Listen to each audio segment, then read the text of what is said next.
Alright, I'm back. Today's scenario, Frieza raises Goku. Alright, what if Frieza raised Goku? Simple as that. And in this story, I'll probably interchangeably call him Kakarot or Goku, but y'all know who I'm talking about. We know his name would be Kakarot in this scenario. But most likely in this story, I plan to make it a slow burn to Kakarot eventually becoming the Emperor of the Universe, most likely. We'll see how that goes. But the real question is, will there be a redemption arc for Goku, or will this be the birth of the universe's next tyrant? Alright, y'all put in the comment sections where y'all think this wants to go and where y'all think this is going to end up going. And also suggestions. Also, if you ever see the white and purple Saiyan armor in here, I made the artwork. Let me know which one you like the most. Alright? And if I use something that you had that was art you did, put in the comment section if I forgot to mention your name, because usually I have their names in here. Alright, so we're going to get straight to it. Also, this will be the first time I actually have a script prepared, man. So let me know if y'all like this narration better with me having an actual script. Alright, so let's get straight to it. So the story starts off the normal way, with Kakarot's parents planning to send him to Earth. But unfortunately, he's intercepted by Frieza's ship. Also, this will be one of the rare scenarios. This will be one of the rare scenarios where I use this version of Bardock and Gine, because the OG Bardock is the GOAT. But in this what if, we're going with this one. Alright? Seeing the ship with the baby boy in it, Frieza's able to intercept the pod and bring it to the main mothership. Okay? Once aboard the ship, Frieza checks his scouter to see the boy's power level to analyze if he can get some use out of this little monkey boy.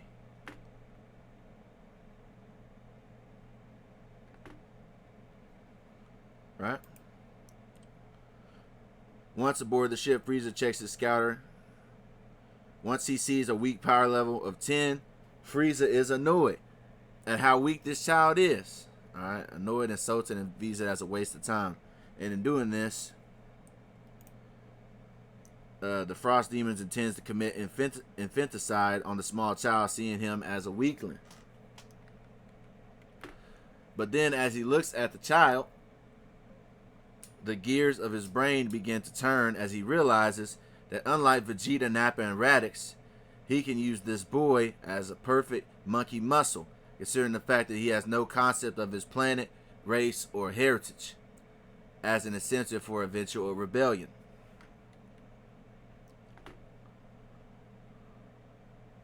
Once Frieza gets this idea, he begins to cackle to himself and gives the baby boy to one of his grunts and tells him to take the child as well as his pod to a quarters where he'll be taken care of by some of the scientists or something like that, right?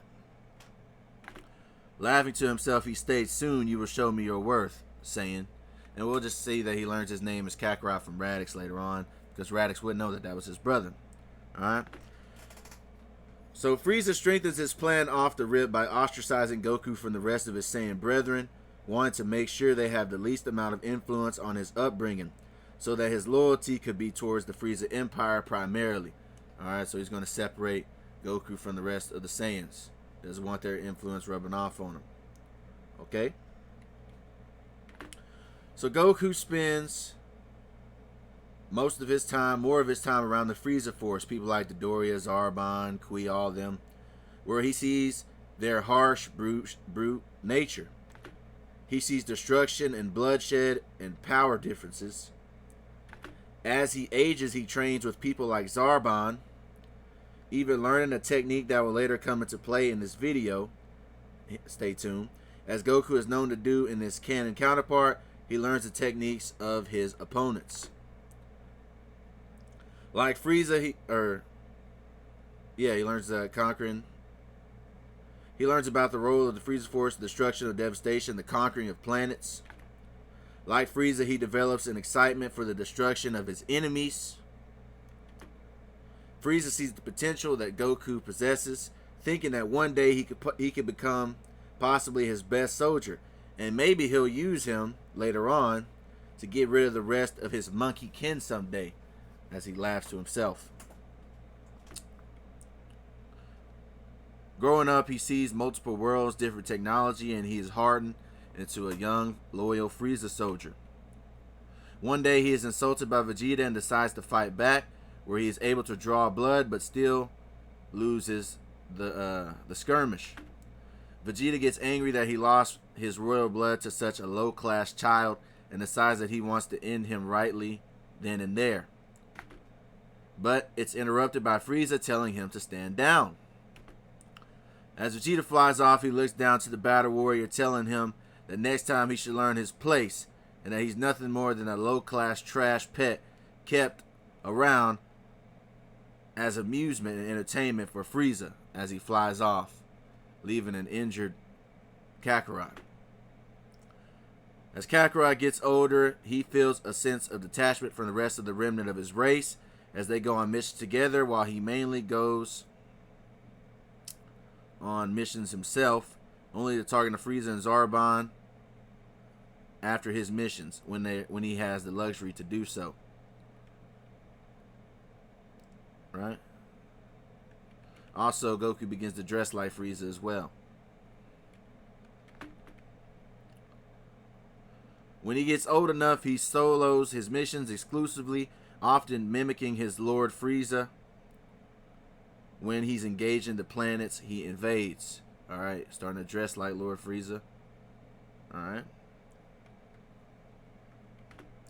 On his missions, he's often battered, bruised, and broken due to the fact that he started off with such a weak power level. He gets stronger after every near-death experience that he has, replaying the fights he's had in his mind, thinking of improvements he can make of his combat style as he visualizes all the close call mistakes he makes in battle in the healing chamber. Alright, so he's recollecting on all the things he's done, how to get better, and self-improvement as he heals in the healing tank. A sort of meditation of sorts. On his free time, he trains with the Cyberman, even letting some of them blow themselves up on him from time to time to simply increase his strength. One of the moves that he puts in his arsenal is his Lord Frieza's Death Beam. Like the Solar Flare, he copies, or just like Goku is known for copying moves of other people. So he starts to use the Death Beam that Frieza has. Just like how he copies the Solar Flare that Tien used, for example. So, and once again, you see the Frieza armor, you see Goku's armor. He's making his armor look as if it was Frieza's. Looking at his work now, Frieza is impressed by his decision to raise the baby monkey Kakarot. Goku climbs the ranks of the Frieza Force as a combat prodigy, as his very high battle IQ made up for his low power level. Eventually getting on the level of Zarbon and Dodoria in strength.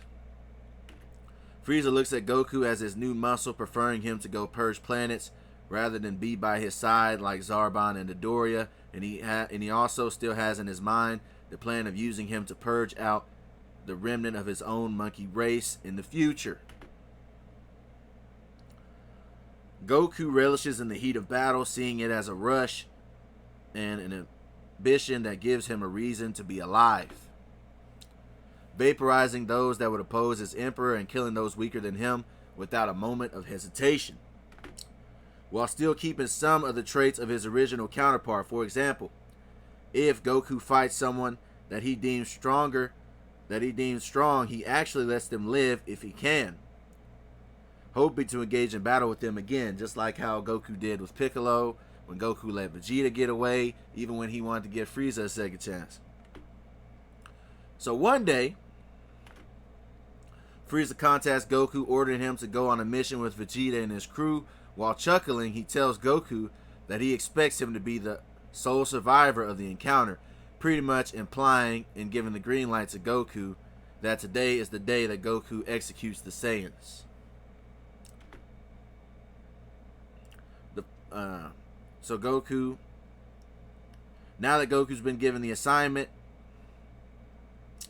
he hops in his Saiyan pod, traveling down to the location of his brethren, smiling the whole way, seeing this entire arrangement as get back for his embarrassing defeat that he experienced back then. The four of them wipe out a city with relative ease, especially with Goku by their side. And as the smoke of the desolate city rises to the atmosphere, Kakarot turns to his kinfolk with a look of disdain for informing the three of them that they have outlived their usefulness for Lord Frieza. Sensing the killing intent exuding from the facial expression of Goku, the three rush his figure at the same time. Goku at this point is stronger than the three of them with his power level, but he is being forced on the defensive as they don't want to give him room to breathe, dodging their attacks. Vegeta lands some hurtful blows while belittling Goku and telling him that Frieza won't be here to save him this time. Having enough of the trio's blitz, he knocks them all back with a double Ki airwave attack, pushing them all back. His expression swells with anger and his energy increases, remembering all the times they looked down on him for being weak, and remembering his embarrassing defeat by the hands of Prince Vegeta. Goku's emotions confused with his rising power signature as his outdated scouter begins to malfunction and explode. As his ki increases, their scouters explode as well as his own. Rushing in a blurry blitz, Goku power punches Vegeta in his gut, causing him to stagger and cough up blood and spit. The harsh blow to the prince shocks his royal guard Nappa as he drops his jaw, leaving an open opportunity for Goku to churn the gut of the big brute with his fist, as well as knocking the wind out of Nappa. Goku then turns around to intercept a blow from his distant older brother Radix, countering with the kick to the center of his chest, cracking his armor in the process. And just like that, the tide of the battle has shifted in Goku's favor, as the trio pant and limp from his assault. Vegeta is in worse shape than the rest, as Goku's blows focused on him the most, and Nappa shakes in anger at the fact that a low-class warrior can outclass all three of them at once. Radix is frightened by the power of his brother and attempts to convince Goku to side with them, his family, but Goku laughs at the notion of preparing a ki blast in his hands. It is at this moment that Vegeta begins to laugh, and because of Vegeta's laughter, Kakarot dissipates his ki blast in curiosity, wondering what he's laughing about. When he sees the battered Prince Vegeta begin to laugh, Goku simply mocks the prince, stating that Vegeta has finally lost his mind in disbelief at his current position. Vegeta then tells Kakarot that Frieza won't be able to find his body after they squash him like a bug beneath their boots, as he tosses a power ball into the sky for the three Saiyans to become great apes. Goku had lost his tail in previous missions. Nappa and Radix also began to transform into mighty Ozarus. Now the team of three exude confidence as they tower over their enemy in their bestial states, as their powers all multiply by 10 times, finally putting them above Goku's current power level as they begin attacking offensively. However, Goku begins to chuckle in excitement of the challenge at hand, saying, "Finally, something exciting awaits me.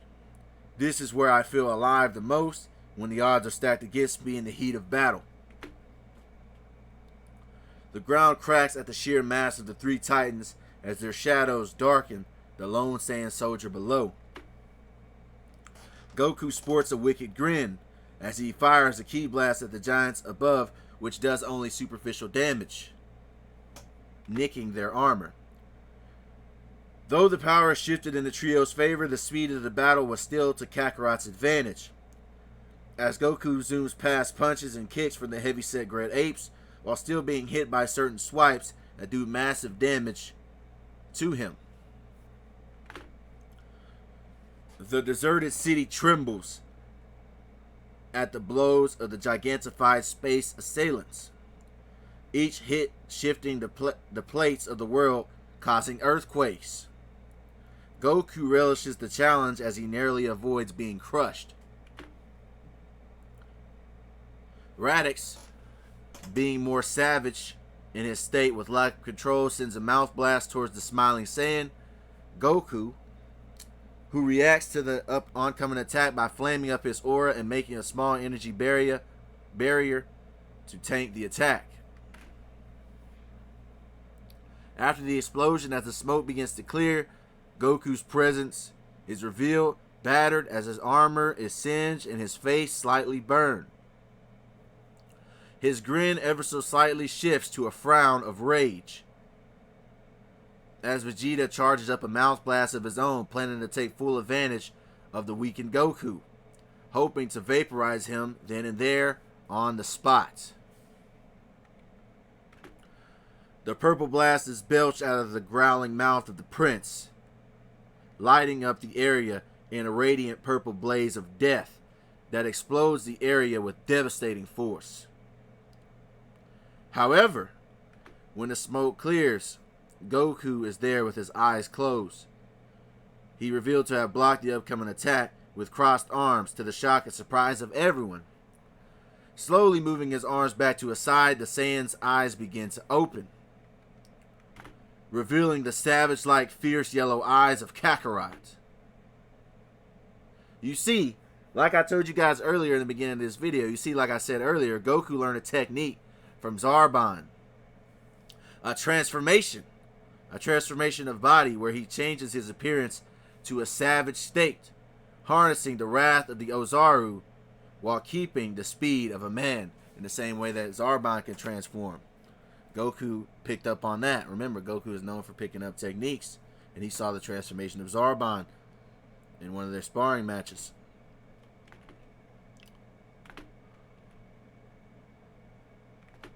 Alright.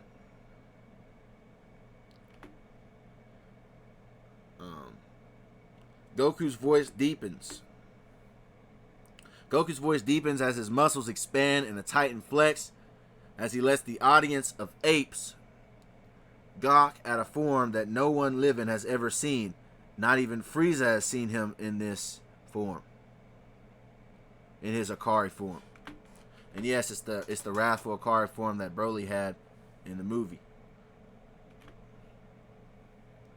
Pushing out the floor, he roars out that the real battle begins, once again turning the tables of war in his favor. Once again, he charges his monstrous foes with wrath. Nappa swings his arm towards his direction. Goku bounces off the ground, climbing the bulky arm of Nappa, running up to him and directly sending a ki blast to his face. Similar to how Canon Goku blasted Vegeta in his eye. However, because Goku is stronger than the ape in this situation, the blast turns into a headshot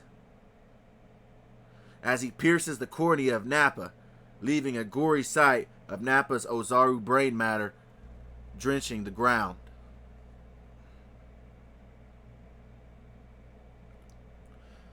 Vegeta and Raditz are shook after witnessing the scene of Nappa catching an instant-kill headshot, leaving a lake of blood from the head cavity of the lifeless Titan, while Goku laughs maniacally and maliciously at the scene as bits of Nappa stain his ruined armor.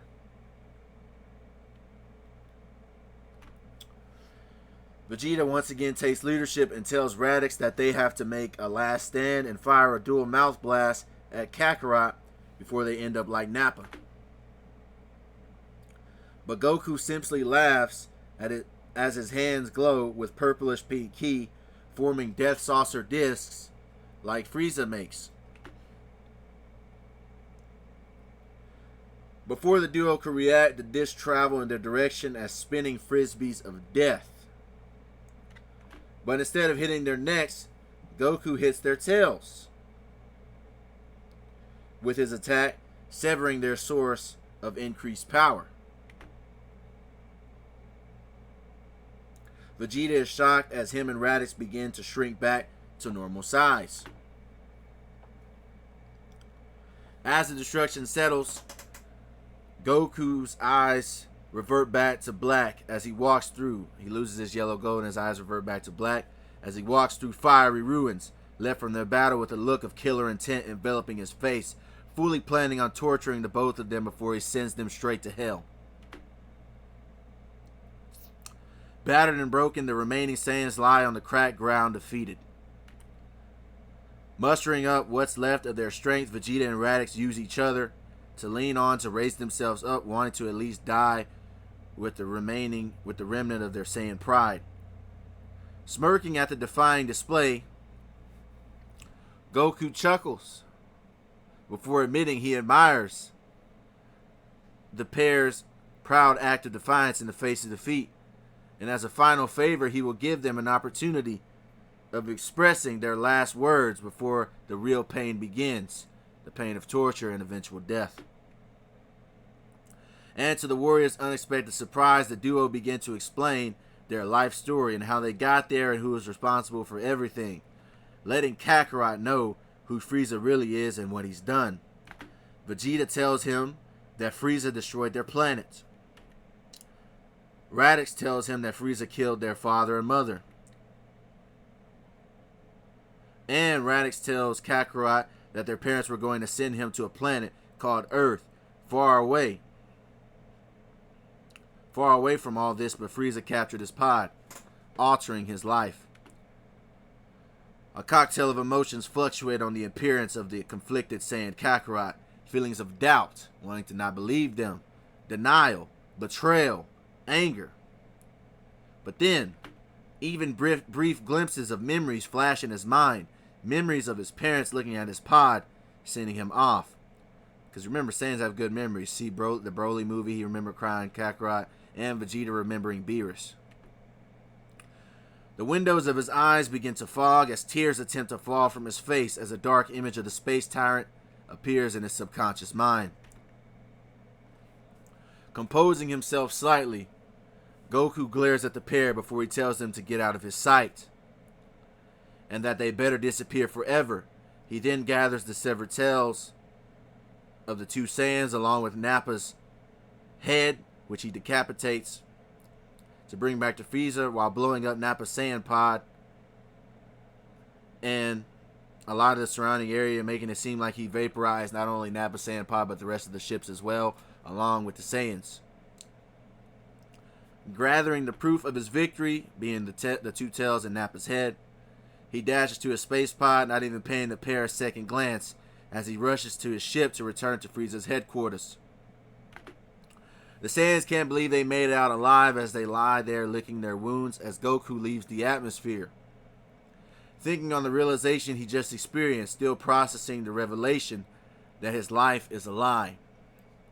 Not knowing what to do next, but one thing was for sure, on that day, Kakarot vowed to overthrow Frieza as soon as he gained the power to do so.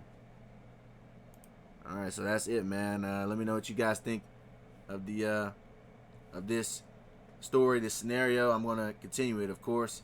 Put in the comments where you think it's going to go, what you expect. And as always, peace. I'm out.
Alright, man, we back with another one. What if Goku is raised by Frieza? I ain't gonna say too much other than like, comment, and subscribe. Now, let's get to it. So, let's do a little recap real quick. So, in this universe, Bardock and Gine sent Goku off to escape their planet's destruction. Frieza actually recovered the space pod. After Frieza recovered the space pod, he decided that this was a great opportunity to have a loyal Saiyan soldier since he was so young. So what he did was he separated Goku from the other Saiyans, choosing to rather raise him by himself and the Frieza soldiers versus him having any type of alliance with the rest of his Saiyan counterparts. And he's raised by the likes of Frieza, Zarbon, Dodoria, and other people like that. Goku is extremely weak, but he kept using the Zenkai boost on missions to get his strength up, and he idolized Lord Frieza and seen him as someone to look up to because he was treated like crap by the other Saiyans because they viewed him as a teacher's pet. Then one day Frieza sends him off to get rid of the rest of the Saiyans. So they go to an unknown planet where a large battle ensues where they turn into great apes, and it's revealed that Goku has learned the Akari form from when he had seen Zarbon's transformation, where he figured out that he could get his ape benefits while still being in man form. Large battle ensues. He kills Nappa.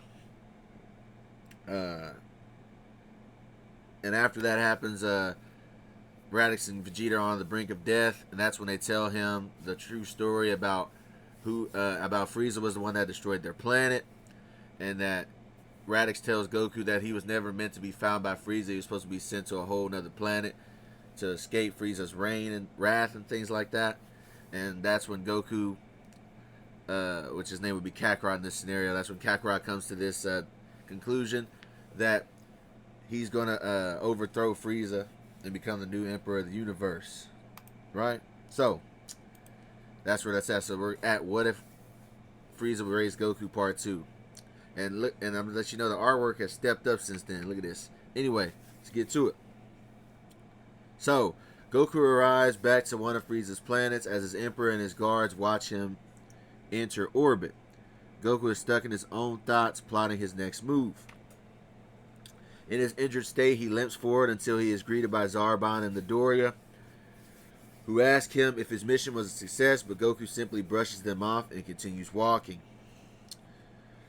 Goku then looks up to see his Lord Emperor Frieza gazing down at him with a smirk on his face, knowing that his mission seems to be successful due to the fact of his battle-damaged state and the tails he holds in his hands of his fallen Saiyan brothers. Yeah, because in the last episode, Goku cut off their tails and kept them as a sign for Frieza that the mission was a success. I think I even made him take Nappa's corpse as well. I don't remember if I did that or not. But anyway, continuing on. Goku meditates in the healing chamber, thinking about his whole life story about how Frieza raised him into what he is. He thinks about all the planets he's conquered in Lord Frieza's name, all the bodies under his belt, and blood that is on his hands, which really doesn't bother him morally due to the psyche of his upbringing.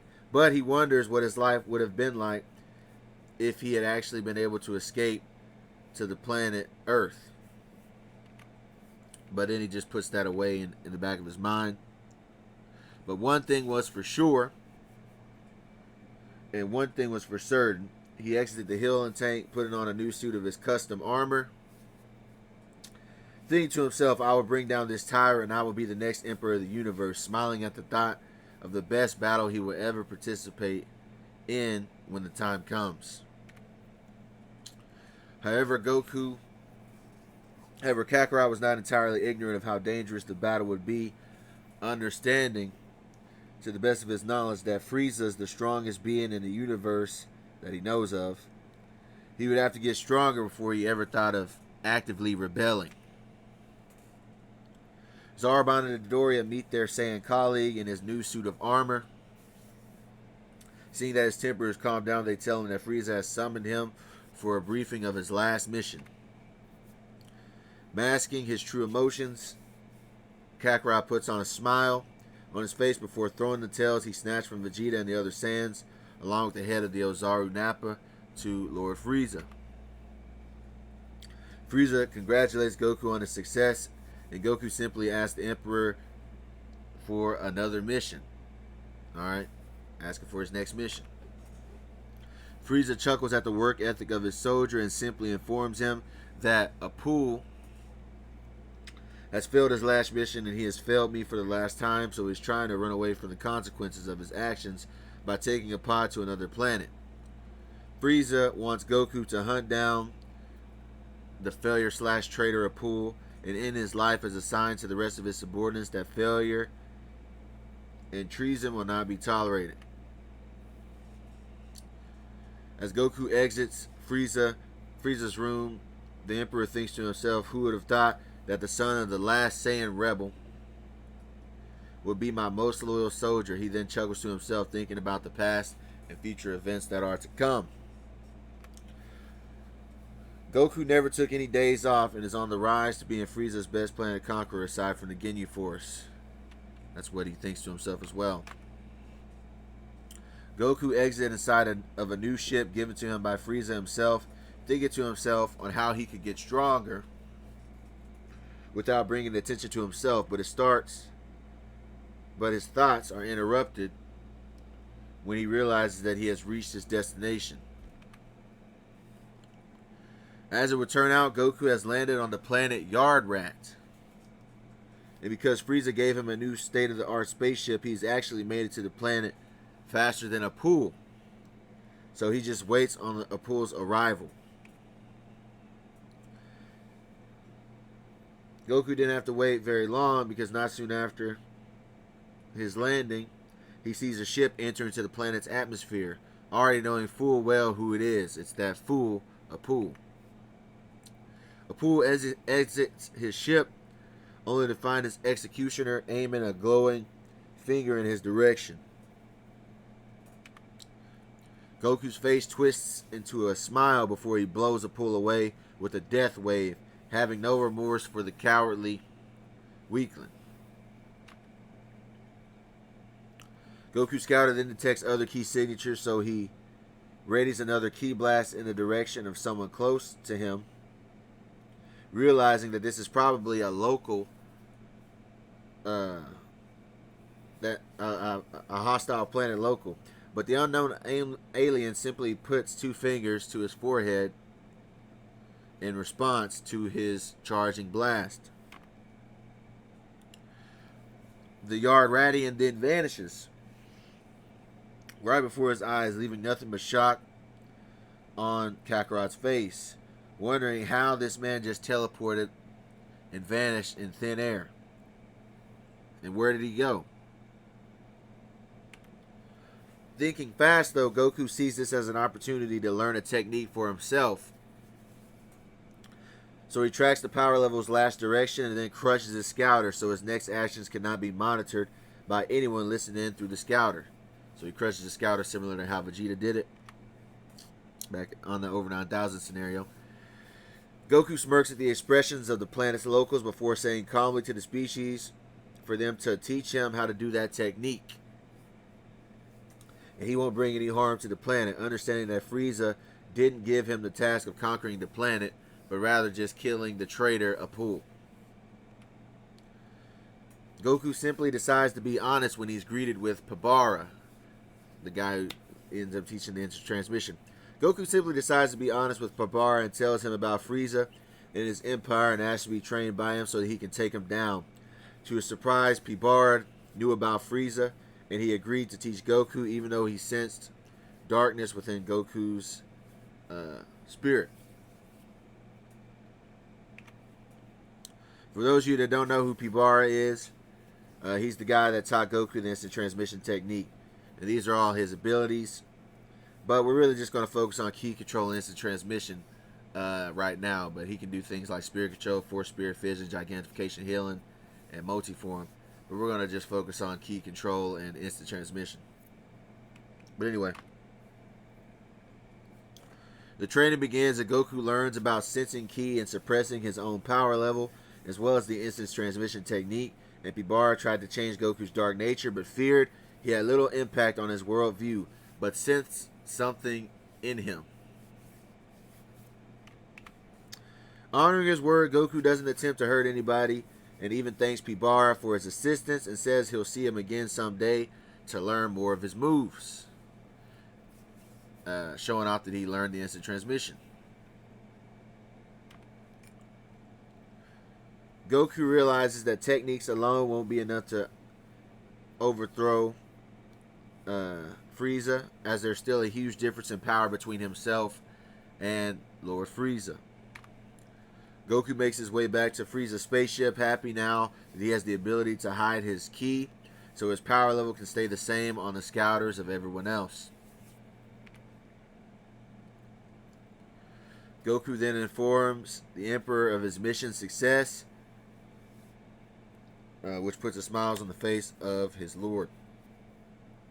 Alright, and next time, we're going to end it right there. And on next part, Goku will make his way to the planet Namek some way, somehow.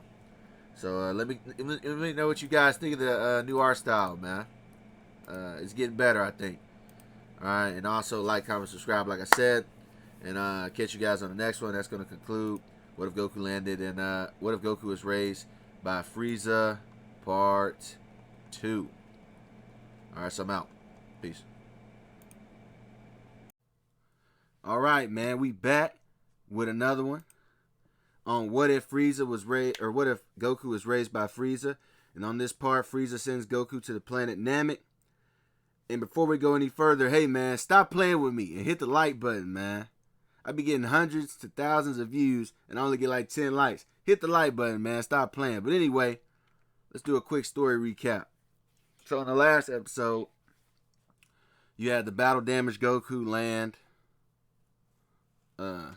back on Frieza's planet, knowing the history of how Goku came to be in Frieza's military and that Bardock again, they sent him off and all this stuff.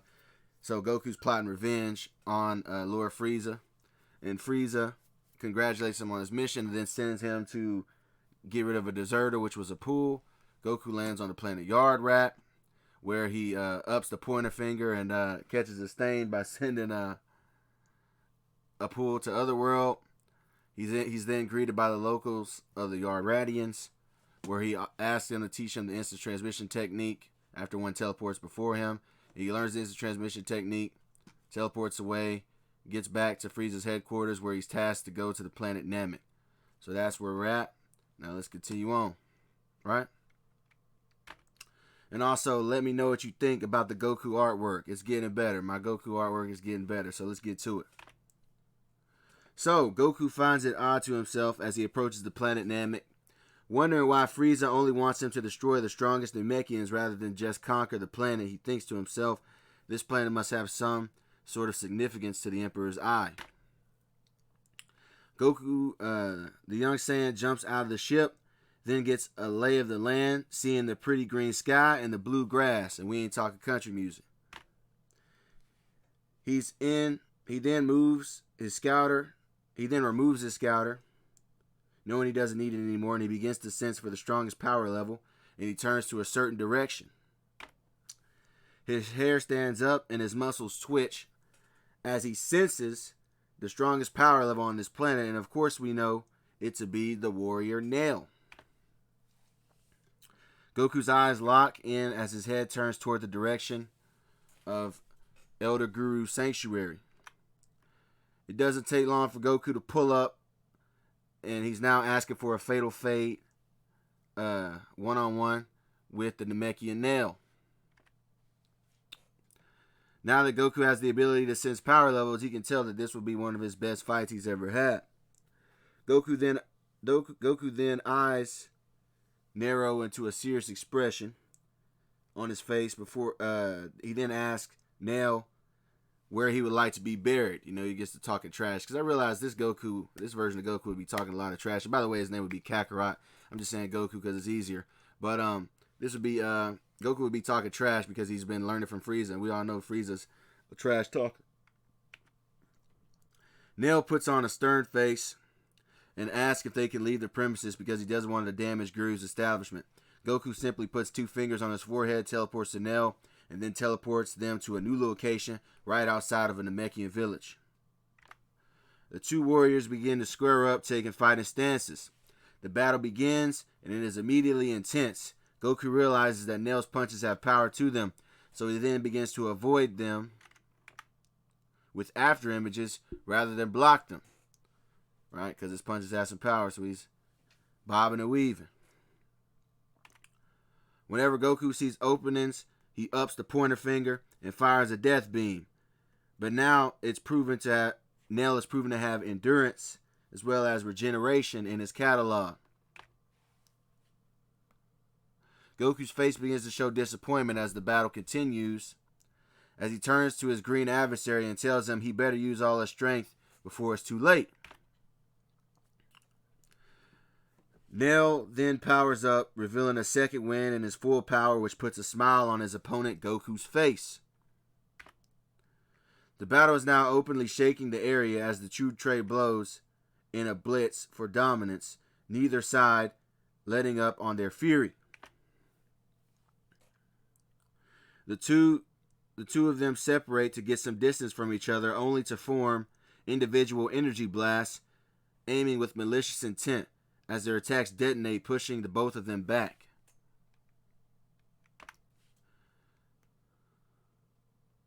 Goku then puts on a serious look on his face and begins to form an energy sword, similar to Salza's blade from the Cooler movie, or Goku Blast Blade, planning a fatal key shank attack. As his other hand forms the blade, his second hand touches his forehead as he begins to teleport, preparing his final blow. Nail simply smiles, though, and then yells, "Gotcha!" Nail yells as he fires off his Mystic Flash attack, telling to himself, "I knew you would try to backstab me by teleporting behind me. You shouldn't have showed me your teleportation technique.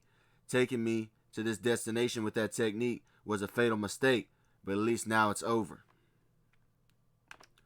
The smoke clears to show the face of a damaged warrior with beast eyes, putting a shock on the green warrior's face. Goku has survived thanks to his Akari transformation that he had learned. In case you guys forgot or haven't seen the previous parts, Goku learned his transformation by sparring with Zarbon, alright, and was able to make the Akari form by seeing Zarbon's transformation. And it was the form that he used to defeat Vegeta, Nappa, and Radix in the first episode of this series. So Goku chuckles aloud and tells him, I'll admit that last attack would have finished me off if I didn't use this form right before impact. Truthfully, I didn't want to have to resort to this form, and I wanted a fair fight, because our power levels were pretty even without this form, but desperate times come for desperate measures, I suppose. At this point, now Nail is too fatigued to talk much more, so Goku charges up in energy in his fist, preparing a finishing blow. But just like I established on the first episode, Goku actually lets worthy opponents survive so they can get stronger for a rematch for another day. So he tells Nail that he would like to fight him again someday, looking down at his injured form. It is also at this point that Goku realizes that he has an audience of villagers, anxious but ready to defend their fallen comrade Nail. His pharaoh yellow eyes then lock onto a small green child that was approaching Nail. Goku watches the boy's hands begin to glow, thinking to himself that this child is trying to finish off his opponent. Maybe it's a mercy killing or something. His face then shifts to shock as he sees a healing process begin, restoring Nail back to his former strength. The shock then goes into a demanding face as Goku says, "All right, little green man, heal me next if you know what's good for you," Goku tells him. Dende then begins healing the foreign warrior in fear for himself and the others.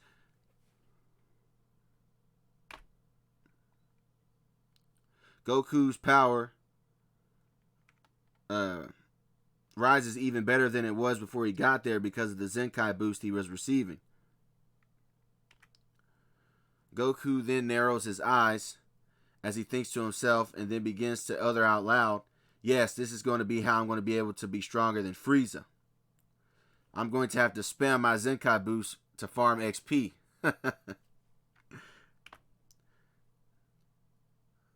He then lowers his power level and tells the Namekians to put him at near death so that they can repeat the process, which they do, shooting him with eye beams.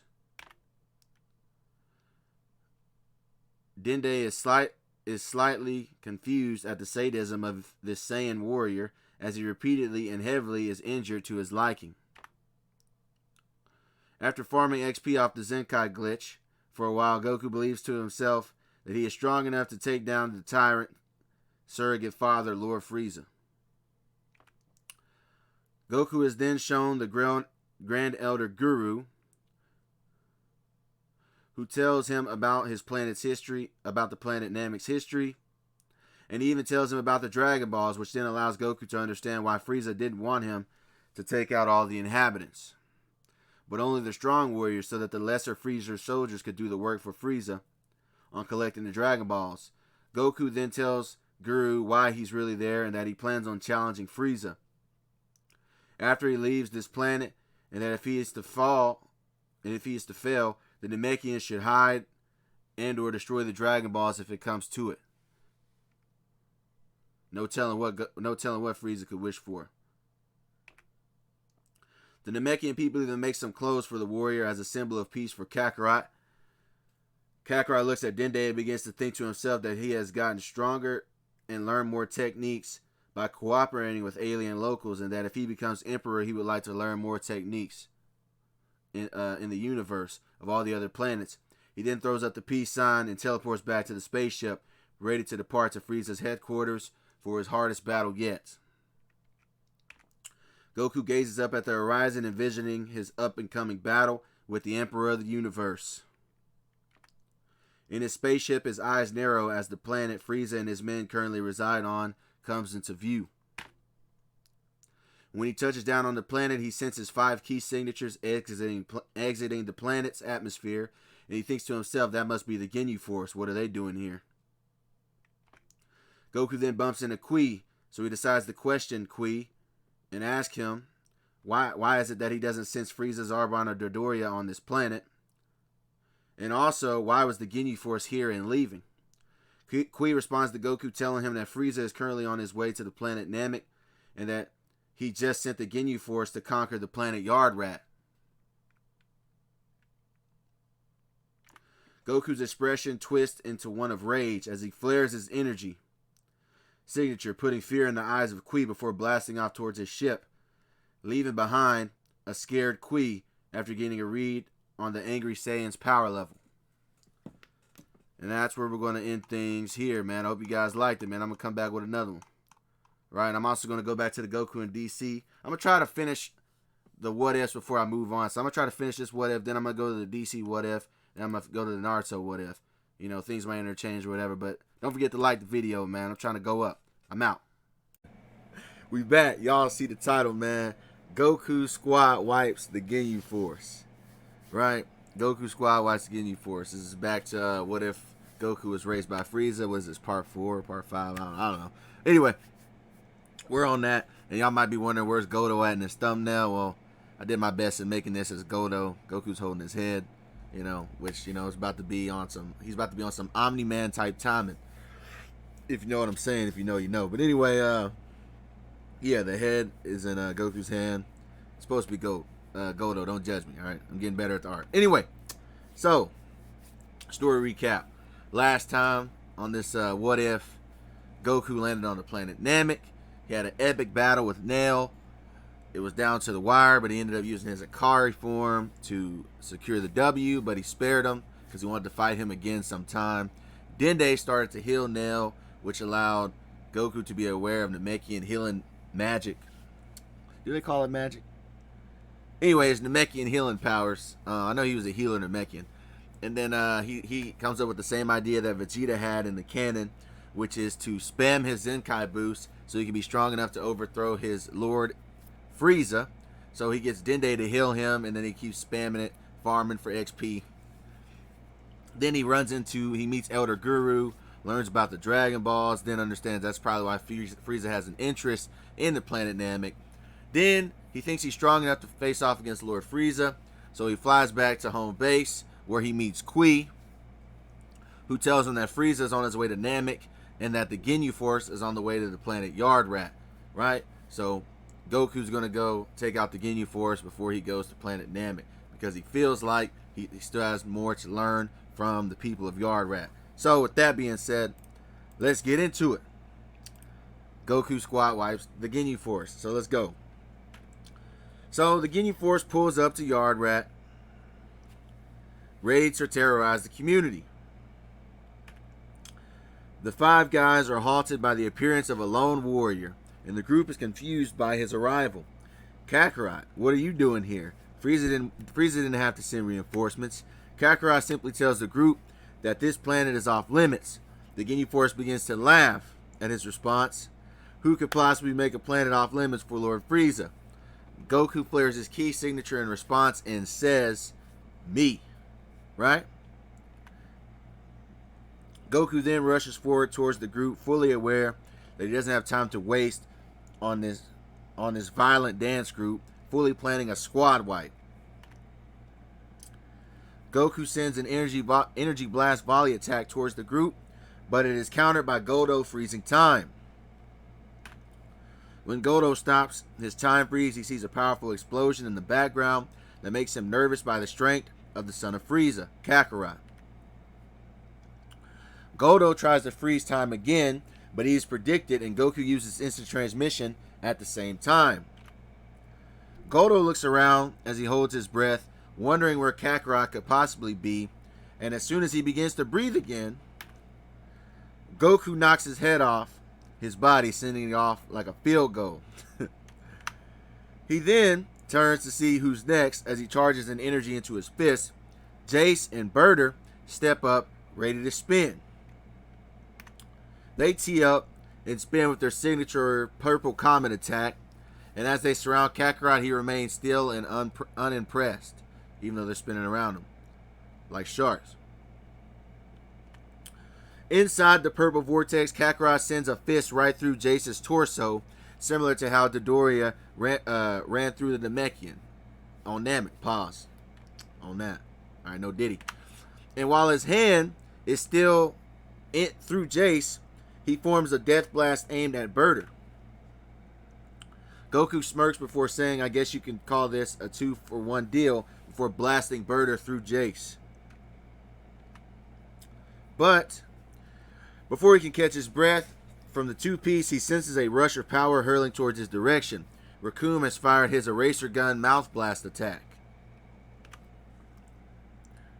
Goku didn't have time to avoid the attack, so he simply launched a death blast to counteract with the eraser gun, pouring his energy into it, sending it right back into the mouth of Raccoon,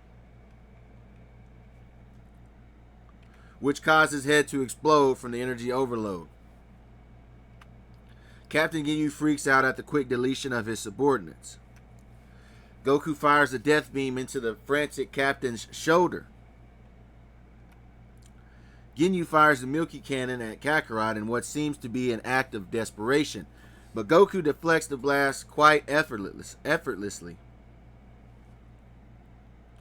But the blast was merely a distraction for Ginyu to use his secret body-changing technique, which completely catches Kakarot off guard. Ginyu stands in the body of a superior warrior, and Kakarot stands in a confused stupor within a foreign broken body. The captain strikes a pose of triumph as he dances in the body of a new man, while Goku is left shocked and furious at this bizarre situation.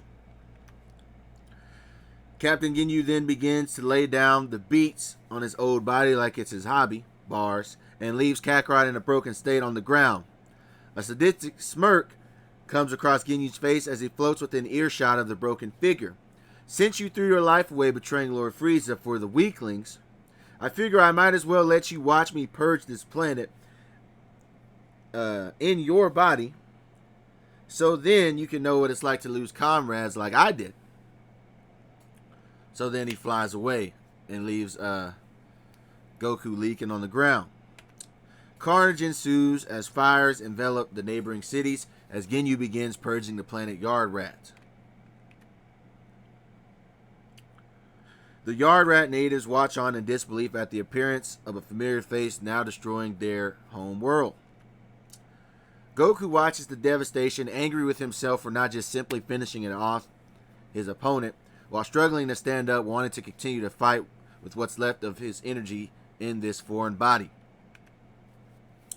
Struggling to rise himself back up, Goku begins to remember his training that he engaged in on the planet Yardrat when he was learning the instant transmission technique, and how Piccolo explained him the technique and concept of spirit fission, and that the user must have an understanding of their spirit to use the move. And spirit fission is an extremely advanced technique that separates energy of targets, right? So Goku reflects on who he is and what is the nature of his spirit. He thinks about Piccolo and says he learned from a master. He learned from an elder, like Guru. And he learned from a lord that was a tyrant, even a surrogate father of sorts, but not really, you know. But in a way, he was kind of a surrogate father, which would be Lord Frieza. Thinking about all of his teachers, the elder, the master, and the lord, he thinks about all his teachers, and what he gained was the fact that he learned technique from Piccolo, wisdom from Guru, and power from Frieza. And now he understood his spirit. He had the spirit of ambition, a spirit constantly seeking self-improvement, right? Snapping back to the world with the knowledge of self, Goku feels a calm feeling from within. Happy with the breakthrough, Goku begins to tapping into all his reserves for performing the spirit fission, now that he has a knowledge of his spirit. Goku then rushes full speed at Ginyu with a revitalized spirit. The spirit fission attack forces Ginyu out of his body when he connects the right hook, leaving a look of shock on Ginyu's face. Goku reunites with his body, harmonizing body and spirit within himself. And then Goku glares at Ginyu before saying to him, "I should thank you for stealing my body, because you have showed me who I really am. Now let's send your spirit to hell with this next attack." He charges ki into his fist before flying forward at full speed. Also put in the comments what you think this attack would be called, because I couldn't think of a name for this attack. His attack goes into and through Captain Ginyu, leaving a massive hole in his midsection, ending the captain's life permanently. Seeing that it's over, Goku doesn't waste any time for chatting, fully understanding that Frieza was on his way to Namek, if not already there, and he had to stop him before he could get his hands on the Dragon Balls. So he uses instant transmission to get to his ship's location, ready to depart to the planet Namek. And that's where we're going to be ending things, man. Alright, now once again, like I always say, like the video, comment, and subscribe. Really don't forget to like. I had 400 views on the last video and only 7 likes, man. So run that up. I'm out. Alright, we back with another one. What if Frieza raised Goku? This is like episode 5. Comment below how you think about this artwork for the thumbnail. First time actually trying to make anything Frieza related. So that's pretty cool. But anyway. Alright, quick story recap. From last episode, the Ginyu Force pulled up on a mission to Yardrat looking to terrorize the community, but Goku arrives to stop the assault. Goku then posts up for a 1v5. He knocks down the Force like dominoes, one by one, showing his Frieza son brutality on him. Ginyu snatches Goku's body, beats him up, and begins purging Yardrat. Goku looks within himself to master the spirit fission from Piccolo. He uses his new attack, we'll call it the Spirit Rush. Shout out to that commenter from the last video. Came up with that name. To forcibly get his spirit back from Ginyu, and then he punches a hole right through his chest, ending him.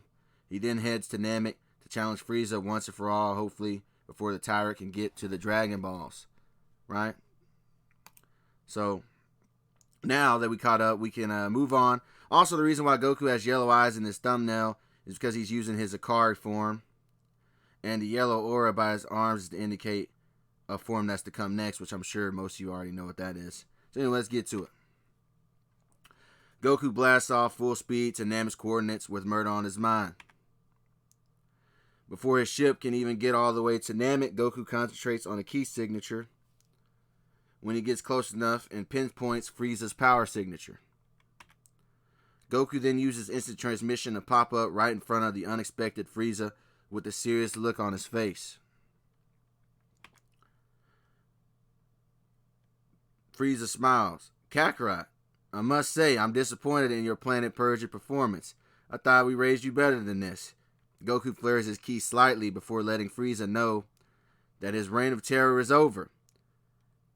And so is his life, and that he knows about what happened to his father Bardock and the rest of the Saiyans, and he knows that he intercepted his ship before it could leave. And that's how he ended up being raised by Frieza when you go watch the other parts. And who did he learn this from? He learned it from Vegeta and Raditz when he fought him.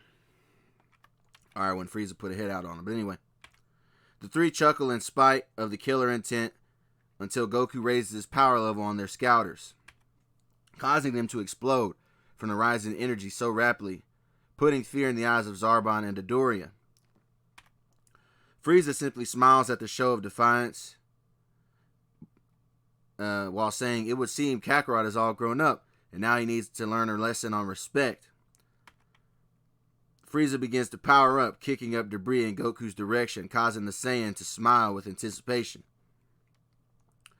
The two of them begin to tussle, creating a combative spectacle for the observers, and eventually the fight brings the two underwater, briefly, before they fly back up using their speed to dry themselves off. The fight turns into a shootout as Goku and Frieza fire death beams at each other, as if they were playing a game of dangerous laser tag. Frieza chuckles aloud. It would seem you've been hiding this power from me all this time, Kakarot, but I assure you that I, too, am full of surprises myself. The Frost Demon then begins to mutate into the transformation of his second form. In his new form, Frieza towers over Kakarot with the horns of a devil above his head, but Goku prepares for round 2, confident in his multi-Zenkai boost he spammed on his first trip to Namek. The two rush one another in a blitz of energy battling in the sky. Namekian villagers and Frieza soldiers watch the spectacle, struggling to keep up with the combative dance as the blows echo around the planet. After a while, Goku lands a power fist shot right across the cheek of the Emperor, causing some distance between the two. Frieza, enraged by this, launches death cannons at the Saiyan, causing Kakarot to follow suit with energy cannons of his own. The energy bombs burst in the air like fireworks, putting on an atomic light show. One of the beam struggles detonate up close to the pair. Sparks ran over Goku as blood drips from the mouth of his universal ruler. The sight of my own blood solidifies your demise on this world, you ungrateful monkey, Frieza says, not entertained by the spectacle. The Emperor then begins to morph into his grotesque third form. Frieza flexes his majesty, ready for round 3, and Goku simply smiles at the form, saying to himself that though this form is impressive, Goku can tell he's still a little stronger than this form, so there's nothing to be concerned about for now. The purple-looking xenomorph begins to launch a barrage of rapid-fire crazy finger beams. Frieza laughs while saying, let's see this monkey dance for his lord. A rapid-fire shootout begins between the two, causing a disco of death beams in every direction. Goku ends up canceling all the beams with a powerful energy wave that Frieza narrowly avoids, halting the performance of the beam battle. Landing on the rock, Frieza compliments Kakarot, saying, I never thought you would get this strong in such a short amount of time. You must have been busy. However, I'm starting to see the limits of your strength, while I haven't even showed my full hand. Now for the final test, for your death. Frieza cracks the shell of his lesser form and molts into the terror of his final form. Goku walks towards the final form of his former lord, ready for war. Goku goes on the offensive, attempting a spirit rush, but it is avoided with ease as Frieza's speed is proven to be superior in power. Goku fires a death barrage at the tyrant, expecting at least one blast to connect, but all is avoided. Frieza then takes the offensive and rushes the Saiyan with a staggering combo, putting Goku on the back foot. Frieza then follows up his combo with a death beam, but Goku intercepts the blast with a beam of his own. Frieza flies through the dust of the explosion with a sharp kick, sending Goku's body into a somersault. Frieza flexes his aura, letting their difference in power to be known, but Goku continues to smile. I have a form for myself, Frieza, and I think it's time I go Ozaru Beast Mode. He puts on the yellow eyes, showing off his Akari form. Goku transforms into his Akari transformation that he learned from training with Zarbon, and this transformation multiplies his power by 10 times. The same as an Ozaru would. Goku flexes his transformation as his aura envelops his person, causing the earth to tremor. Until suddenly Frieza is met with a strong right hook to the jaw, knocking the taste from his smug mouth. The pair blast at each other in response, just to connect fists through the energy vapor of their previous attacks, causing a shockwave. Namek rattles from the blows of the Titans as the throne for the universe is being contested by a lone low-class warrior.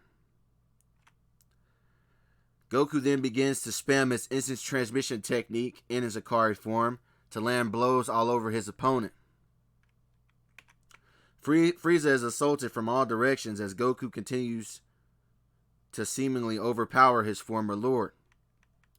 Until suddenly, Frieza reads his transmission like a book and imprisons his opponent in a psycho ball. "This is the end, monkey," Frieza yells as he sends Goku at a breakneck speed toward the Namekian horizon. Goku spirals away powerless to free himself from the psychic energy prison before a mushroom cloud envelops in the distance when his body makes contact with the ground.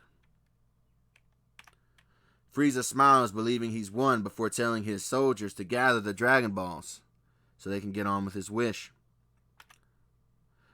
Meanwhile, Dende approaches the broken figure of the wounded warrior, struggling to stand in a number of injuries. Dende begins a healing process on Kakarot, beginning a final Zenkai boost for the warrior and for this fight. Frieza's forces are shaken up by the battle that ensued, but follow orders as they collect the Dragon Balls on the powerless Namekians. Frieza begins to put on a scouter in order to sense for a Namekian interpreter to help him just in case for the Dragon Balls, and as he does, he senses a powerful power level increasing, which had to be Goku, which causes a fit of rage on the Emperor. The tyrant fires an energy wave in the direction of the power level he sends, planning to vaporize that whole area, but Goku senses the incoming attack and instant transmissions himself and Dende away from the blast. Goku goes back to Akari, not fully healed but ready to fight, and strikes Frieza directly in the chin with a blow stronger than before. The two unleash a fury of combo strains towards each other, not letting up. Frieza becoming increasingly more angry as he feels pain from his assailant's attacks. True pain. Frieza fires a death cannon to make some room, but Goku deflects while continuing to advance. Almost even now, the pair battle with similar techniques to each other, matching death waves. And death balls collide as well. Frieza is now fully enraged by these events and decides to go 100% full power form, tired of being contested. Frieza flares 100% of his full power aura, surpassing Goku's second wind. He fires a death blast directly into the shoulder of the rebelling Saiyan, crippling him faster than he could react. How dare you trigger this reaction from me, Lord Frieza? From me, Lord Frieza. I'm going to erase this memory from my mind by purging you and this pathetic planet. Because he already has the Dragon Balls on the ship. Goku watches the ball of death spin towards him, wounded and outclassed by the coming projectile, ready to die a warrior's death. Frieza puts on a maniacal grin as he expects victory upon impact of his devastating attack. While Goku, on the other hand, begins to look within himself as he tells himself, is this really how it ends? Goku's life flashes before his eyes as multiple events begin to manifest in his memory banks, including the revelations of Vegeta and Radix, informing him on the destruction of his planet, his home world, and what happened to his parents, and what his life could have been if Frieza never intercepted his ship. He also thinks about all the planets he purged in the name of Lord Frieza. He wonders if this is how his father felt and all the other Saiyans when Frieza exploded the planet Vegeta. His wonders are replaced with rage and defiance as he feels a dam breaking within himself, as he shouts, "Never again. You can't get away with this." His ki explodes as electricity sparks around his form, revealing a newly formed Super Saiyan transformation that dissipates Frieza's death ball. Frieza is left confused and nervous at the sight of this new transformation. Kakarot swaggers through the dust he created before saying, "Like I told you before, your reign is over, and so is your life, Frieza." And that's the end of this episode. Like, comment, and subscribe. I'm out. Also, be sure to comment. I learned comments are better than likes. Alright, I'm going to get up out of here. Peace. Yo, we back with another one on What If Goku is Raised by Frieza Part 6. As you can see in the thumbnail, Frieza lost his head and Goku got a promotion. Right? Even though now that I'm looking at it, I think I made the purple go too far down because Frieza stops right here. But yeah, whatever. Anyway, so let's do a quick story recap. So Goku goes to Namek to stop Frieza from getting the Dragon Balls. Goku uses instant transmission to land in front of Frieza. Goku and Frieza have a fight that builds up into multiple transformations. Go watch that fight. I encourage you guys to go watch that fight. It was a pretty good one. It was lit. Frieza goes final form and Goku goes Akari transformation. The battle is even until Frieza goes 100% and injures Goku before launching a death ball to destroy Goku and the planet Namek.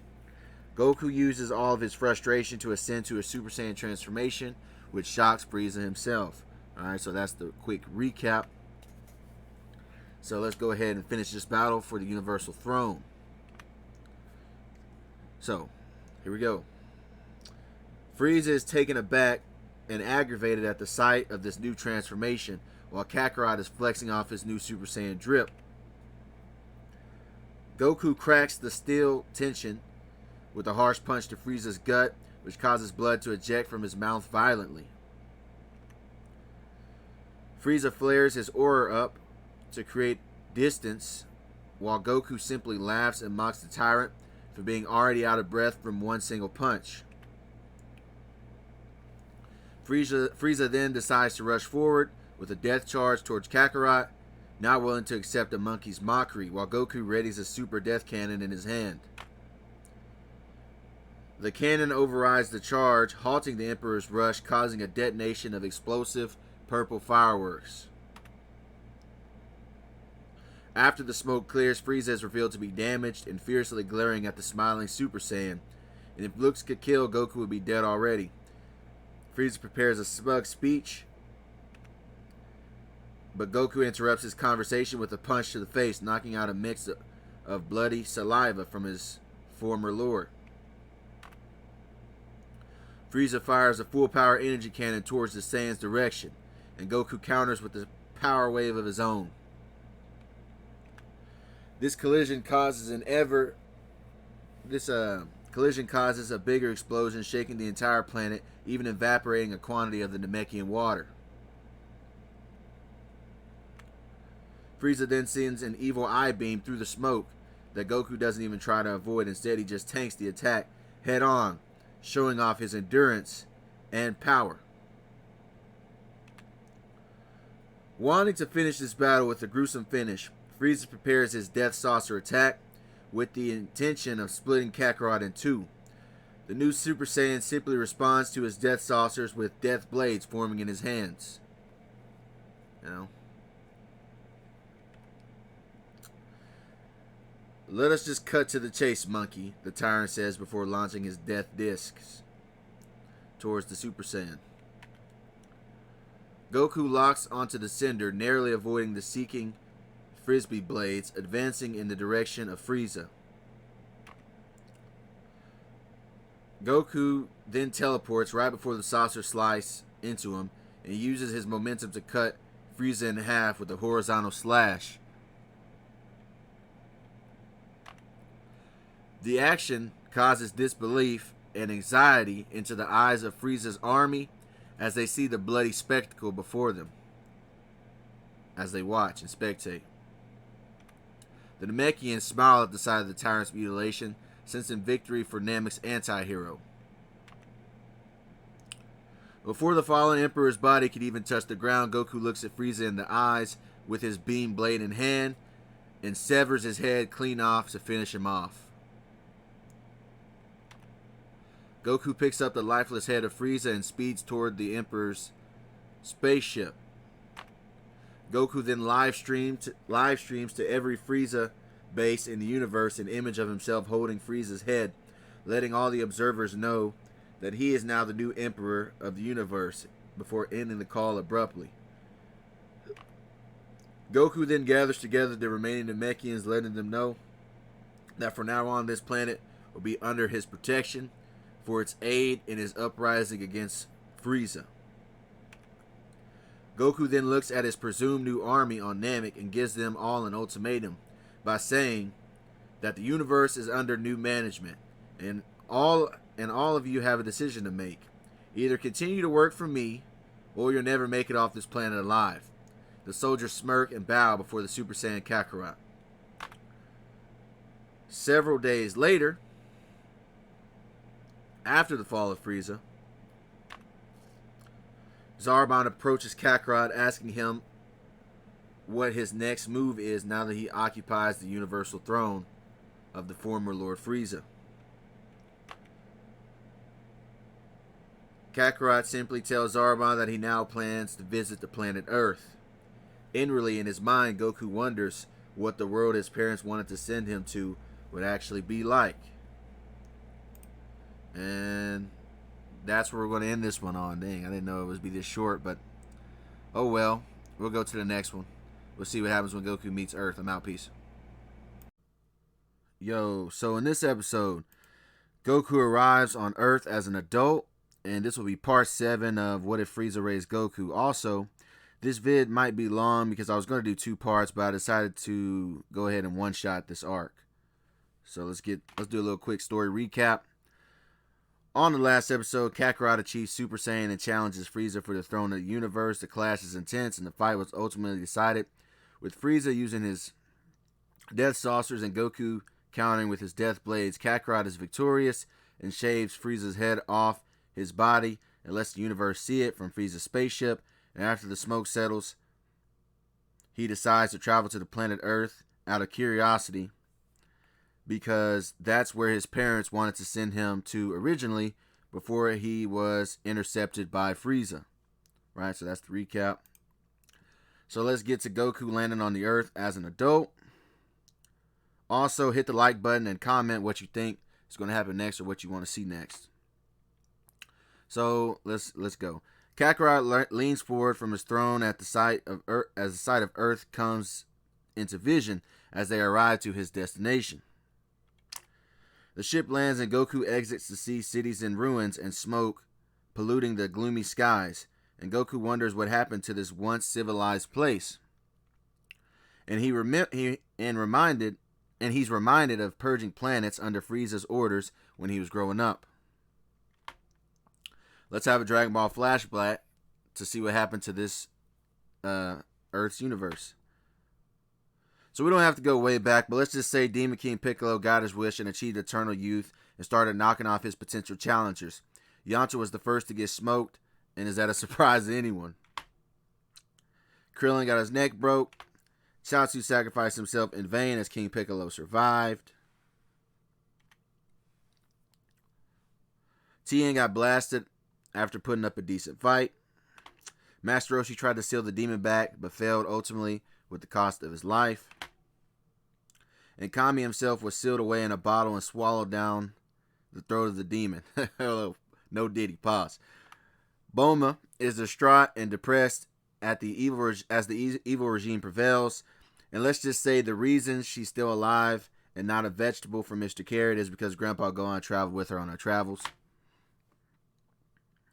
The Briefs family and the Red Ribbon Army become the last resistance, and Bulma and Dr. Gero join forces to stop the Demon King Piccolo. After a while, the Demon's army of Green Spawn destroyed Capsule Corporation, and the city is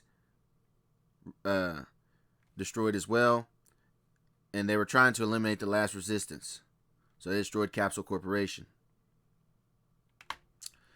Bulma escapes and begins working on androids and cyborg creations with Dr. Gero in an underground base. Gero and Bulma needed a volunteer for cybernetic enhancements to experiment on to defeat Demon King Piccolo. Dr. Gero's very own son, Jivo, volunteers his body for the experiments. We'll just call him Android 16. Matter of fact, I'll call him Cyborg 16 just to differentiate him. So we'll call him Cyborg 16 unless you guys want me to call him something else in the future. But this version isn't the same. For one, this version isn't as strong as Android 16. And he's actually a cyborg instead of an android, so he's still got a human side to him because Dr. Gero's son is still alive. And for two, he won't be as strong as Android 16 as it was in the original canon timeline because he was made to defeat King Piccolo and not Imperfect Cell. The Android 16 cyborg experiment was actually a success because 16 became stronger than Demon King Piccolo, and for a second, Earth was almost freed from the Namekian tyrant. That is until 16 was ambushed and defeated by another alien invader, Lord Slug, who voyages to Earth for their Dragon Balls.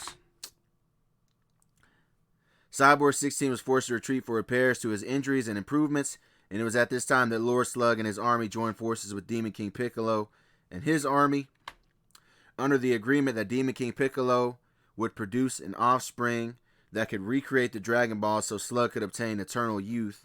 In exchange, Piccolo could remain the king of the earth.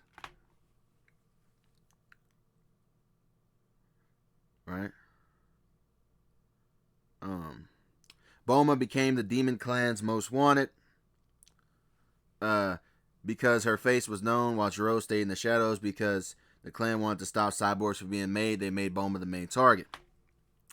And after a while, the sons of Piccolo successfully hunt down Bulma when she was on a supply run for parts. And they knock her out and kidnap her so they can bring her to their father, King Piccolo. Which brings us back to the present timeline. Goku, who would be named Kakarot in this timeline, arrives on Earth and tasks his new army to eliminate the Demon Clan because he intends on making Earth his potential home base for his throne. Goku senses the energy of King Piccolo and seeks out his power to challenge him.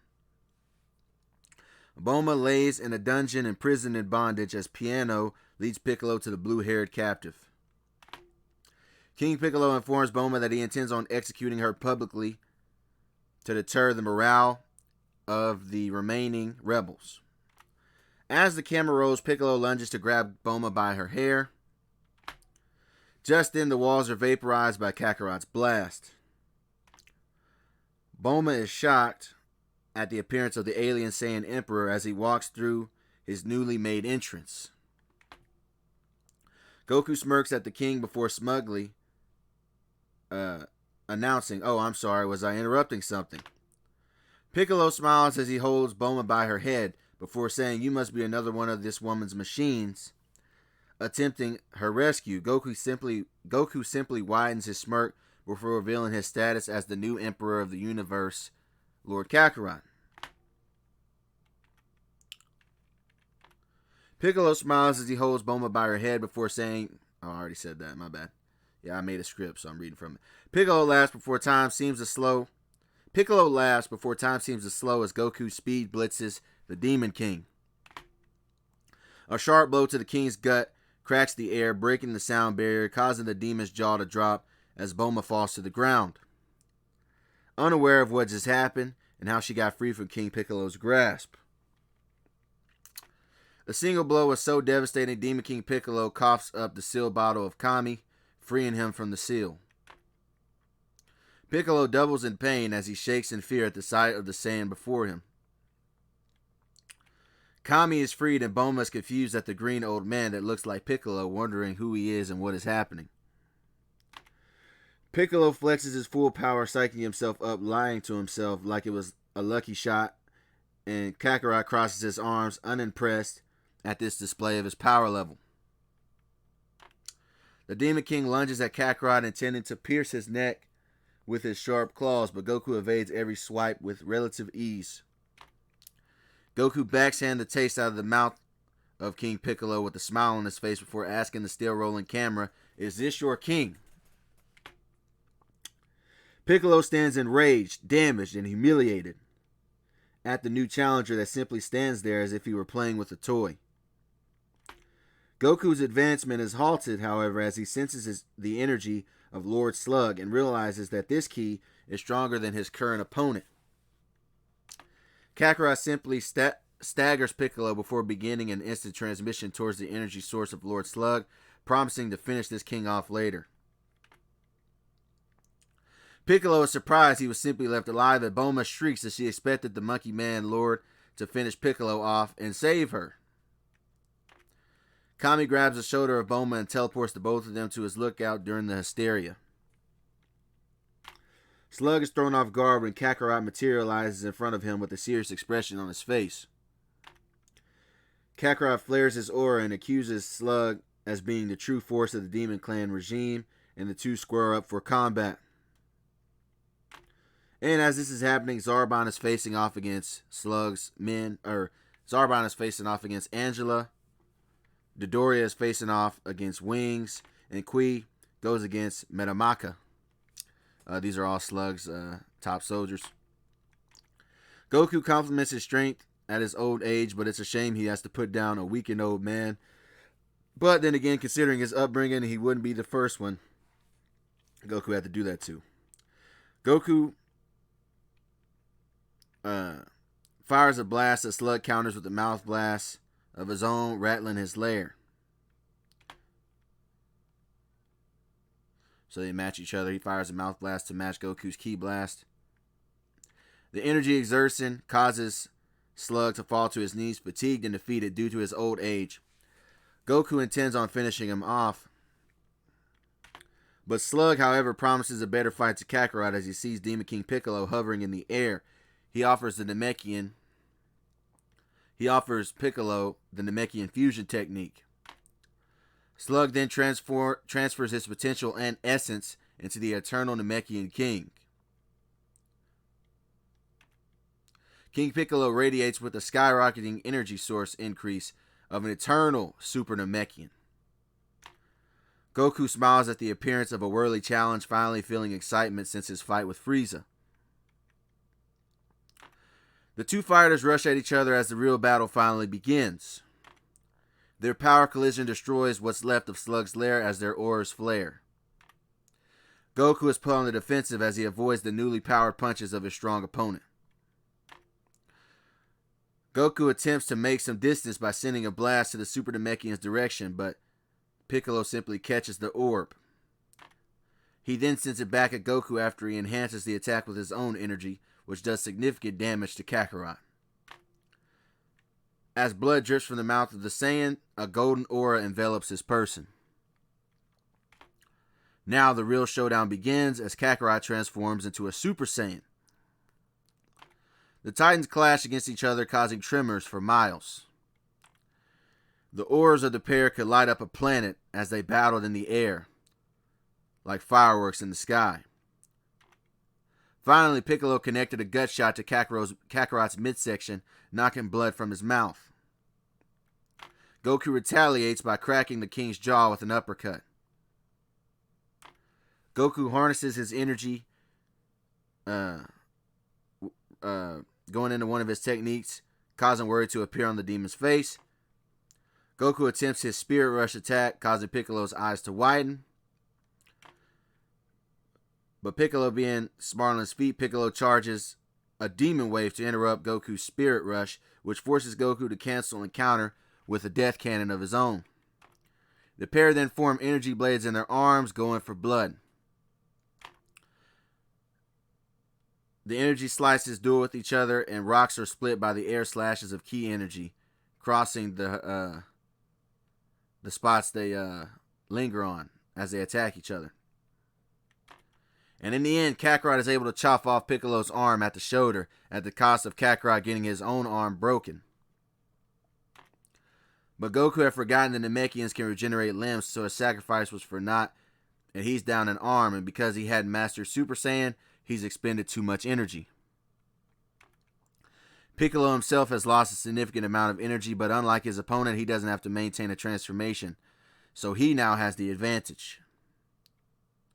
But before Piccolo can take advantage of his exploits, he is blindsided by the fist of Cyborg 16, who has had some upgrades since their last battle. As the two square up, Piccolo is still the stronger of the two, but Jivo, aka Cyborg 16, has unlimited stamina due to his android upbringing, or due to his android enhancements. Kami takes the time to speak to Goku with telepathy on his plan to secure the victory. Goku uses instant transmission to teleport to the lookout. At the lookout, Kami gives Goku a crash course in the hyperbolic time chamber, aka the Room of Spirit and Time, telling Goku that they should trap Piccolo in the Room of Spirit and Time and destroy the exit, sealing the Eternal Namekian in there forever. Goku agrees with the plan and decides to fly full speed and pour all of his energy into his flight, flickering in and out of Super Saiyan, heading straight towards the Super Namekian Demon King. Piccolo catches the rocket punch from Cyborg 16, frying the circuitry. Tired of the Metal Man, Piccolo prepares to blow him away with an explosive wave. As he charges the attack, he is tackled by Kakarot and teleported to the lookout, going full speed. Goku enters the chamber at high speed and teleports back to the entrance, leaving an enraged King Piccolo. The doors are blasted away, sealing the king away from the outside world, trapping him inside. Kakarot returns to the lookout to see Bulma and Kami staring at his direction, wondering what happens next. And that's where we'll be ending things for right now. If you guys like it, hit the like button and comment what you think. I'm going to get up out of here. I'm gone. Peace.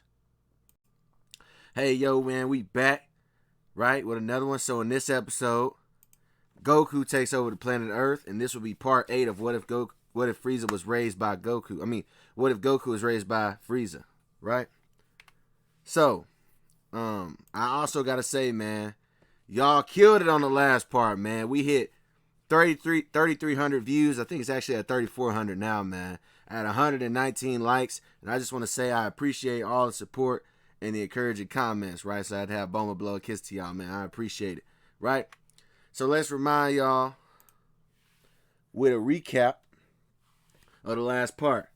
So Goku, who would be called Kakarot in this scenario, I'm going to use the words interchangeably anyway. So Goku, who would be called Kakarot in this scenario, arrives on the planet Earth after successfully overthrowing Lord Frieza and becoming the new emperor of the universe. And he went there out of curiosity because it was the original destination his parents wanted to send his space pod. Upon landing on the planet Earth, he finds cities in ruins because the Demon King Piccolo had taken over the Earth and bumped off all the Z fighters, one by one, leaving only Bulma, who is in despair.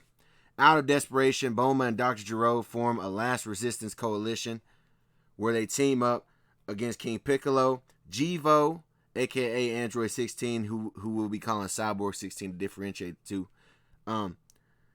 Anyway, Jivo, aka Android 16, volunteered his body for cybernetic enhancements. This is Jivo. For cybernetic enhancements, so he becomes Android 16. But in this verse, we'll call him Cyborg 16 because he's still alive and not a full robot, like in Canon Universe 7. So anyway, Cyborg 16.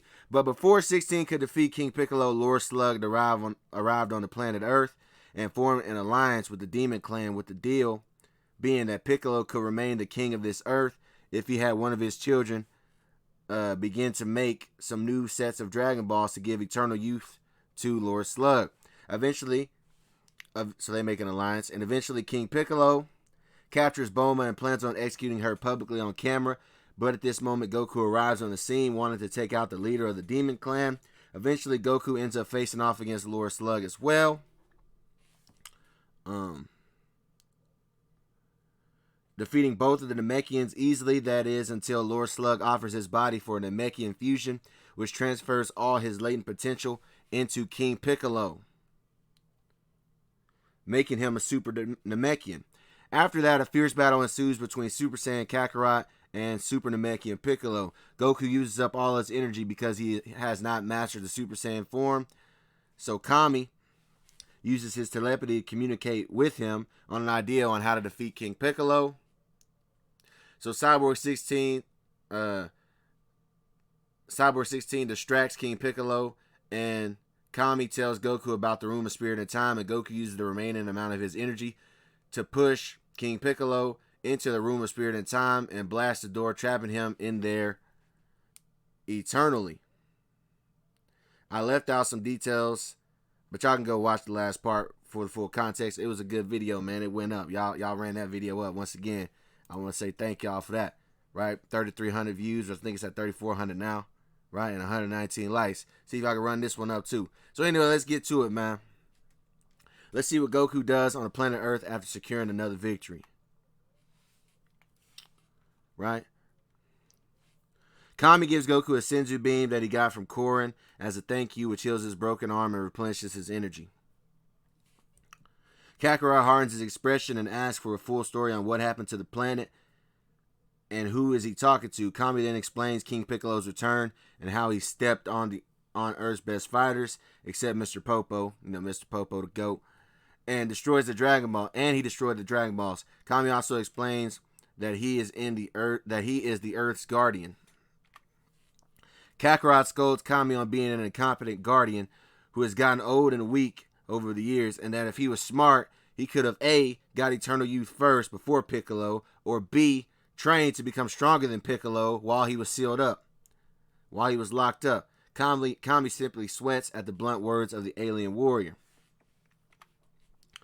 Kakarot's demeaning verbal assault was interrupted by an angry Bulma, who was yelling at Kakarot for leaving her behind enemy lines for a fight. Kakarot looks at the blue net confused and intrigued by the boldness of this weak earthling female.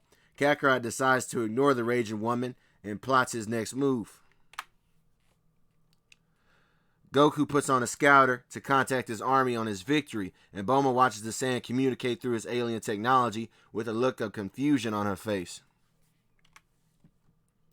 Zarbon informs Kakarot that the Demon Clan and Slug's army have been squad wiped, and Kakarot says excellent and tells him to rally above his location. Shadows appear on the lookout as Bulma looks up to see an army of aliens surrounding them. Goku hovers to meet the army. Goku congratulates his army for the success, but Zarbon tells Kakarot that there is one problem that happened during their conflict. Kakarot and Zarbon land back on the lookout, and Kakarot crosses his arms in annoyance before telling Zarbon to explain the predicament. Zarbon informs Kakarot that Slug's lieutenants heavily damaged their main spaceship. Zarbon timidly tells his Lord Kakarot that the damages were quite severe and that they didn't bring any mechanics along with them.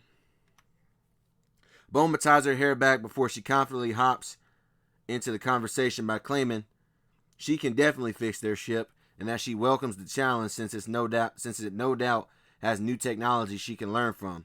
Zarbon looks over at the blue net before asking her who she is, and that's when Kakarot learns that the Earthling's name is Bulma, and that she comes from a family of mechanical geniuses. Kakarot's ears tingle hearing that, so he approaches Bulma differently, seeing her now as a potential asset to his empire. Kami watches on in silence as Kakarot offers to take Bulma to the mothership. Zarbon flies off towards the ship, and Goku grabs hold of Bulma, causing a blush to form on the Blue Net's face, while Kakarot simply looks at her and says, "We'll get there faster this way." Bulma looks at Frieza's former spaceship from a distance, admiring its hardware before preparing to get started on repairs. After a while of waiting on Bulma's maintenance, Goku is approached by a middle-aged man who looked like he was in desperate need of a barber. Dr. Gero needs to just let that badger skin on the back of his head go, man. But anyway, Goku also notices that the middle-aged man beside him was a stoic green giant, who we know to be Cyborg 16, and judging by the looks of their faces, they didn't seem friendly.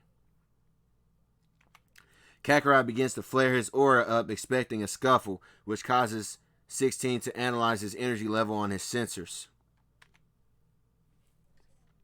But suddenly the tension in the air dissipates at the emergent appearance of Bulma, who came outside to inform Kakarot that her work on his ship was done, and upon doing so, she notices the Doctor and Cyborg 16, which causes her to wave at her former colleagues.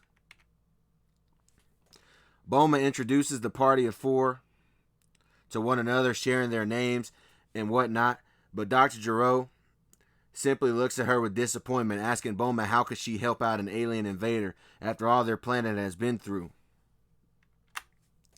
Dr. Gero boldly states that he will never align himself with Kakarot, and that the Earth doesn't need another alien emperor like King Piccolo, and he can't be trusted.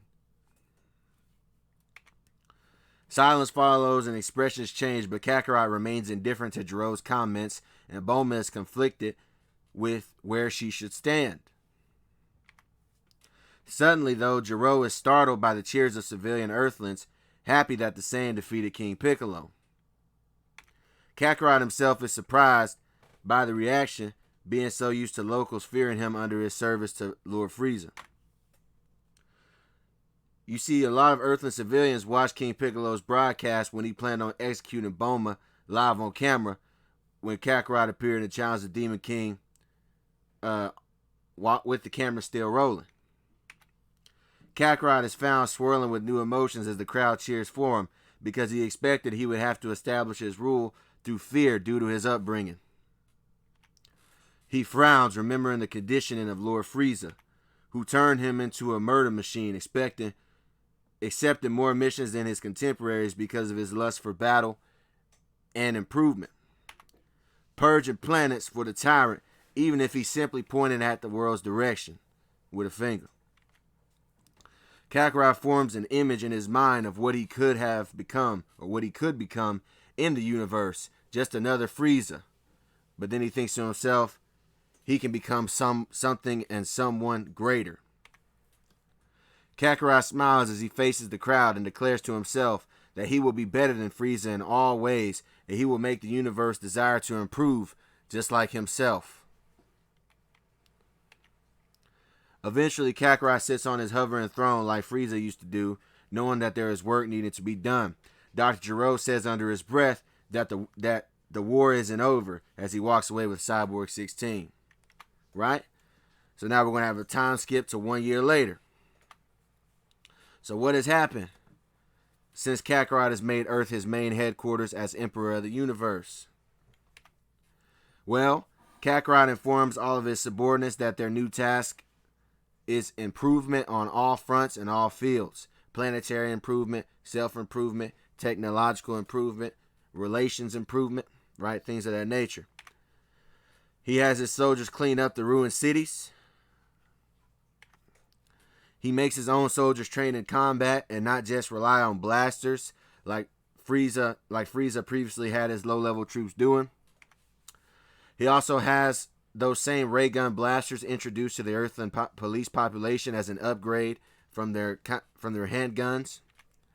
Kakarot also trains with Zarbon and Dodoria and Qui, telling them that he will not allow weak lieutenants in his army, complacent with their current strength. Goku also revisited the Namekians, wanting them to help out Kami on rebuilding and improving the Dragon Balls. He also stationed Qui and some soldiers there to protect them from potential threats. Dende follows Kakarot back to the Earth and helps Kami rebuild the Dragon Balls, making them now able to grant 2 wishes instead of 1. Kakarot then summons Shenron to grant his wish request. His first wish was to bring back everyone Piccolo and his army killed, and his second wish was to revive everyone he himself destroyed for a clean slate when he was Frieza's soldier. So everyone that he defeated as Frieza's soldiers under Frieza's orders, he had them revived as well, bringing back whole civilizations of planets that he had once purged as a final middle finger to Frieza.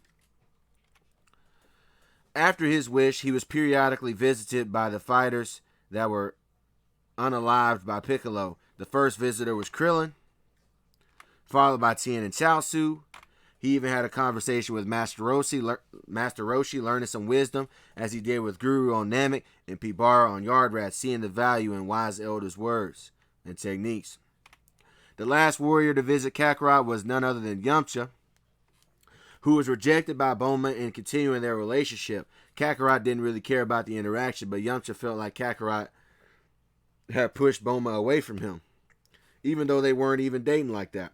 However, Bulma had developed an interesting relationship with the Saiyan King, seeing him as a friend that introduced her into to a new world. Yamcha sulks in the alley after his breakup, and he is approached by Dr. Gero, who makes a proposition for him. Oh, man, right? Also, Goku introduces Bulma's father, Dr. Briefs, to his best scientist, Kikino. Kikino, for those of you that don't know, Kikino was a brilliant scientist who served under Frieza. He made most of Frieza's equipment, the spaceships, the space armor, the scouters, all that, right?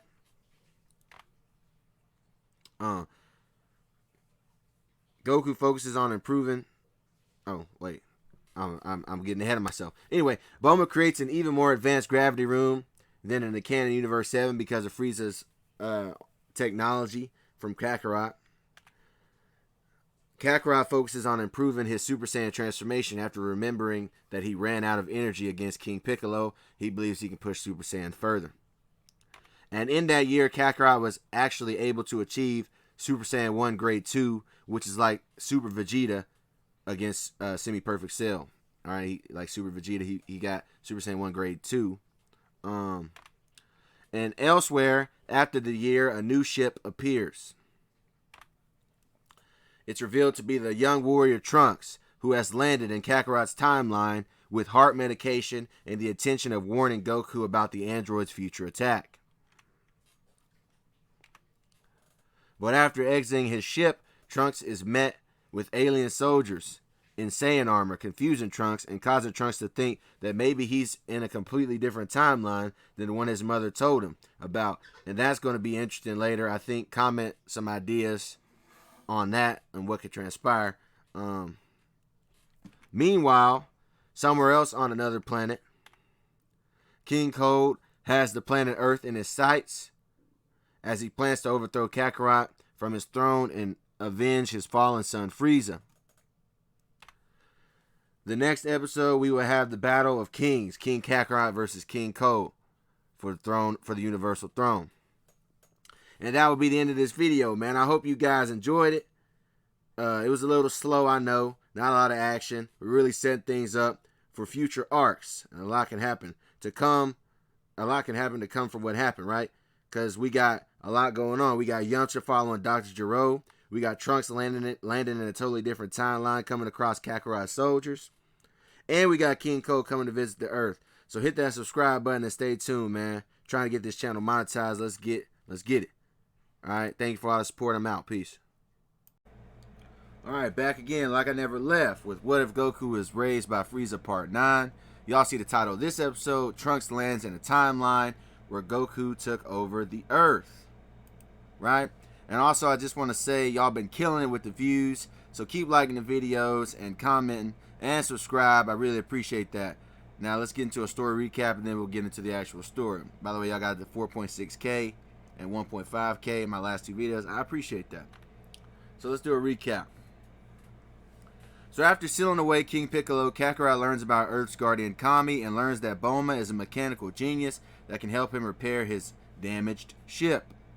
He flies Bulma to his ship to get to work. And while she's putting in work, Kakarot is approached by Dr. Gero and his son, Cyborg 16, who question his motives. But before a confrontation can occur, crowds of Earthlings cheer for Kakarot because they saw him defeat King Piccolo and save Bulma on live video. Kakarot vows to be a better emperor than Frieza was in every way. 1 year later, Goku got the Namekians to help repair and improve the Dragon Balls. So now you can get 2 wishes instead of 1, right? Because he went and got Dende. Yeah, I went and got Dende. And the 2 wishes that he wished for was all the people that King Piccolo and his army destroyed were brought back to life. And the second wish was he wished that the dragon would revive everyone he eliminated under Frieza's orders, right? Those were his 2 wishes. Yamcha was revived and rejected by Bulma. Yamcha blamed the rejection on Kakarot, who is actually oblivious to their conversation, but believes that Bulma doesn't want to be with him anymore because of Kakarot's arrival. Also, Trunks arrives in this weird timeline, and King Cold has his eyes set on overthrowing Kakarot on Earth and avenging Frieza. And also in the 1 year time skip, Kakarot learned Super Saiyan 1 Grade 2, which was like equivalent to Super Vegeta, because Bulma made an even more advanced gravity room because of Frieza technology. So, with that being said, let's get into it, right? Trunks lands in a timeline where Goku took over the Earth. Right? So let's get back to it. So, upon exiting his time machine, Trunks is approached by an alien like soldier wanting to know where he was and where his ship is from, or where he's from and where his ship is from. Trunks simply looks annoyed and confused, wondering where he is and who could these people possibly be. One of the aliens loses patience, so he fires a blast at the time traveler's direction, but the attack is quickly deflected, surprising the group. The rest of the squad prepare energy blasts, and Trunks simply smiles, readying himself for a challenge.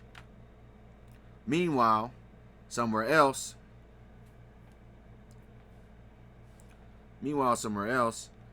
Goku is doing some bodyweight training by doing push-ups in his gravity chamber, which is even more advanced than the canon gravity chamber because Bulma got access to Frieza's technology. And as Goku exercises, he plays back the events of himself unaliving Frieza and becoming the new emperor of the universe. Goku's mind is a mix of excitement and paranoia as he wonders what will happen next. He knew Frieza had a father named King Cold, and he wondered if he would come to the Earth to get some get back for his son. Or maybe Vegeta and Raditz will try to challenge him for the throne since he spared them back in the day. Then Goku thinks to himself, can he really trust his own army, or will they betray him down the line? And then there was the Dr. Gero. There was the Dr. Gero guy who has disappeared and disapproved of his empire. Kakarot figured it would only be a matter of time before he made a move against him. Then a realization came to his mind. Maybe Gero is already making a move against him by using Bulma as a spy of sorts. After all, the both of them were working together to take down Piccolo. So who's to say they aren't working together to take him down now as well? Meanwhile, Bulma arrives back to Kakarot's ship with supplies for her next project. She wanted to be able to turn Kakarot's ship into a deployable capsule for easy storage in certain environments. As she was landing her plane, she wondered what Kakarot was up to today. The ship doors open. Bulma walks in and practically drops her equipment at the sight of the shirtless back of the Saiyan Emperor comes into view. But her blush is quickly replaced with a look of concern as she sees all the scars and war wounds on the back of Kakarot. She never noticed how battle damaged he truly was until now. But she was the only one. She was the only one to notice, because Kakarot turned to glare at her to glare at his single audience, which embarrassed the blue net as she got caught in 4K staring at the Saiyan who just finished his workout. Bulma's eyes hit the floor from embarrassment, expecting Kakarot to confront her for watching him. But to her surprise, he simply walks past her without even saying a word. Later on, Goku sits on the throne, seemingly lost in deep thought. Bulma watches the contemplating ruler with concern. She doesn't think Kakarot really has any friends now that she really thinks about it. He has soldiers and allies and even fans. But in the year she's known him, he's remained a mystery. And she thinks to herself, maybe he needs someone to talk to, and that in that way she can learn more about the Saiyan through conversation. She makes the bold decision and approaches the brooding Kakarot, who looks at her skeptical at her entrance. While in the meantime, Dodoria arrives to assist the soldiers on taking down Trunks, and is proven to be stronger than the other fodder. But ultimately, Trunks utilizes his solar flare technique to blind the pink brute, which allows the team from the future to land a devastating boot to his jaw, leaving him unconscious and out of the fight. And at the same time, Bulma is taking initiative by starting a conversation, telling Kakarot that she wants to know about who he was before he defeated Piccolo and even the Frieza guy she heard about. Considering the fact that he knows about Kami and his past, and over this year, she's told him about herself and the Briefs family, so it's only fair if he shares a little of his own backstory. Maybe over a drink or something. Kakarot looks at the blue net cautiously and confused at someone wanting to know about his old life. His attention, however, then points to the direction of a foreign key signature in flight after sensing Dodoria's power depleting. Bulma feels the shift in demeanor as Goku flares his aura and prepares to pinpoint the foreign attacker's location before using instant transmission. Bulma looks down disappointed at the conversation's interruption, believing it was going somewhere. She then looks outside, wondering what and who Kakarot teleported towards, and she wonders how dangerous could he really be. She then decides to go back to working on her capsule invention until Kakarot gets back. Trunks halts his flight to see the Capsule Corporation building in ruins, wondering what happened and what type of timeline has he traveled to. Trunks then looks up to see the appearance of a new figure, which turns out to be Kakarot, appearing by using his instant transmission. Trunks hovers up to converse with the new warrior, assuming that he's the Goku his mother told him about. Deciding to jump right into his mission, Trunks begins to tell Goku about the fact that he's from the future, and that eventually a heart virus will take Goku out, and Dr. Gero's androids will appear and terrorize the Earth. Kakarot interrupts the time traveler, Trunks, by telling him that he isn't Goku, and that he doesn't even believe his time traveler story, and that he's Kakarot, and that Frieza's doctors neutralized his virus years ago, because his doctors are more advanced than Earth's doctors, so they picked up on the virus a long time ago. He also tells Trunks that he is the Emperor of the universe, and Earth is his home base now. Hearing all that information, Trunks believes that he's dealing with an evil Goku, an evil version of Goku in this timeline, and looks back at the destruction of Capsule Corp before forming his next question for the Saiyan. Trunks narrows his gaze as his energy rises before he asks Kakarot about what happened to the building down there.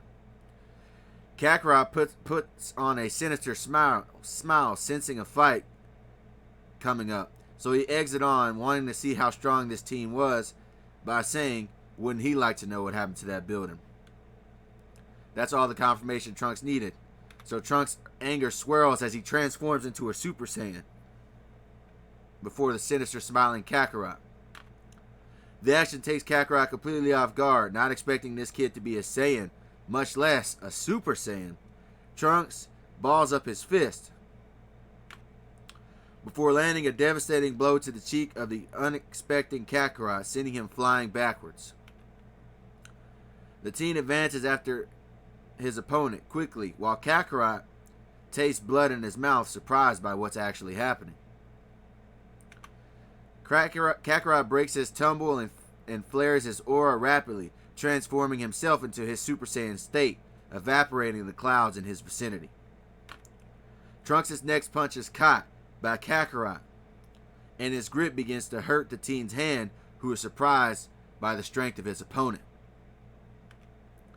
Kakarot follows up his catch with a knee to the Time Traveler's gut, which knocks the wind out of Trunks before he is kicked away. Trunks then brings a blade to a fist fight by drawing his sword and slashing away at his opponent, but Kakarot simply puts Ki into his hands to deflect all the slices before blasting Trunks away with a Ki airwave. Kakarot follows up his air push with a death beam, but Trunks cuts through the attack while continuing to advance forward back on the offensive. He kicks Goku to the ground before sending a burning attack towards his direction.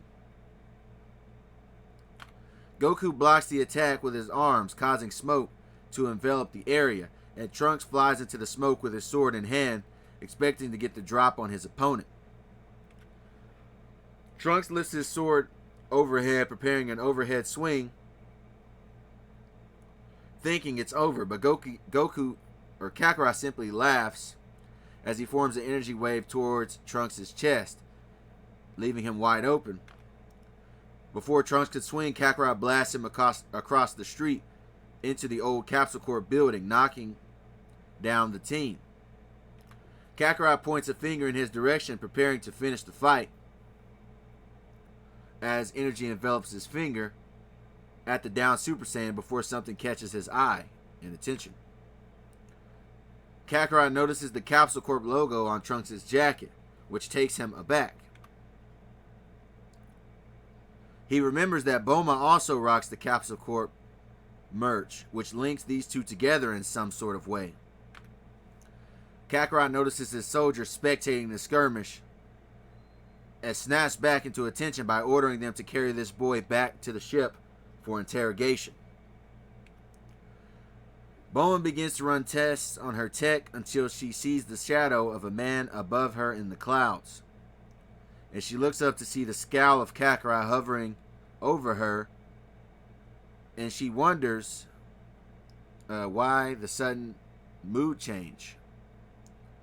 His worsening mood change at that. His soldiers drop the unconscious boy beside Bulma, which causes her to look down at the battered team with slight sympathy before seeing his jacket logo on his arm. "You were right, Bulma. We do need to talk. Now explain yourself." Bulma looks on confused at the hostile tone of Kakarot, and Kakarot thinks to himself that he was right and that Bulma must be a spy, and that's where we're gonna leave it, right? So like, comment, and subscribe. I'm gonna get out of here. Peace. Let me know what you guys think in the comments. I'm gone. Peace. Yo, back again, ladies and gentlemen, with What If Goku Was Raised by Frieza Part 10. Trunks learns about a new timeline. And I think I'm finally getting consistent with these uploads. And if y'all want me to continue, show this video some love by liking and commenting. You know, y'all been going crazy lately, right? Matter of fact, we climbing for sure. Because now I average about 1,000 views a video with less than 1,000 subs. And I made a playlist for y'all to watch the other parts if you want to catch up. I made a What If Goku Raised Frieza playlist, and I got 5,000 views on this one. We on a climb, so I appreciate that, right? So let's get to it. Let's start with a recap, like we always do, like usual, right? So Kakarot trains in his advanced gravity chamber, thinking about his potential opposition. He thinks about when he spared Raditz and Vegeta. and wonders if it was a mistake because they could be future rivals for his throne. He thinks about Frieza's father, King Ko, and wonders if he'll spin on Earth for some get back for his son's demise. He thinks on the loyalty of his own army,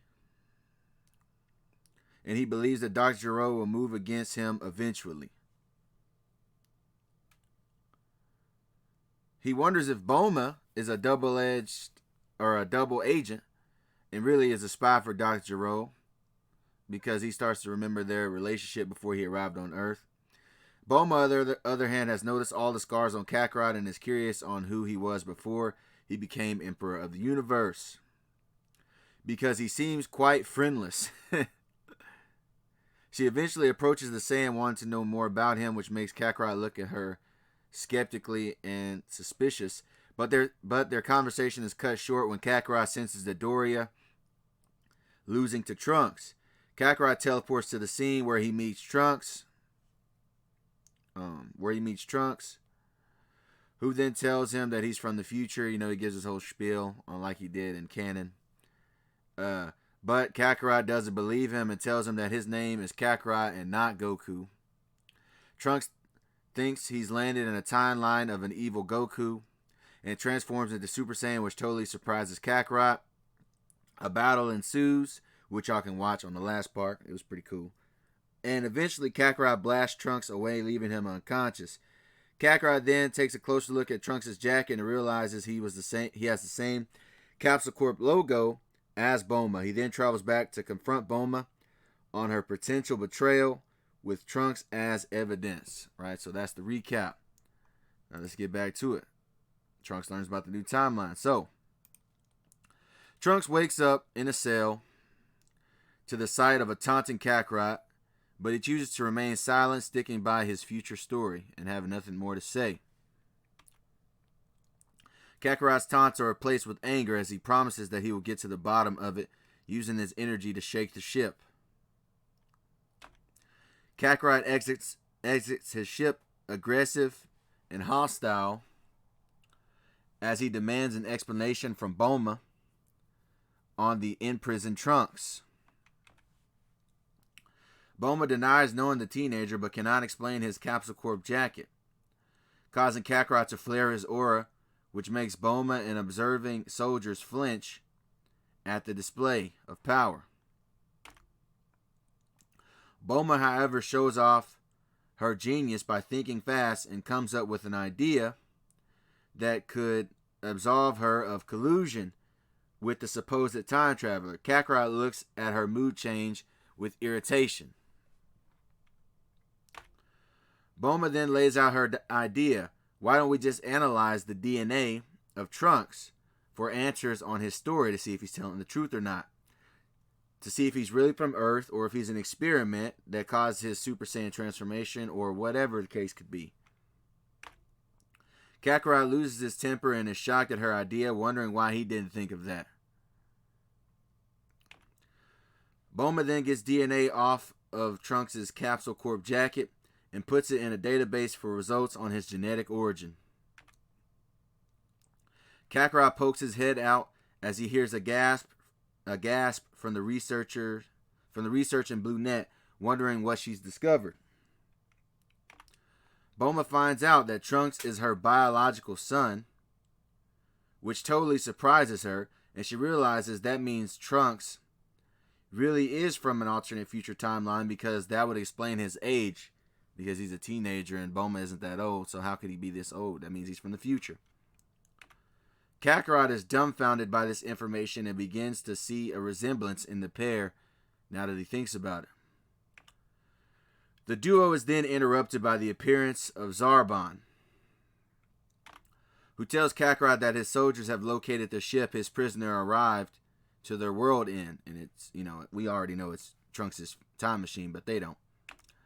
Kakarot tells Zarbon that the two of them will go check it out, but first he has to talk to his scientist Kikino about something. So Zarbon walks out, waiting for Kakarot. Kakarot tells Kikino to test the DNA of the new prisoner through Frieza's database.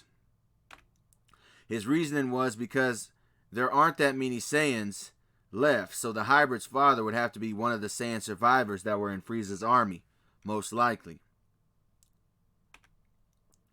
After his request, Kakarot and Zarbon blast off towards the direction of the ship's coordinates.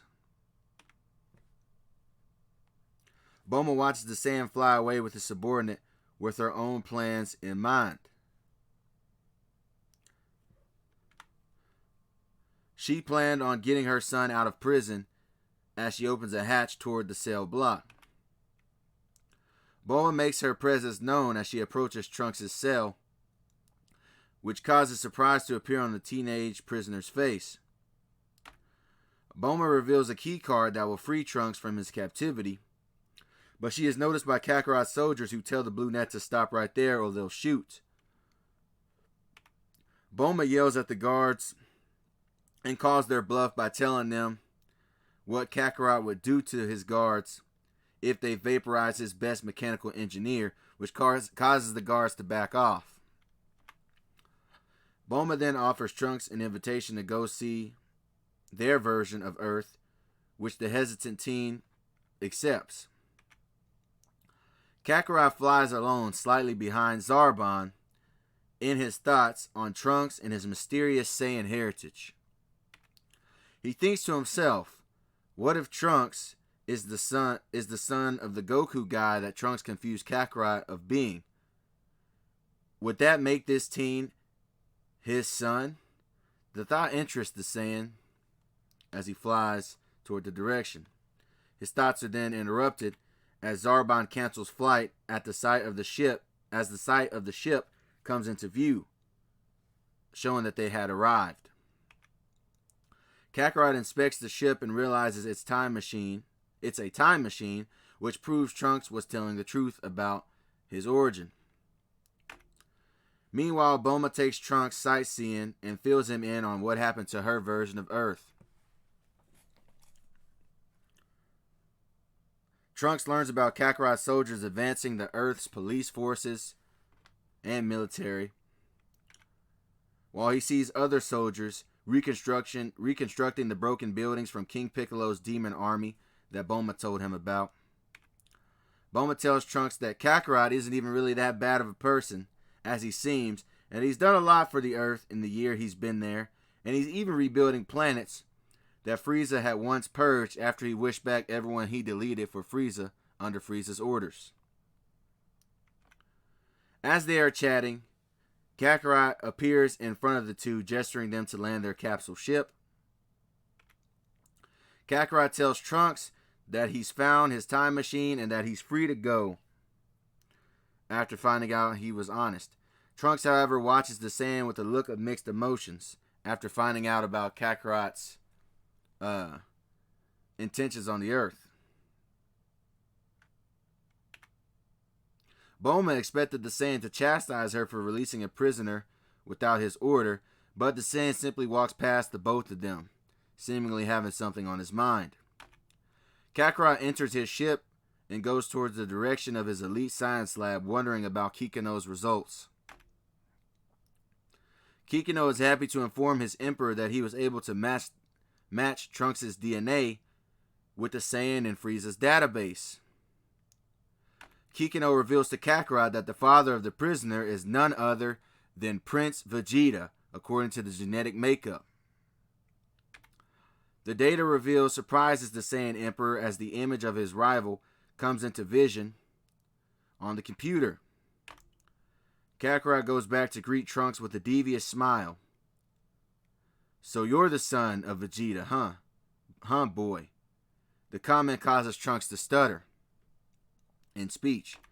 Trunks perks up with fascination, asking Kakarot to tell him about his father, expecting in this timeline that they must have been friends or allies. Trunks' expectations were soon lowered as Kakarot frowns at the assumption of Vegeta being his friend. Kakarot tells the story about his history with Vegeta, about how he used to bully him growing up when they were kids. Until one day Kakarot challenged him, Nappa, and his brother to a death match under Frieza's orders, which was a pretty epic battle. Y'all could go back and watch on the first part. It was on the very first part of this What If, of What If Frieza raised Goku. Go check that out. He then tells Trunks that he ended up letting Vegeta and Raditz live because they told him the truth about Frieza and all that, which led to the rebellion, which led to him becoming Emperor Kakarot. Trunks listens to the story with mixed emotions, but is at least relieved that at least his father in this timeline is alive somewhere. Trunks gets his jacket and sword back as he prepares to fly back to his ship to go back to his timeline, happy to have met his alternate mom and alternate Goku. As Trunks flies away, Bulma is shocked when she feels a hand on her shoulder. When she turns to see an uncomfortable Kakarot, who tells her that there's more to his story than what he told Trunks. Hesitantly, Kakarot tells Bulma his life story, starting with the fact that since he was a child, Kakarot was separated from the other Saiyans and raised alone. How he was often barely surviving on missions because he was born with a weak power level. And that eventually he began to rise in strength, soloing planets by himself, loving the rush of life and death, learning to do any and everything by himself. Bulma's predictions were right about the Saiyan, what she thought in the previous episode, on him really having no true friends. The Saiyan takes his hand off her shoulder and walks away, and Bulma reaches her hand out to tell Kakarot that he doesn't have to always be friendless, but before her hand can reach his arm, a city is vaporized in an instant by an unknown energy source. Both Bulma and Kakarot look towards the direction of the erased city with looks of confusion and concern, wondering what's going on. Trunks' departure is halted as he turns to see the city's catastrophic event, as he watches in horror, reminded of his future problems in his timeline with the androids destroying the city. King Cole smiled to himself as he's revealed, as the blast dissipates. That should get that monkey's attention. And that's where we're going to be leaving things. So King Cole has made his entrance, and that'll be the next episode of what's going to happen. But we're going to have some surprises and twists in there most likely. That's just how I do it. But you guys be sure you like, comment, subscribe, share, and all that. I'm out. Peace. Hope you liked it. Yo, back by popular demand with What If Goku is Raised by Frieza, Part 11. And the only thing extra that I gotta say is I've been averaging 1,000 views a video, and I just want to thank you guys for the support. Continue to like the videos now for the algorithm. Other than that, let's get to it. So you see the title, King Cole transforms against Trunks in this timeline. So let's give a recap of last episode. After Kakarot defeated Trunks, he noticed the Capsule Corp logo on his jacket. He locked him up and threw away the key for questioning. Kakarot then pressed Bulma about the Capsule Corp affiliation with Trunks and begins to assume she was a traitor. Bulma thinks quickly and suggests analyzing Trunks' DNA to prove if he was telling the truth about his identity. Bulma begins analyzing his genetic makeup and finds out that she's a match for Trunks as his biological mother, which shocks her. Kakarot, meanwhile, asks Kikino to find the Saiyan father to the hybrid Trunks, and was shocked to see that Vegeta was his biological father. Kakarot then tells Trunks the story of his and Vegeta's rivalry, which causes Trunks to feel awkward but relieved that his father was alive in this timeline at the very least. Trunks then heads back to his time machine, and Kakarot hesitantly tells Bulma about his full, tragic life story.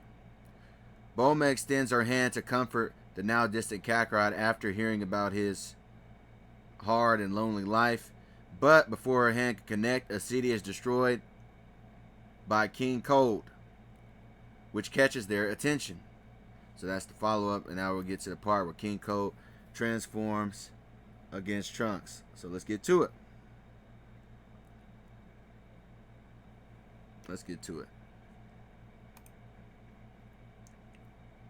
But this King Cold won't go down so easy against Trunks. Now let's begin.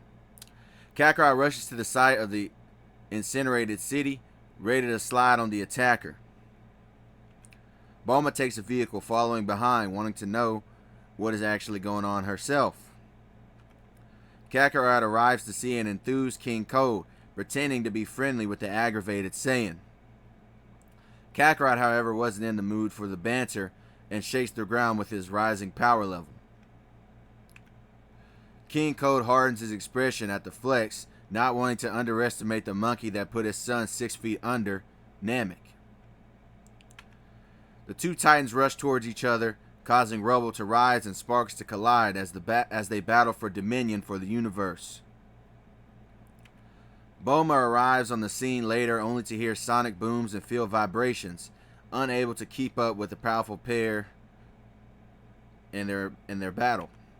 Kakarot sees that King Cold is almost as strong as Final Form Frieza in his second form, and Cold smiles at the tenacious Saiyan, seeing how this ape was able to step on his youngest son. The duo then charge up balls of energy ready to clash. The bombs collide, causing the surrounding area to rattle from the power display of the energy.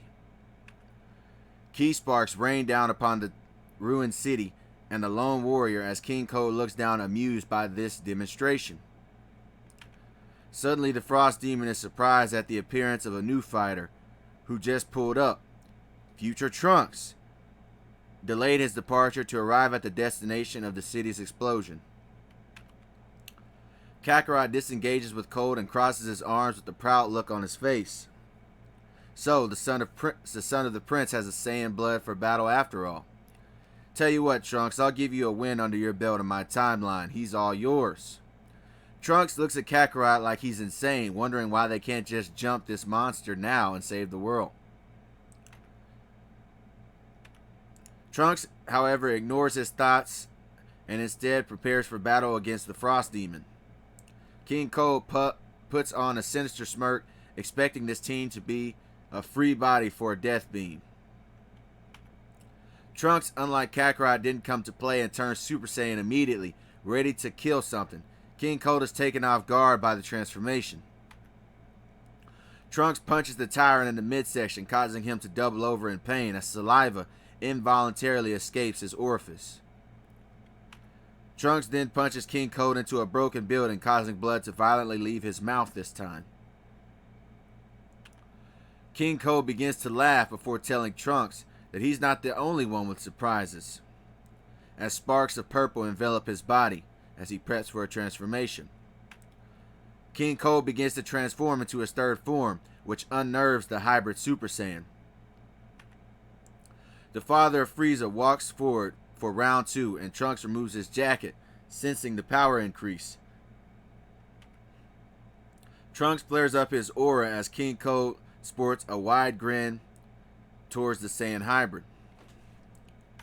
Trunks fires off a Masenko, kicking up rocks as it approaches the newly transformed King, while the Frost Demon claps his hands together to cancel the blast heading towards him with a death barrier.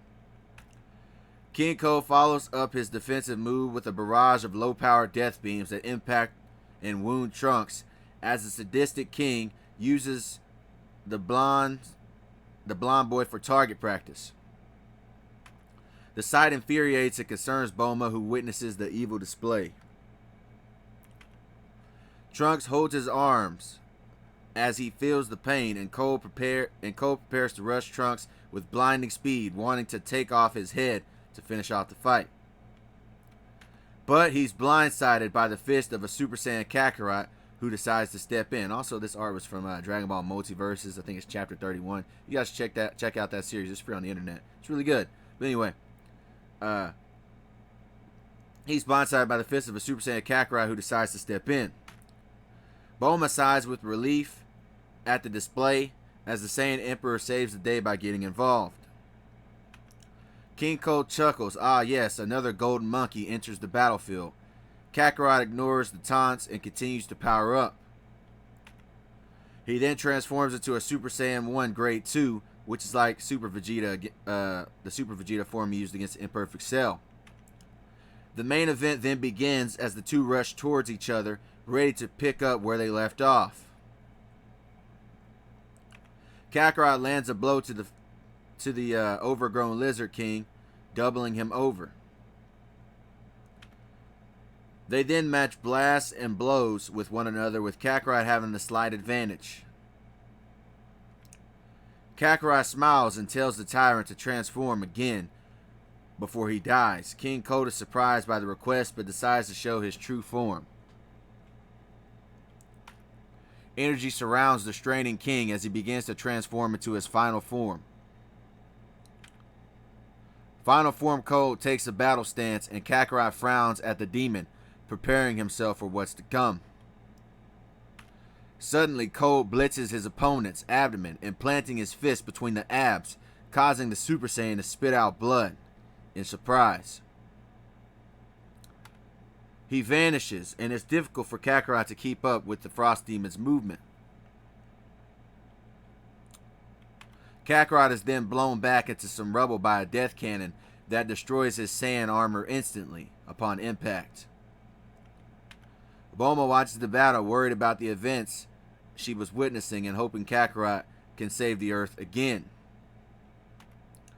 King Cold watches the Super Saiyan get back up unamused. Kakarot locks in his vision, knowing that this will be his hardest battle yet. And that's where we're going to end things for this episode. So the battle's heating up, and comment your thoughts. Alright, I'm going to go ahead and get up on out of here. I'm out. Peace. Hey, yo, we heating up with this story, man, of what if Goku is raised by Frieza Part 12. In this episode, Kakarot will tap into a new transformation against King Cold in his final form.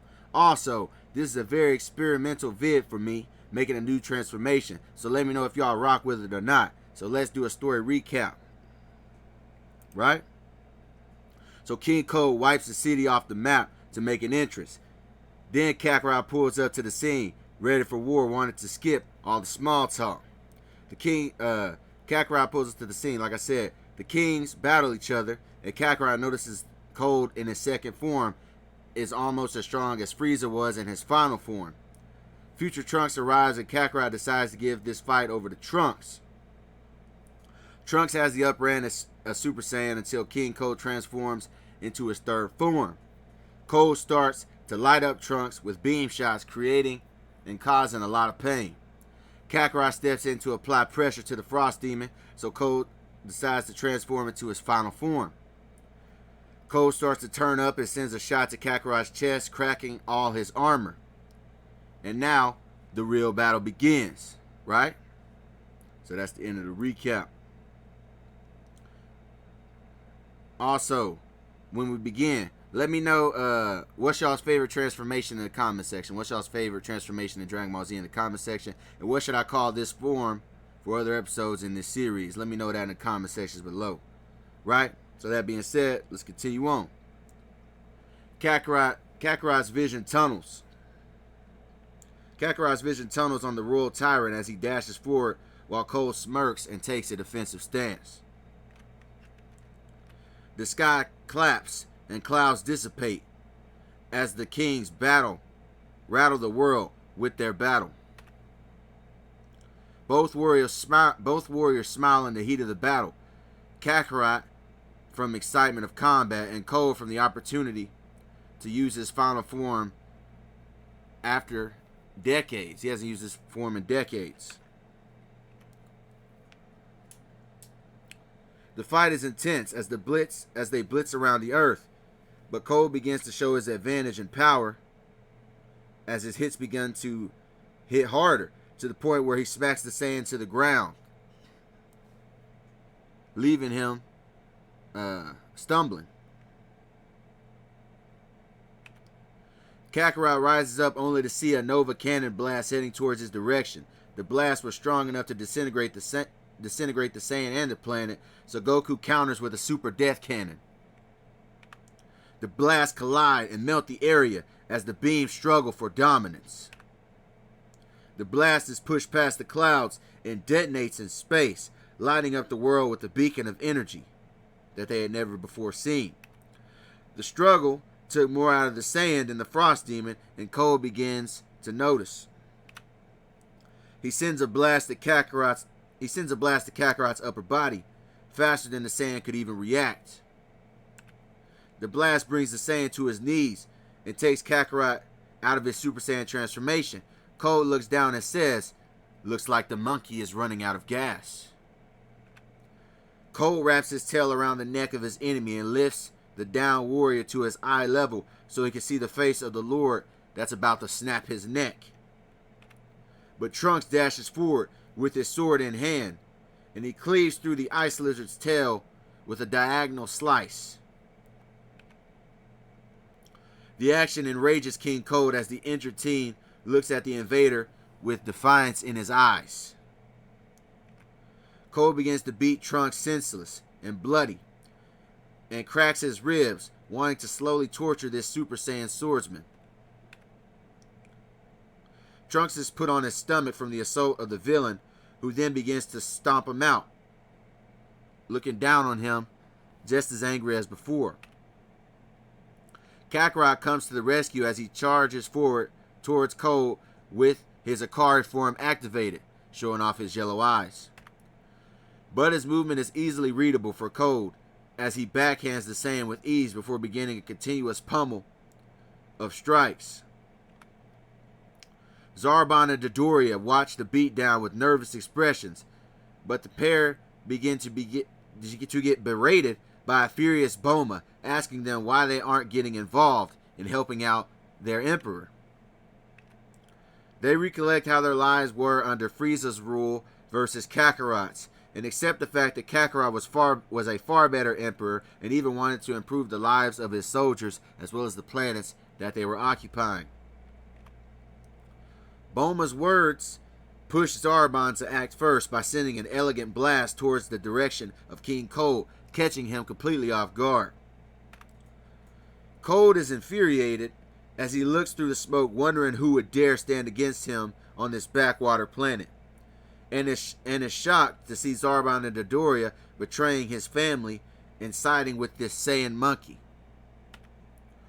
Cold rushes the pair, wanting to make an example out of the duo for the remaining forces of Kakarot's army to not get involved, and Dodoria charges an explosive wave to intercept the charge. The pink brute lights up the area with his attack, incinerating the environment behind his intended target. Cold emerges with only scuff marks and killer intent directed at Dodoria's direction, which causes fear to take his face. But the demon is halted by the spirit fist attack of Kakarot that takes him off guard. Cold retaliates by rattling the Saiyan's jaw with a powerful punch. He then catches the warrior as he is falling in a claw-like grip as he holds his throat. But Zarbon transforms as he charges the king to put him in a full Nelson grapple hold. Zarbon tells Trunks to take off his head before he escapes, and Cold resists the grapple, aggravated at this predicament. Trunks puts everything he has into his swing with the intention of finishing the battle, and Cold watches his advance. However, Cold has access to eye beams and blasts Trunks away, taking him out of the fight. The maneuver shocks Zarbon, causing him to loosen his grip, and King Cold escapes the hold of the brute and buries his fist inside the stomach of the turquoise giant, staining his royal hand with blue blood. Kakarot watches the battle in slow motion, remembering how it was Zarbon that basically taught him his Akari transformation all the way back during episode 1, and then decides to go for a gamble. Kakarot's hair flickers back to gold as he glares at the demon with the blood of his lieutenant staining his hand. Cold smirks and says that if looks could kill, I would already be dead, but unfortunately, you monkeys lack that ability. but the warrior doesn't respond as he approaches coldly. Kakarot focuses on himself and decides to gamble his next move. He tries to activate his Akari form while he's still a Super Saiyan. So he tries to stack Akari onto a Super Saiyan transformation. His eyes become yellow while his hair remains gold and his body begins to change. The sight begins to unnerve Code as he begins to wonder what exactly is going on. Fur begins to climb up his body as his hair grows longer. And he gives out a wild grin towards Code, while Code looks unsettled by this new transformation. Code launches a powerful death cannon at the new transformation, deciding to end this battle once and for all before any other surprises can come afoot. The blast dissipates only to reveal an unscathed Kakarot with a wild, evil grin, whose yellow eyes narrow in Code's direction, and Code cannot believe that his attack had absolutely no effect on his opponent. Kakarot then hits Code harder than he's ever been hit before in his life, bringing the tyrant to his knees. Code falls to his stomach as the feral Kakarot begins to beat on his chest with a maniacal laugh as he dances around the down King Code. Code grinds his teeth as he is mocked by the wild Saiyan beating on his chest in celebration. Having enough, Code goes into his full power transformation, shaking the continent in his display of power.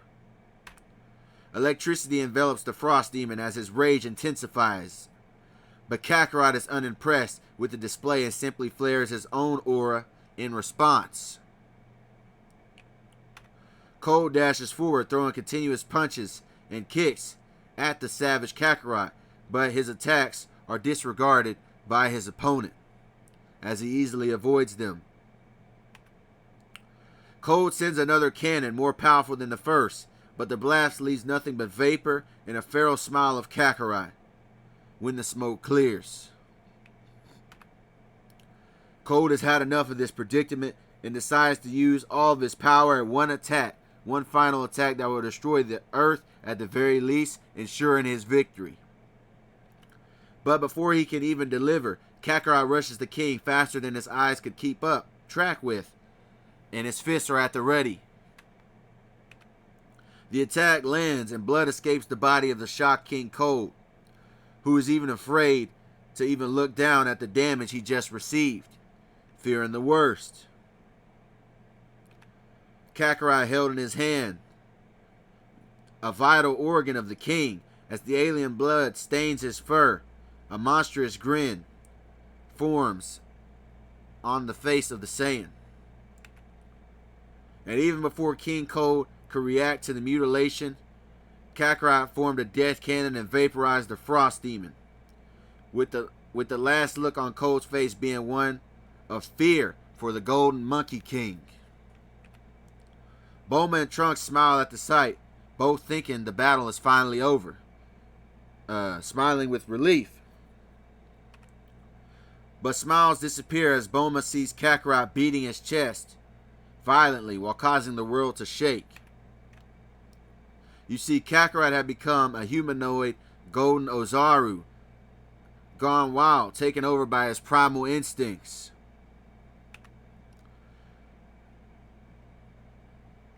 Kakarot flares his aura, ready to destroy things to celebrate his victory, and Bulma believes she needs to act fast before there's nothing left. Kakarot's aura blows Bulma back, but she continues to approach with her hand extended. Bulma thinks back to the moment where Kakarot told her his life story, about how he killed to survive and was alone on his climb to power his whole life, and how she tried to tap his shoulder to console Kakarot before King Code interrupted by destroying the city. Kakarot smells her presence as he whips his neck around, showing hostility, but Bulma extends out her hand regardless of the look she is receiving. Bulma even touches his forearm and tells Kakarot that he has a friend in all this now. and not to worry. The action surprises the bestial Saiyan, and he briefly comes back in control of his mind. With the brief control of himself, Kakarot decides to teleport off-world with instant transmission to keep the Earth out of danger from himself in his current state. Bulma and Trunks look up to the sky with concern, wondering where Kakarot went off to and will he be coming back. And that's where we're going to be leaving things off today. So, where did the Saiyan run off to and what's going to happen next? Also, let me know in the comment section some names for Kakarot's new transformation. And also tell me if you liked his new transformation. I got a couple names already, so let me know if y'all rocking with these names in the comments. I got Super Saiyan Primal, Super Saiyan Pharaoh, Super Saiyan Savage, and maybe there's some other names I didn't think of. And be sure y'all like and share. We're going to go to the top with this one. I'm out. Peace. Yo, we back with episode 13 of What If Goku Was Raised by Frieza. Also, stay tuned to the end of this video because I'm going to ask y'all for an opinion for the next episode of this series. So stay tuned for that. So, in the last episode, Kakarot faced off against Final Form King Code. Kakarot was starting to lose until he got the idea of stacking his Akari form with his Super Saiyan transformation, which created a brand new transformation that we will call Super Saiyan Prime. And we're calling it Super Saiyan Prime because that's the comment that got the most likes when I asked you guys for an input on a name for that transformation on the last video. So anyways, Super Saiyan Prime Kakarot disintegrated King Code with a death cannon, but after his victory, Prime Kakarot went berserk and behaved like a humanoid golden Ozaru, wreaking havoc. That is until Bulma bravely risked her safety to calm the golden beast down back to his senses. Kakarot recognized Bulma and decides to teleport off-world to an unknown planet to keep the Earth safe from his savagery, leaving Trunks and Bulma to look up in the sky, wondering where he went and if he will be okay. Which leads us to this episode, where, as y'all saw the title, Goku goes back in time with Trunks to stop the androids. So let's get into it. So without further ado, let's continue the story. And don't forget to press that like button. So Super Saiyan Prime Kakarot arrives on a planet familiar to him in his days under Frieza, wanting to isolate himself instead of teleporting to a place populated like Yardrat or Namek. But this planet will come into play in future episodes. And guess how and why in the comments on why this planet will have any significance to the story. But anyway, after that event, a month of time passes by. Bulma keeps her concern for the vanished Saiyan on her face as future Trunks arrives with some new supplies. Trunks makes his presence known by showing the supplies he was holding, which gets Bulma's attention.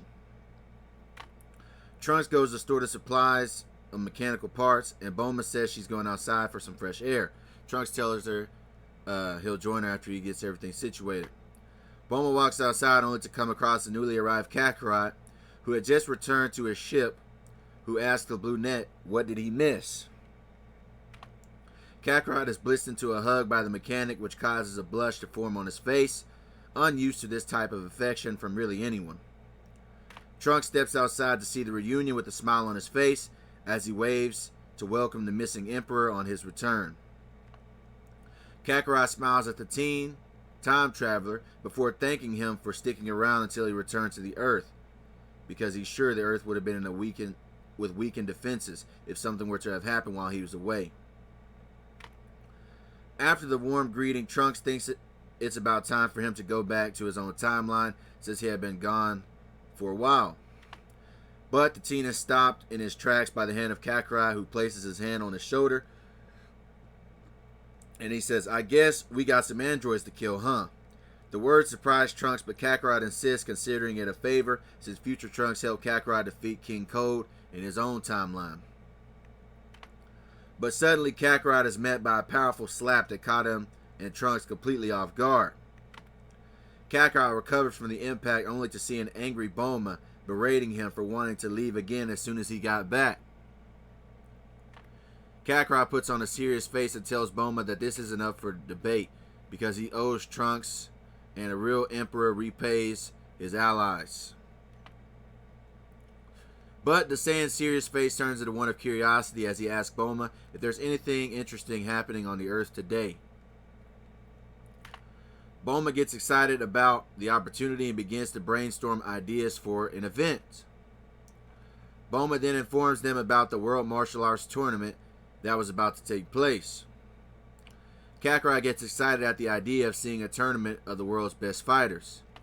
And even Trunks is also interested in watching the spectacle, so it was settled. They were going. So later that day, future Trunks was the first to arrive at the tournament's entrance and sat there patiently with his back to a wall, waiting for everyone else to show up. The next to arrive was Kakarot, who sported his Saiyan armor with a royal red cape behind him to sport the occasion. And the last to appear was Bulma, who Trunks noticed first, waving in her direction to motion for her attention. Kakarot was thrown off guard at the new stunning appearance. The two compliment each other on their outfits and talk for a while until the tournament is about to start. Kakarot walks through the entrance, which causes the crowd to roar in excitement because they still remembered him as the man who put a stop to the tyrant King Piccolo and liberated them, which causes the Saiyan warrior to sport a genuine smile. And after that, the games begin. The trio watch together with content as fighters battle for the prize money. The semi-final battle was the most intense between Tien and Krillin, who put on a real show. Tien manages to defeat Krillin by knocking him out of the ring after a brief beam clash. The finals will begin shortly after between Tien and a mystery fighter who finally revealed himself to be the desert bandit Yamcha, to everyone's surprise. Tien is then attacked by Yamcha's new technique, known as the Cyber Wolf-Fang Fist. Tien is comboed out of the ring quickly after and flabbergasted by what just happened, leaving Yamcha as the winner of the martial arts tournament.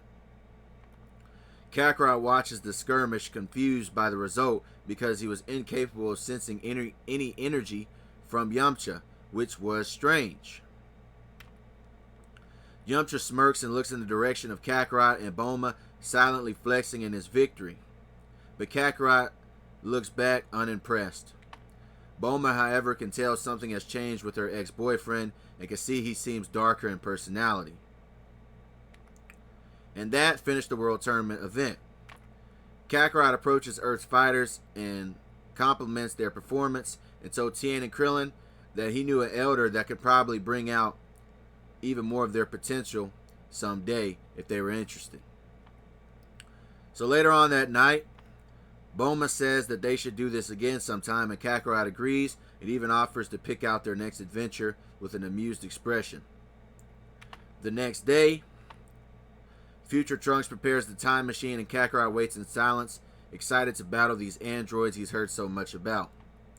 The time machine arrives in the future, where future Bulma is seen watching their arrival. Bulma is amazed to see her old best friend Goku and Trunks in the future timeline. But Trunks informs her that things didn't go as planned with the time travel and that this isn't Goku but Kakarot. Suddenly, the reunion was interrupted by cities being blasted in the background by androids 17 and 18.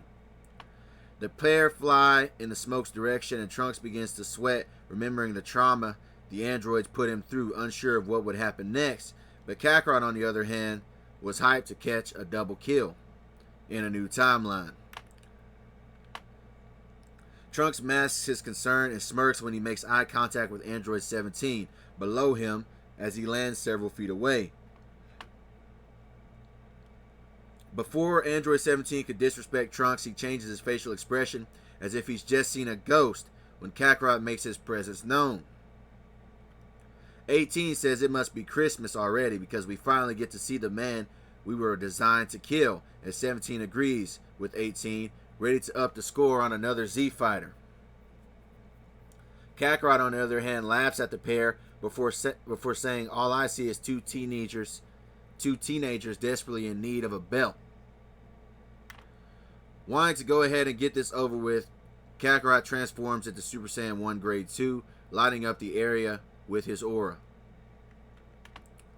The pair smirk in annoyance and say that the hair change is getting out of style, but Kakarot is unamused. Android 17 is the first to step up and dashes forward with his fist ready to get active. But is stopped in his tracks when Goku sends a right to his face, making 17 do a backflip while losing saliva from the attack. Android 18 watches the scene with a look of disbelief, wondering how 17 already got put on his pockets. 18 smirks and says must have been a lucky shot before rushing forward, only for Kakarot to catch her fist with his hand in a vice-like grip. Now it was time for Kakarot to smirk as his hand glows to blow Android 18 away like a paper airplane. The twin androids can't believe their situation and grind their teeth in spite. 18 assures 17 that there's no way Goku can take them both on, ready to lead the charge in the jumping. Kakarot welcomes the tag team as he crosses his arms in amusement as the pair charge at him together. 18 sends her infinity bullet attack at Kakarot only for him to deflect every projectile and advance forward. And 17 lines up a full power energy wave expecting to catch Kakarot off guard, but the Super Saiyan was ready to send his attack to the stars when he deflects it.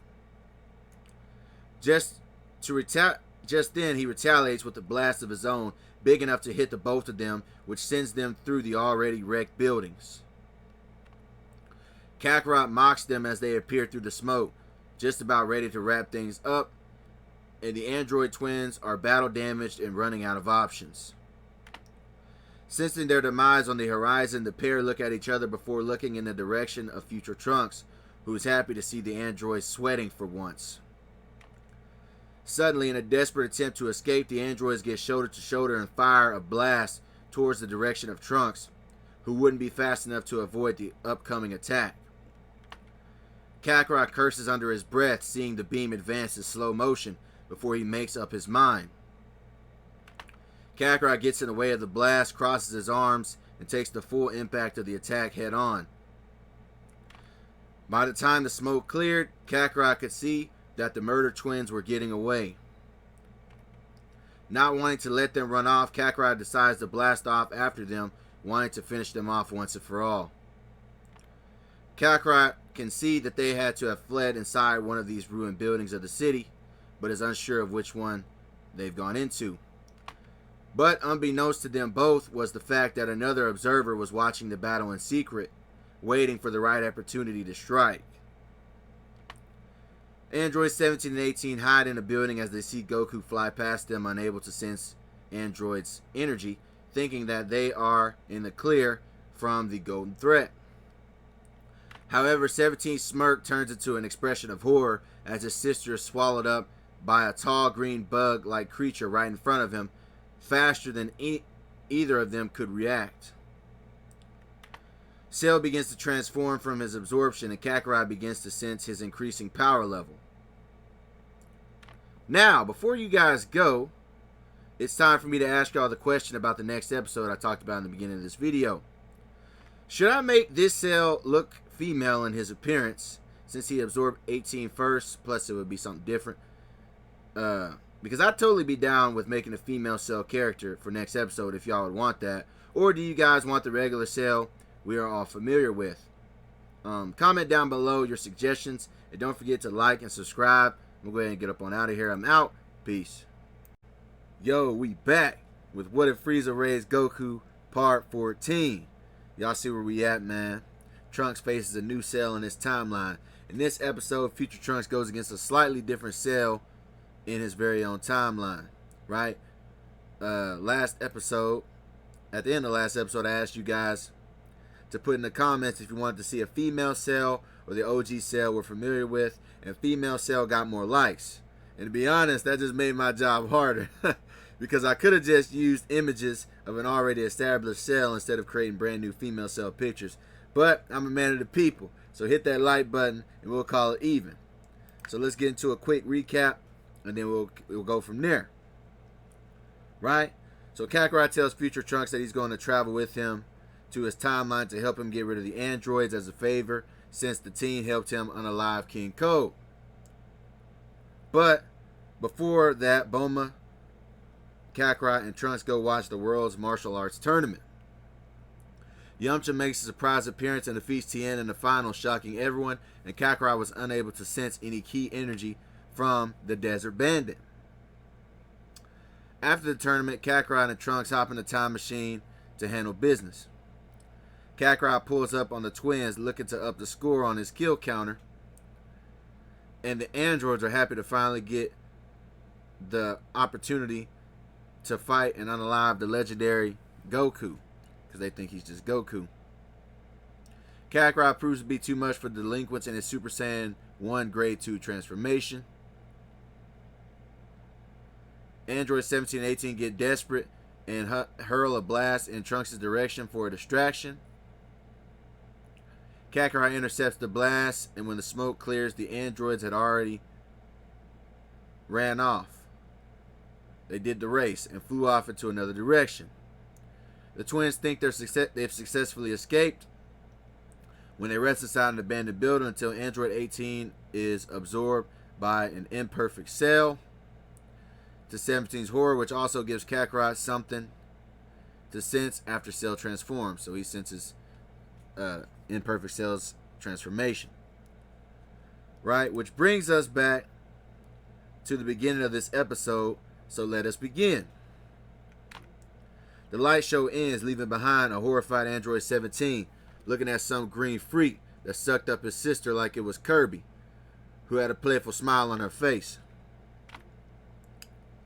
The awkward tension is pierced by the arrival of an unamused Super Saiyan Kakarot looking down at the pair.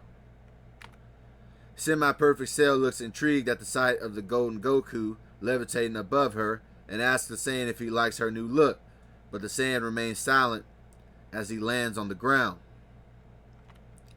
Cell rushes the Golden Warrior, wanting to test out her new form, and Kakarot clashes with the green humanoid, and the pair dance around city ruins in a competitive battle. Kakarot fires out death beams, and Semi-Perfect Cell launches a barrage of energy volley attacks.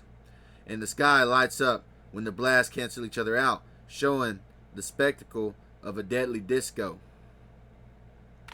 Then they match each other with a concentrated blast that shakes the area when they collide, and it's apparent that Kakarot's blast was slightly the stronger of the two, sending Cell back into a broken down building.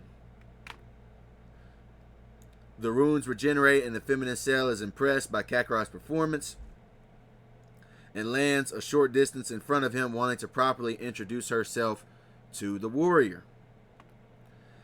Cell tells her small audience that she is the ultimate creation of the late Dr. Gero, who designed her as a bio-android that can achieve perfection through absorbing androids 17 and 18. Kakarot listens to the bio-android while thinking to himself that he knew that Dr. Gero couldn't be left to his own devices and planned on seeking him out when he got back to his timeline, just in case he tried to pull something like this. Future Trunks listens to the story, angry at Dr. Gero for creating all these monster androids that wrecked his timeline. And Android 17 hears the information and narrows his eyes, not wanting Cell to turn him into her next victim, as she eyes him like he's some sort of snack.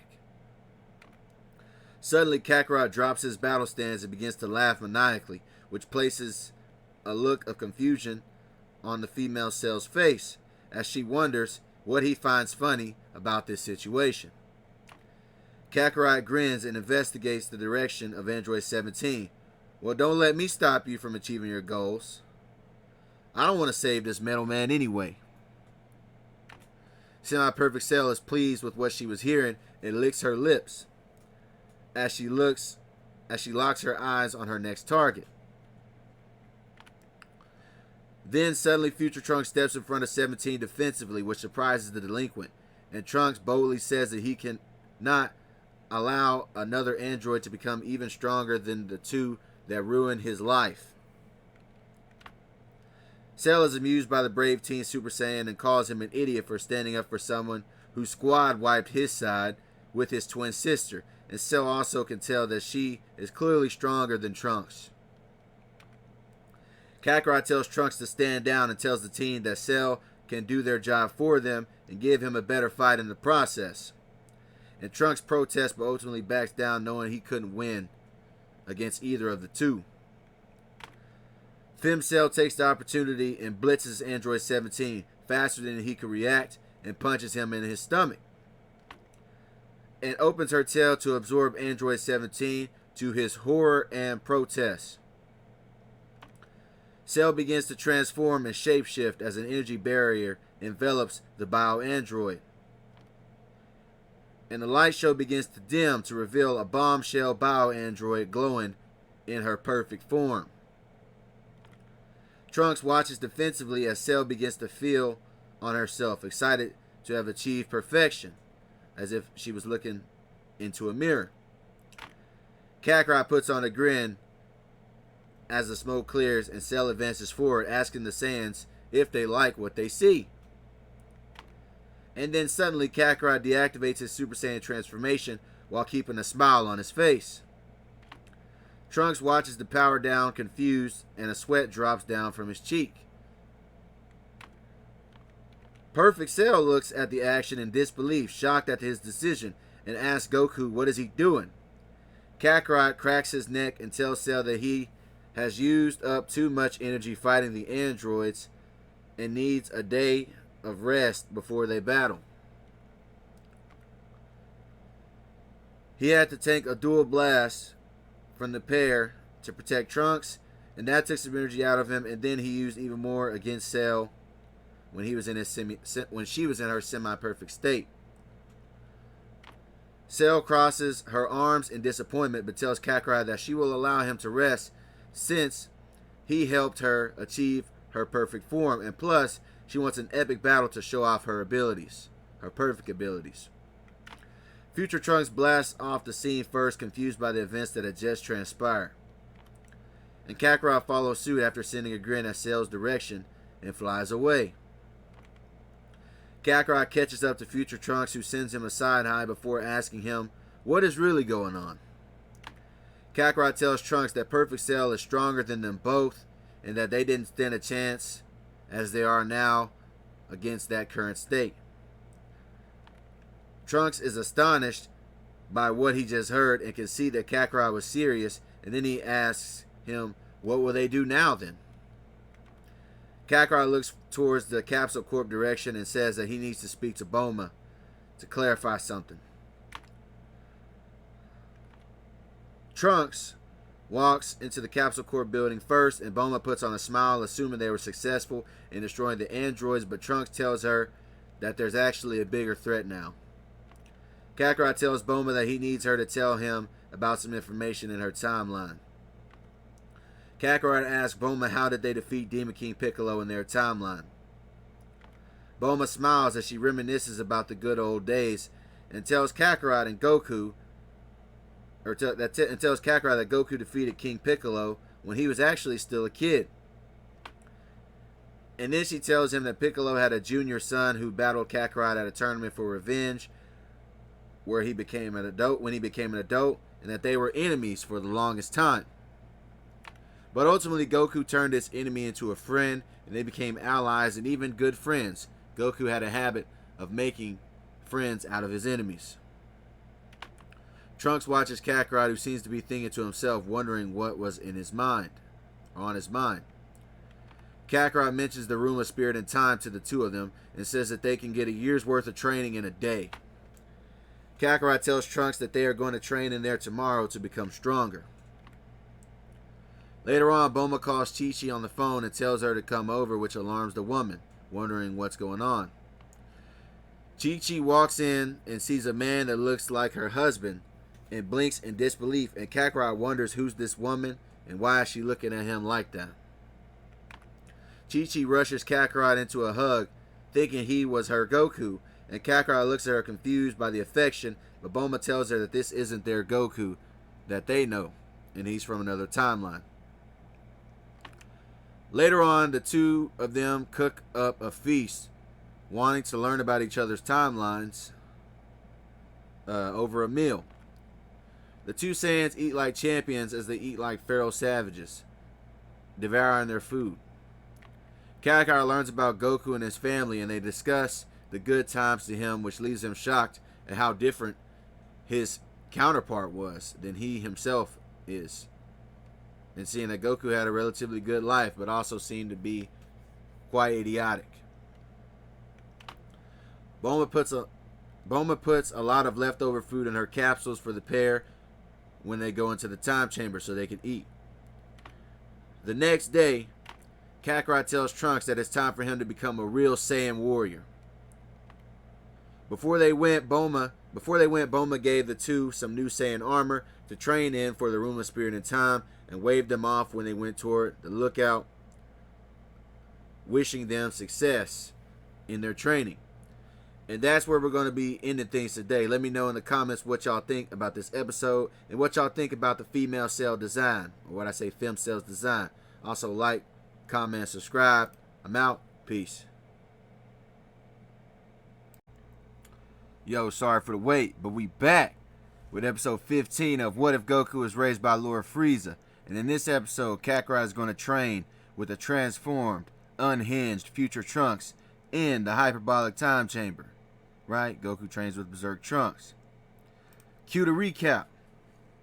So in the last episode, Kakarot arrives on the scene to discover a female semi-perfect cell who had just absorbed Android 18. So the two trade blows for a while to test each other's battle prowess. And after a while, Cell, or as some people in my comments called her, Femcell, begins to tell Kakarot and Trunks her origin story and how she was created in a lab to be the ultimate warrior by none other than the great Dr. Gero, who designed her to absorb the twin androids to achieve perfection. Kakarot is intrigued by this revelation and decides to allow semi-perfect Femcell to absorb Android 17, because as far as he was concerned, he could care less about these humanoid iPhones. Semi-perfect Cell takes advantage of this situation and quickly overpowers and absorbs Android 17 faster than he could react and becomes perfect. And this is the design I went for the final form, and I got a lot of positive comments. So I appreciate the positive feedback, and I'm glad y'all liked it. So anyways, and after being comfortable in her perfect skin, Femcell is disappointed when Goku deactivates his Super Saiyan transformation and tells Femcell that he's too tired and will need a day to rest before they can have their final battle. And Perfect Cell allows this because Kakarot helped her achieve her goals and wants an epic battle herself with this Saiyan anyways. After escaping from earshot, Kakarot tells Trunks that his tired was an excuse and it was a bluff, and that in reality he could tell that they didn't stand a chance against this new power-up for Perfect Cell. But he had a plan. Kakarot planned to train with Trunks for a year in one day by going into the hyperbolic time chamber that he had sealed King Piccolo inside of in his very own timeline. But it didn't happen in Trunks' timeline, so they were straight. So future Bulma gives the pair of Saiyans some Saiyan armor and supplies them for their departure, and they head to Kami's lookout, which brings us on to the next episode of Goku Trains with Berserk Trunks. So let's get to it. Kakarot smirks as the lookout comes into view, ready to get stronger in a short amount of time. Kakarot waltzes into the flying sky palace and comes across Mr. Popo, who looks at the warrior as if he just saw a ghost. But Kakarot criticizes the tenant for not assisting Gohan and Trunks with stopping the androids sooner. He then walks past the Jin before he could respond, not wanting to talk to him. Mr. Popo was still in shock at the sight of his former student Goku, and wondered why he was so much colder now in his personality. Trunks pays one more glance towards the tenant and apologizes for their trespassing before he follows after Kakarot, not wanting to waste any time himself. Kakarot smiles to himself when he finds the room he was looking for, ready to improve himself in the Room of Spirited Time. He tells Trunks that this is their destination, that he's going to make a real Saiyan out of Trunks by the time this is all over as they enter the Room of Spirited Time. Kakarot asks Trunks if he's ready, and Trunks simply responds by transforming into his Super Saiyan state. Kakarot frowns at the demonstration and tells Trunks that he's getting ahead of himself in that form, so the team powers down, confused by the response. Kakarot decides to teach Trunks all his best techniques, like the Death Beam, for example, that he learned from Frieza all those years ago. But the hardest technique Trunks had to learn from Kakarot was the instant transmission that Kakarot had learned on the planet Yardrat. And after a while, Trunks finally got the hang of the move and looks for Kakarot's energy signature and teleports. He arrives right in front of Kakarot, who compliments the boy on his successful progress. Kakarot then gives Trunks his first rest, and they go inside to get something to eat. Trunks then begins to tell Kakarot, sorry about that. After Kakarot and Trunks are eating, he decides to ask Trunks who taught him how to fight. Trunks then begins to tell Kakarot about his master Gohan, who trained him to be the warrior that he is today, and that he became a Super Saiyan on the day those evil androids murdered him in cold blood after Gohan went to fight them alone to protect Trunks. Kakarot listens to the story, all too familiar with death, and inwardly wonders what his son would have been like in this alternate timeline if he had the chance to meet him. Goku then takes Trunks back into the field, ready to upgrade both of their Super Saiyan transformations. The pair light up the room of void with golden light as they prepare to train. The two clash with one another, testing the other's prowess as the aura of yellow follows them wherever they go. Kakarot trains Trunks on his agility and reaction time by blasting at him from multiple directions, in multiple angles. Then over time, Kakarot trains Trunks on how to achieve Super Saiyan 1 Grade 2, and attempts to go beyond in the process for himself. And eventually, Trunks is able to unlock new levels of his Super Saiyan 1 transformation. As the duo sweat, Kakarot decides it's time for another break from training. Trunks picks at his food as he wrestles with a thought on his mind, and Kakarot tells the boy to go ahead and spit out what's on his mind. Trunks remembers that Kakarot was able to tap into another transformation against Final Form King Cold, and wonders why he doesn't try to train in that form, as he is sure that he would be enough to defeat Perfect Cell. By the way, this form was called Super Saiyan Prime for those of you that haven't seen the previous episode. Kakarot simply tells Trunks that he's currently unable to control that transformation, and he can't even begin to train that form because it would be too dangerous for Trunks, and he doesn't want to end up unaliving his young protege. Hell, he was lucky to have enough sense to teleport off-world when Bulma tapped him on his shoulder back then at that moment. Later on, Kakarot tells Trunks that it's time to go all out on the next training mission to finish out their year's worth of time, and tells Trunks no holding back this time. The pair flip the switch and shake the room as they begin to transform into improved Super Saiyans. They flare their auras to the max, wanting to push it to the limit. And then suddenly the blondes blitz each other in a fury of blows, each one of them looking for openings in each other's defenses. The duo battle for a while, putting on a show for the empty room as they duke it out, until suddenly Kakarot catches Trunks lacking and rushes him fist first. The punch rocks the jaw of the young adult hybrid and sends him spiraling towards the ground full speed. But Trunks is able to stabilize and catch himself just in time, only to look up to see a grinning Kakarot planning to send a full power energy wave towards his direction. Trunks is frustrated with himself as he is constantly shown to be inferior in all the fights he's had in his life. As Kakarot Blast approaches the team seemingly in slow motion, Trunks tells himself if he was stronger, Gohan would still be alive. If he was stronger, he could have stopped Kakarot from allowing Cell to become perfect. And then suddenly a dam breaks within his subconscious mind. And the frustration of Trunks is soon replaced with anger. Trunks' failure becomes fuel for blind rage as his eyes roll back and his power begins to increase. Kakarot's blast evaporates, and he is surprised to see a Trunks in a new state and transformation.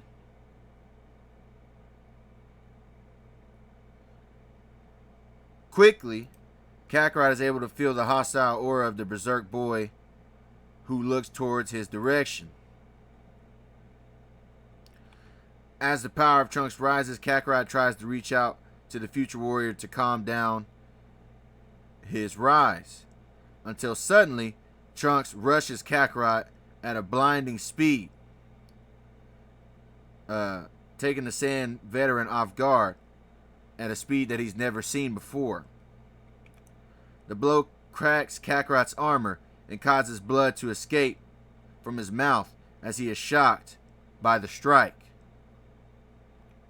Kakarot is knocked back to see the enraged Trunks rush him like a bullet train, ready to follow up his vicious assault.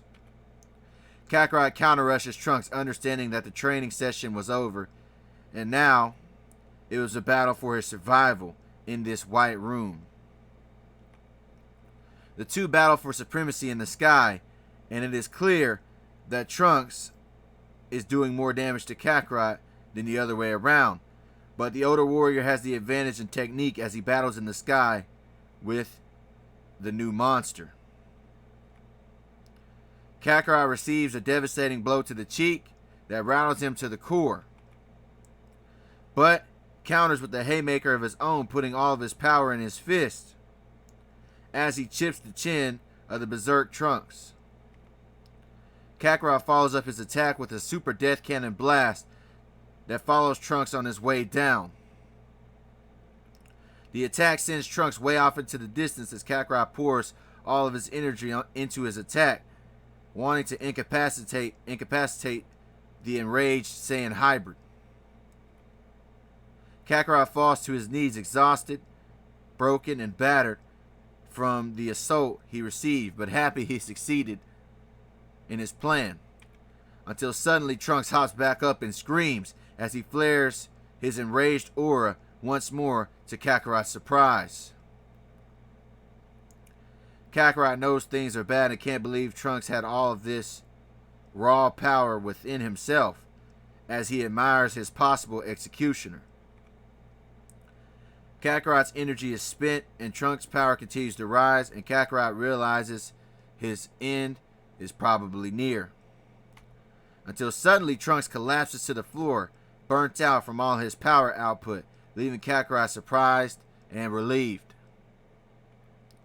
As Trunks remains unconscious, Kakarot checks their time and realizes that they have just enough time to rest from their battle before they face off against the waiting Perfect Cell. Kakarot realizes that Trunks has a power within him that trumps even his own current progress in power. And he wonders what will happen when a perfect design meets a chaotic anomaly. And that's where we're going to be ending things for this episode. Be sure to like the video and comment your thoughts while subscribing on your way out. Peace. Yo, we back with episode 16 on What If Goku is Raised by Frieza. And in this episode, future Trunks will clash against the female Perfect Cell in his original timeline. Also, this video could have been 2 parts, but I decided to finish this arc in this video, so you're welcome.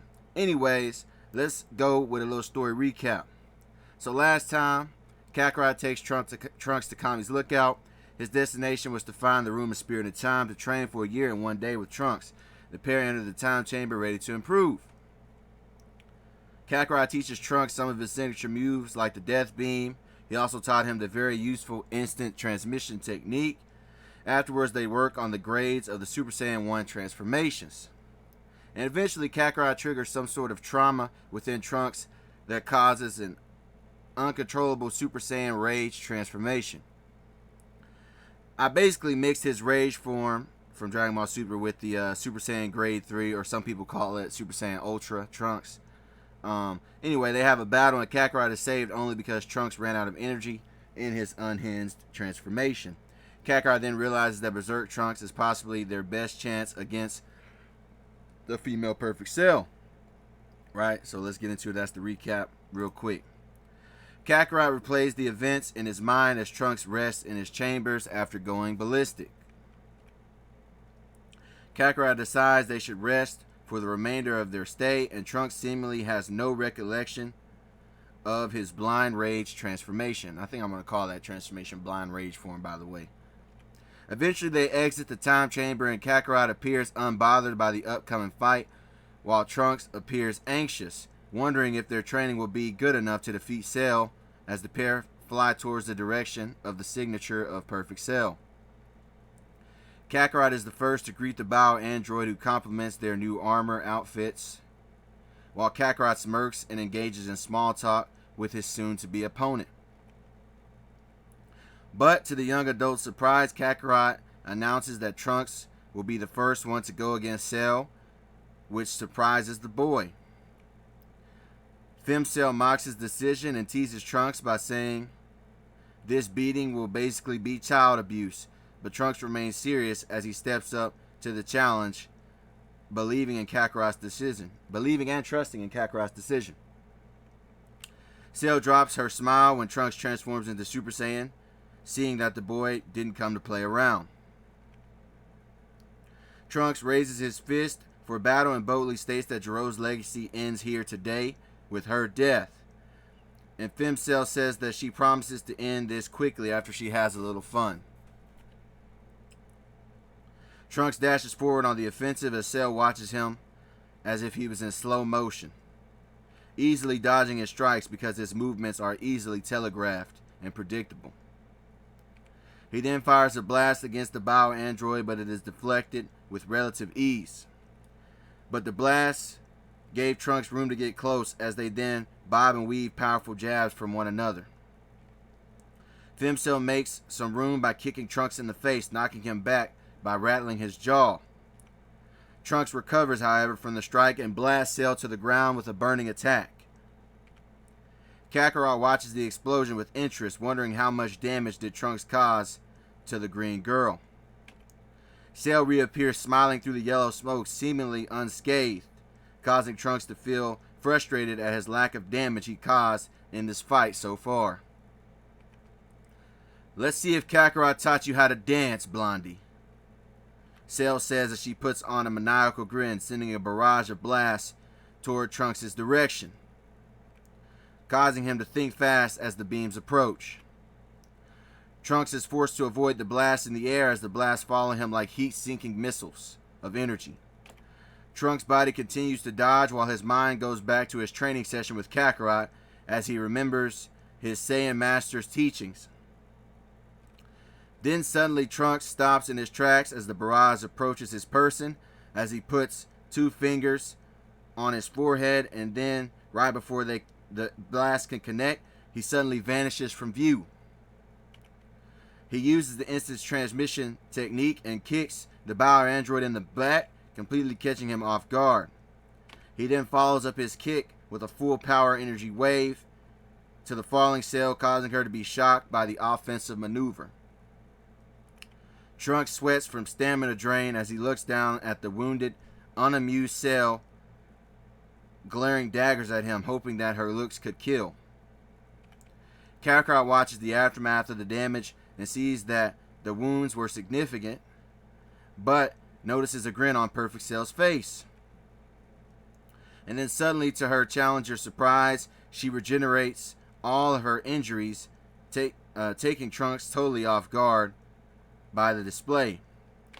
Cell's eyes narrow as she flies forward, no longer underestimating her opponent. as she contacts the hybrid's cheek with a high-speed punch, taking blood from his mouth when the blow connects.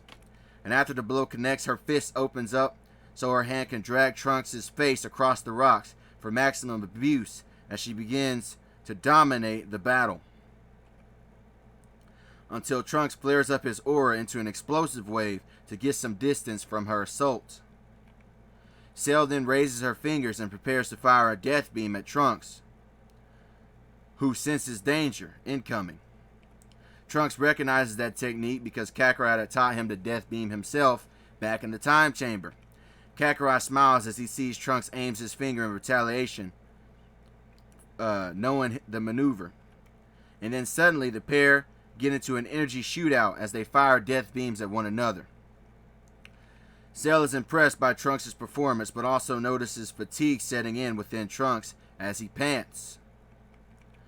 Raising her hand, she prepares a move to end the fight, telling Trunks it was nice knowing him. Cell then announces that this next trick will be a move from his very own father, Vegeta. An orb of malicious purple appears in her palms as Trunks watches Perfect Cell charge her Gallic gun. She yells out, "Gallic gun, fire!"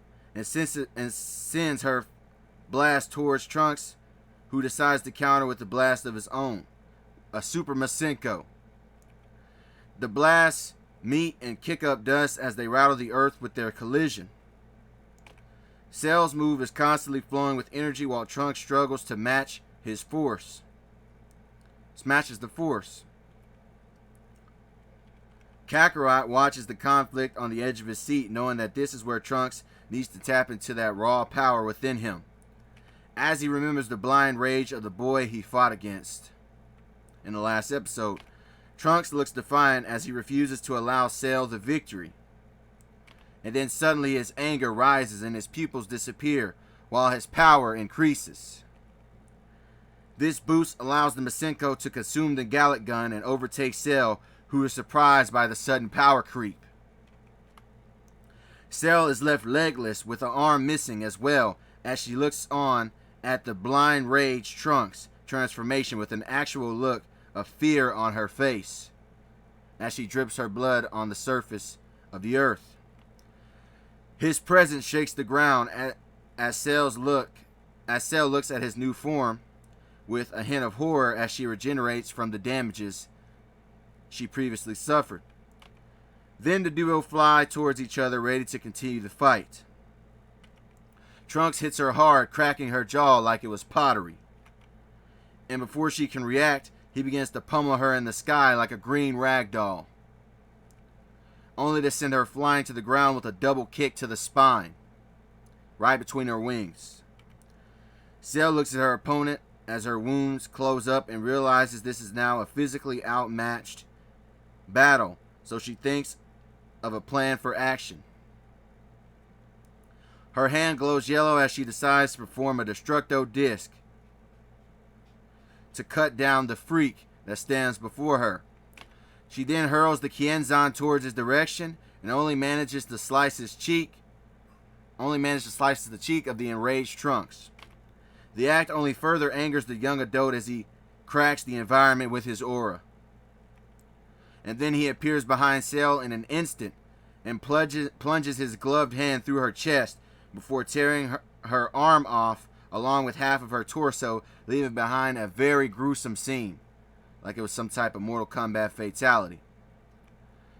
Trunks then increases his aura as he incinerates the detached body parts like cardboard.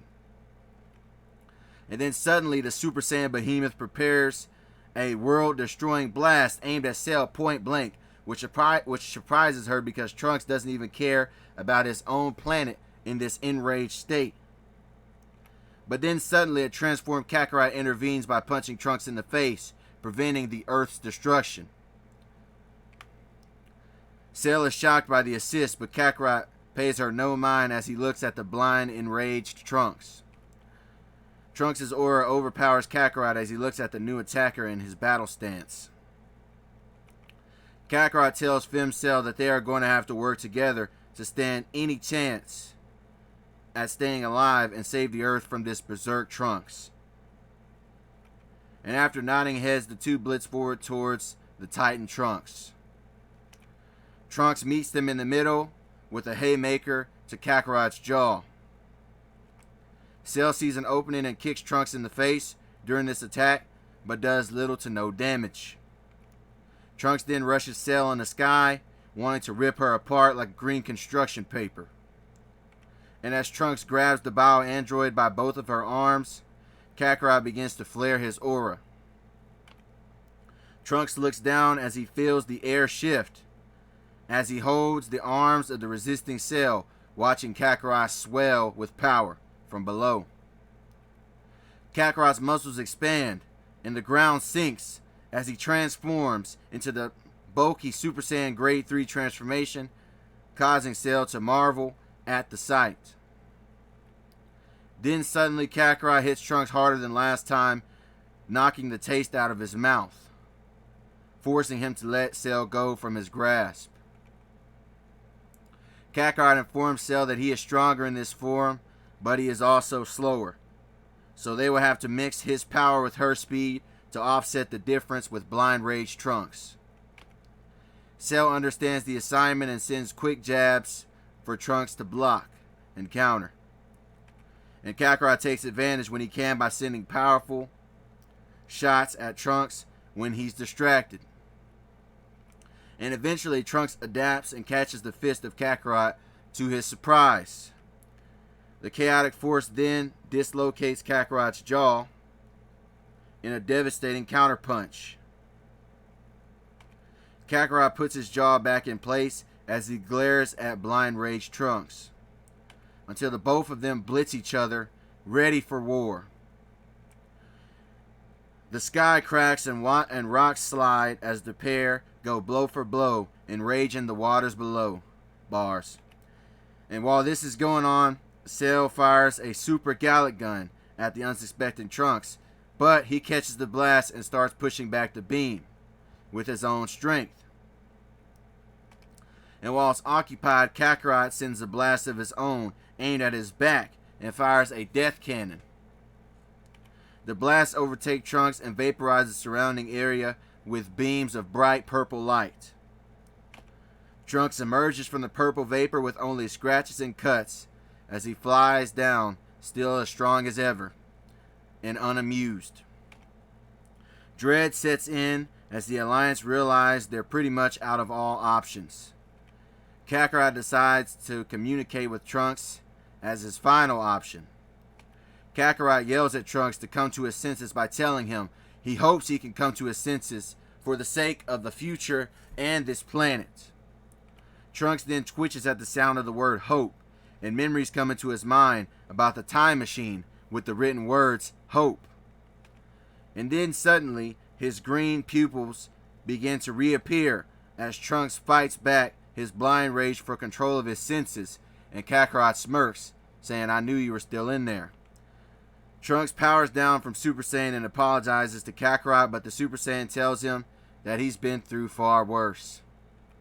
Kakarot then looks back and gives the side eye to Fem Cell before he tells her to get off the earth before he changes his mind, and Cell can't believe his offer. Perfect Cell smiles and tells Kakarot that they never got the chance to actually battle each other, and that she will return someday, expecting her fight. She then leaves the earth and flies into outer space, out of sight. And that's where we're going to end things. So y'all be sure to hit that like button, like the video, also subscribe, and comment your thoughts on this episode down below. I'm going to go ahead and get up on out of here. I'm out. Peace. Yo, we back. And I know a lot of you guys have been waiting for this part of my story in my comment section. Well, it's finally happening. And you can tell by the title, Goku and Bulma start a family. Or really in my story, it would be Kakarot. Alright? So, let's cue the recap on the last episode before we progress. So, Kakarot and Future Trunks exit the time chamber, ready to face the female Perfect Cell in his original timeline. Trunks steps up to battle first and puts on a show that even slightly impressed Cell. And eventually they have a beam clash between Perfect Cell's Gallic Gun and Trunks' Super Masenko. Trunks wins the beam clash and takes off Cell's limbs after he taps into his blind rage form that he unleashed against Kakarot in the time chamber. Afterwards, Trunks, in his blind rage transformation, dominates the battle with Cell, but lacks the ability to control his own strength, which becomes dangerously apparent when he prepares to fire a blast that will destroy the entire planet just to erase Cell, which actually causes Kakarot to transform and intervene and team up with the female Perfect Cell to calm down the blind and enraged future Trunks. And after a while, Trunks is able to come back to his senses after Kakarot reminds him of the word hope that was written on his time machine. Then Kakarot, to the bioandroid's surprise, allows Perfect Cell to flee and leave the planet Earth. Which brings me back to the beginning of the episode where Kakarot and Bulma start a family. So let's get into that. Alright, so back in Trunks' timeline. Kakarot tells Trunks that he's proud of his performance and that he plans to visit him sometime, and he better keep up his training. No slacking. Kakarot says his goodbyes to future Bulma and future Chi-Chi as he heads back to his own timeline. He also asks Bulma to give him plan schematics for her time machine so his Bulma in his timeline can copy the blueprints. Kakarot arrives back at his ship and surprises the waiting Bulma of his timeline, who tells him that she always knew that they would be successful, and Trunks already went and took off. Alright, he didn't want to do his goodbyes and whatnot, but he planned to be back. The pair chat, and Kakarot mentions his camaraderie with Trunks and what all happened, and Bulma is intrigued by his interaction with a future version of herself, and Kakarot also hands over the time machine plans to the brilliant Blue Net, and afterwards Bulma decides to ask Kakarot what he plans to do next. Kakarot tells Bulma that he plans to use the Dragon Balls to bring back Zarbon for his loyalty and everyone else killed by King Cold when he attacked the Earth. Bulma thinks that sounds like a good idea and compliments her future Bulma's fashion choice when she sees his training Saiyan armor with blue sleeves. She then tells Kakarot to meet her at Capsule Corp so they can get the Dragon Radar for him to go out on his quest. Later on that same day, Kakarot changes into one of his standard armors and lands down in front of Bulma, who offers to hand him her improved Dragon Radar, knowing the mission would be faster for Kakarot's flight speed. Kakarot then slightly blushes as he hesitates to make his proposition. He finally tells Bulma that he would actually like her to come along on a vacation with him, because he remembered he told her that he would take her out since she took him and Trunks to the World Martial Arts Tournament, and Bulma of course happily agrees with his request. But then Bulma then changes her tone and tells Kakarot that since it's a vacation, he should change out of his armor into some clothes for the occasion, and Kakarot is left wondering what is wrong with his current attire. Kakarot ends up putting on an outfit similar to the original Goku's, but his colors are white and purple without a teacher's logo, and Bulma tells him that it looks good on him, as if he was meant to wear it, with a wink. The pair take off on their journey to find the Dragon Balls at their own pace, ready to explore the world. And the first stop was on a Mount Paozu when Kakarot meets the holder of the 4-star ball, Gohan, where the two men exchange dialogue that flows natural as if they were supposed to meet. Bulma had already met Gohan on her past travels. After a while, Gohan gives the duo his Dragon Ball, and Gohan even gives Kakarot with his Kamehameha technique as a thank you to him for saving the Earth from Piccolo and King Cold. Afterwards, the pair take off to the skies to adventure towards a Dragon Ball located on an island. The island was the residence of Master Roshi's Kame House, who was the holder of the 3-star Dragon Ball. Master Roshi hears their story and agrees to hand over his artifact if Bulma will whip out her fleshly merchandise.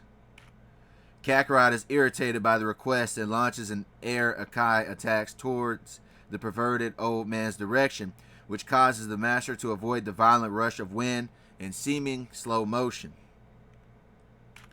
Roshi takes off his glasses to look at his attacker, and Kakarot admits that he's impressed by the old-timer's reflexes. And Roshi tells him that he could teach him a thing or two if he learned how to respect his elders, which just gets a laugh in response from Kakarot. Bulma gets the Dragon Ball after the performance, and the duo decide to head back on their journey. And Master Roshi is left in disarray when he finds out that Kakarot's attack blew his house down, and the Emperor looks at his fists awkwardly. And throughout their travels, they go on several detours. Like in one instance, Bulma introduced Kakarot to pancakes, where they shared one of Earth's popular breakfast foods. And within that diner, they began to talk. And Bulma tells Kakarot that when she was younger, she actually wanted to get the Dragon Balls together and wish for a boyfriend. And Kakarot laughs at the admission, seeing him as some type of fairy tale childish action. Or on another stop, she paid for them to watch an Akira Toriyama project in theater that they both quite enjoyed. R.I.P. Then they eventually rounded up all the Dragon Balls and summoned the mythical dragon Shenron. Kakarot wishes all the people killed by King Ko back, which would include Zarbon for his first wish. Then Zarbon materializes whole and alive again, quickly understanding that he has been revived by the Dragon Balls, which brought him relief because he thought that Hell had no sense of fashion in his opinion. After making his wish, Kakarot pushed Bulma in front and offers the second wish to her, seeing it as fair since she aided in this effort.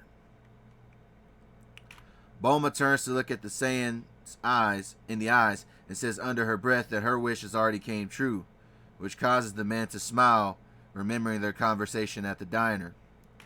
And then for the first time, the duo touch noses and lock lips right in front of the Eternal Dragon. Also, we'll touch on what his second wish was in another episode. It's a surprise. Later on, the couple even get married and have their wedding on the planet Namek, with off-world guests being present. Among those off-world guests were Tien, Chaozu, and Krillin. They also attended the ceremony. And like he promised, Kakarot took the Earth's fighters to the Elder Guru to unlock their potential. And then eventually, after the marriage, came a Saiyan hybrid and a baby carriage. Also, what do y'all think I should name their son? I was thinking he'd be named after Kakarot's father, Bardock, who originally rebelled against Frieza, with the last name Briefs, so we would call him like Bardock Briefs. But, y'all let me know in the comment section what y'all think about that name and all that. Right?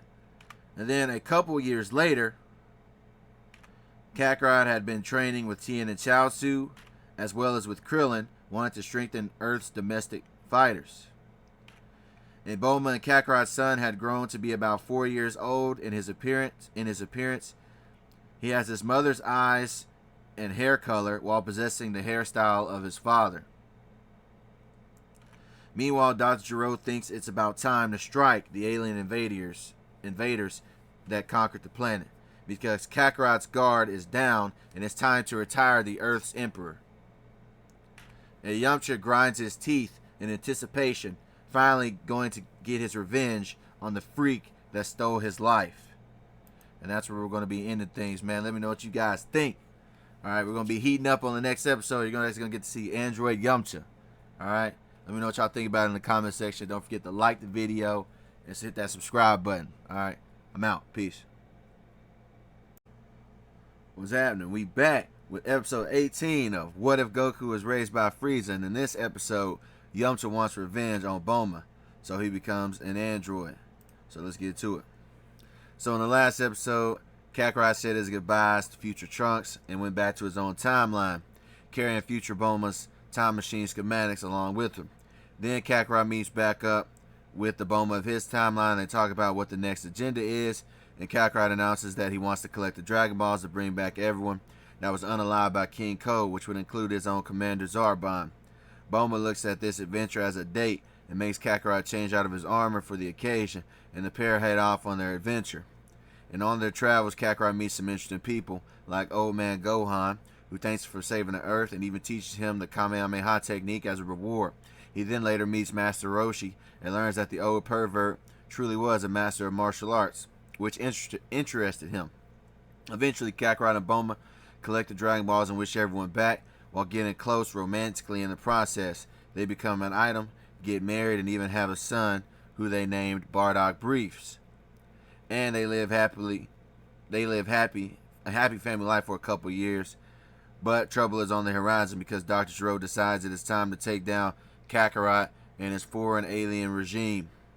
Which brings us to today's episode, which is Android Yamcha takes the stage to get his revenge. So, let us begin. Kakarot takes a defensive stance and asks Zarbon to show off his power progression to show him his growth after all these years. Bardock Briefs watches his father in the sky with excitement, wanting to see the sparring match that was about to take place between the two. Zarbon's face begins to disfigure into a monstrous grin as he transforms into his bestial-like form to increase his power level. Kakarot continues to smile as he anticipates the friendly challenge with excitement on his face at the sight of a transformed Zarbon. But before he can even become a Super Saiyan, he is interrupted by the voice of his wife Bulma, telling him to come down there to look at her finished project. Kakarot crosses his arms and tells Zarbon that he is impressed by his improvements and can sense that the general is at least on the level of a Super Saiyan 1 Grade 2 in terms of power output.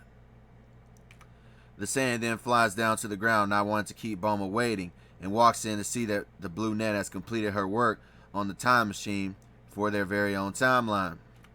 Bardock Briefs is in awe at the machine before him, taken after his mother and his love for engineering, even at this early of an age.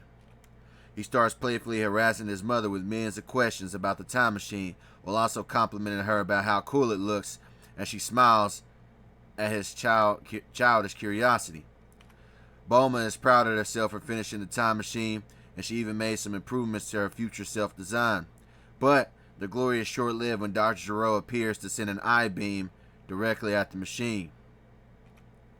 Horror replaces her smile as she looks at her smoking machine full of burnt holes.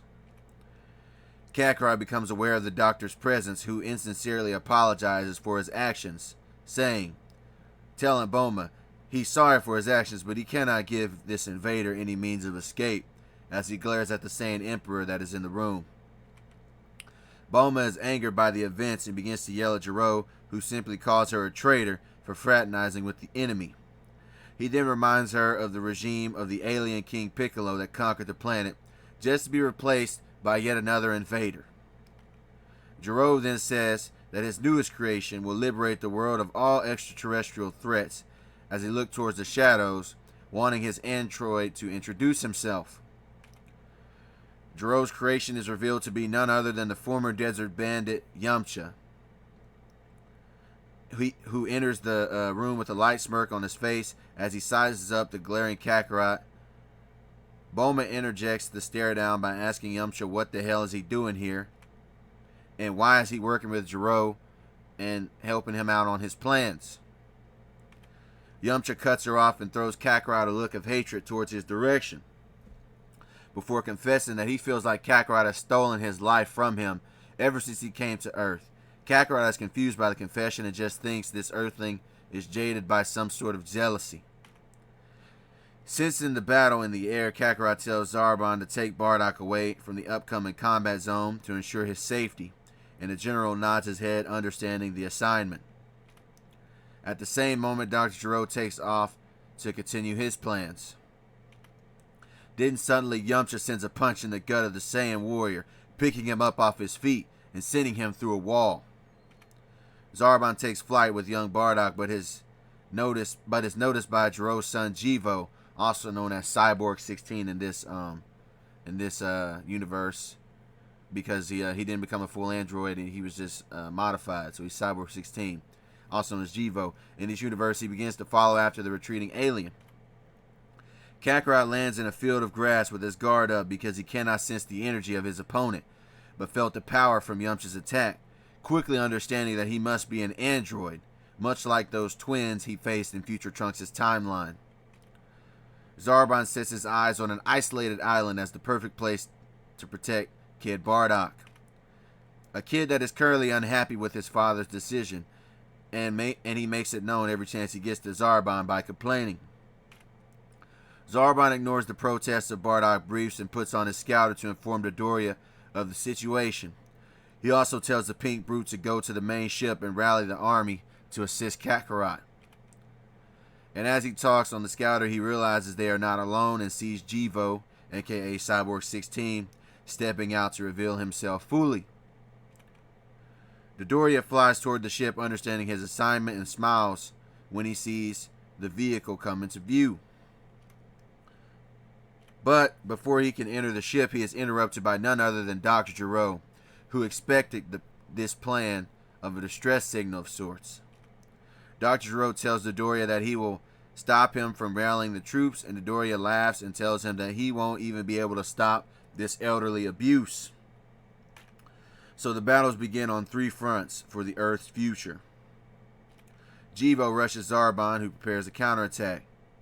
Yamcha and Kakarot rush each other with determination in their eyes, breaking the sound barrier with colliding fists that shake the ground beneath them as they duel. Yamcha smiles as he seems to have the advantage as Kakarot's face begins to bleed, but the Saiyan is loving the battle due to the fact that he hasn't had a serious fight in years since he settled down on the Earth. Then the warrior breaks off the engagement and transforms into his perfected Super Saiyan 1 transformation, and Yamcha sees that the real fight is about to begin. Yamcha begins to flex his muscles as he welcomes the challenge, confident in Dr. Gero's enhancements, and Kakarot approaches the android, ready for round 2. Kakarot pushes forward towards the Cyber Bandit, who is also ready for war, as they once again vibrate the environment with their fierce blows, cracking mountains in the process with a combative dance. We then cut to Cyborg 16, who catches Zarbon off guard with his rocket punch that stops the alien elite in his tracks. Zarbon simply puts on a feral smile afterwards and tells the cyborg that he's going to have to bring out his ugly side. Zarbon then transforms, and Android 16 monitors the power increase with the cyber vision. And then the pair rush each other again to begin a part 2 of their fight. Dodoria looks down as he begins to fire a barrage of blasts at Dr. Gero, who raises his hands to absorb his energy. Dodoria grimaces at the sight as the doctor raises his hands to reveal his energy absorption devices that he had created. Meanwhile, Yamcha lands a kick to Kakarot's rib that causes blood to escape his mouth as he is pushed back. Kakarot catches himself, cracking the ground just in time to see Yamcha preparing his signature Spirit Ball technique. Kakarot is off to the races as he narrowly avoids the Spirit Ball technique that follows the Super Saiyan wherever he goes, like a heat-seeking missile of energy. But after a while, Kakarot realizes the weakness of the Spirit Ball attack, which is that Yamcha has to control the technique with his hand while remaining still in one spot. So when an opening was available, he fires a death cannon at the stationary android, who is presumably caught off guard by the counterattack. But at the last moment, he opens his hand to absorb the ki blast head on, to the surprise of the Super Saiyan Kakarot. And not only does this negate the attack, but it also makes Yamcha stronger in the process because Gero improved his absorption technique for Yamcha himself. Yamcha feels the power course through him while Kakarot processes his next course of action. Yamcha's hands radiate with energy as he changes his fighting style, and Kakarot drops down in anticipation for what's to come next. But his defenses could have never prepared him for the assault that was about to transpire, as Yamcha's eyes glow a shade of red as his sensors lock on to all of the points of attack on the Super Saiyan. And then suddenly the Cyber Warrior unleashes his technique, the Cyber Wolf Fang Fist. This move targets all the pressure points of the opponent for maximum damage output, which overwhelms Kakarot as he is unable to block every strike that he receives. The volley of strikes allows Kakarot to experience a pain that he thought was unimaginable. Yamcha's eyes revert back to blue as he brings the Super Saiyan to his knees as he struggles to recover from the assault. And then suddenly Bulma intervenes and tells Yamcha to stop the fight because his cause is silly. After all, if Kakarot never arrived on the Earth, King Piccolo would have killed them all, and it was the Saiyan that brought him back to life with the Dragon Balls in the first place. Yamcha is shaken to the core by the truth of her words, but he darkens the reasoning with the smoke of his jealousy as he narrows his eyes toward the Saiyan. The mind of the bandit is made, and he prepares another spirit ball to finish the job. And in seemingly slow motion, he fires off his blast towards the direction of Bulma and Kakarot, knowing that he can just move his blast to miss Bulma and hit Kakarot only directly. But in the eyes of Kakarot, he was about to see his wife get erased. So as Yamcha curves the blast to miss Bulma, Kakarot breaks the barrier within himself as lightning envelops his body. His transformation deflects the spirit ball, and Yamcha is left speechless at the sight of the new Super Saiyan 2 Kakarot. Cybernetic sensors go off for the man machines, and Zarbon and Dodoria can sense the rising energy of their emperor as well, so they form smiles on their face, while the other two are surprised. Yamcha snaps back into confidence and raises himself for the third round of the battle, and Kakarot isn't interested in talking anymore. He then rattles the earth as he pushes off towards the cyber bandit in a speed that he couldn't react in time to counter. So the blur of yellow knocks the wind out of Yamcha as he struggles to keep up with his transformed attacker that lands a series of blows on the android. Yamcha feels small as he holds his damaged ribs as the Golden Emperor looks down at the wounded wolf with a look of disdain. Yamcha refuses to be viewed as weak again, especially by somebody like Kakarot, so he grinds his teeth and puts some distance between them. Yamcha takes to the air and begins to charge a Kamehameha, and Kakarot looks on unimpressed at the performance. It's at this moment he realizes that he's using the move that Gohan taught him 4 years ago. So he decides to replicate the gesture and charges a blast of his own, ready to clash. Yamcha's infinite Kamehameha fires forward and is met with Kakarot's Super Kamehameha. Yamcha's move is called the Infinite Kamehameha because androids don't run out of energy. So its energy output is infinite, therefore Infinite Kamehameha. Just wanted to put that out there. The blue blasts collide and Kakarot has the advantage, but the attack was a trick all along on Yamcha's part. As he begins to absorb the energy of the attack to strengthen himself once again to the shock of Kakarot, giving the android yet another amp in this battle as he glories in his power increase. And at the same time, Zarbon has crashed 16 to the ground, crippling him in this fight. He then reverts back. "I'll give you the honor of dying to beauty instead of the beast," he says while preparing the finishing move, and Jivo accepts his fate. But Zarbon's execution is interrupted by an angered Bardock who tells him to stop because the fight is already over. Zarbon crosses his arms and thinks to himself, when your father was your age, he would have done the opposite. Alright, because Kakarot grew up ruthless. Dr. Gero mocks Dodoria, and he can tell the brute is running out of energy, and Dodoria is tired of taking L's and being underestimated. Wanting to end this, Dodoria charges Gero with his hands extended, and the doctor holds out his hands as well, planning to hold on and drain Dodoria dry like a Capri Sun. No diddy.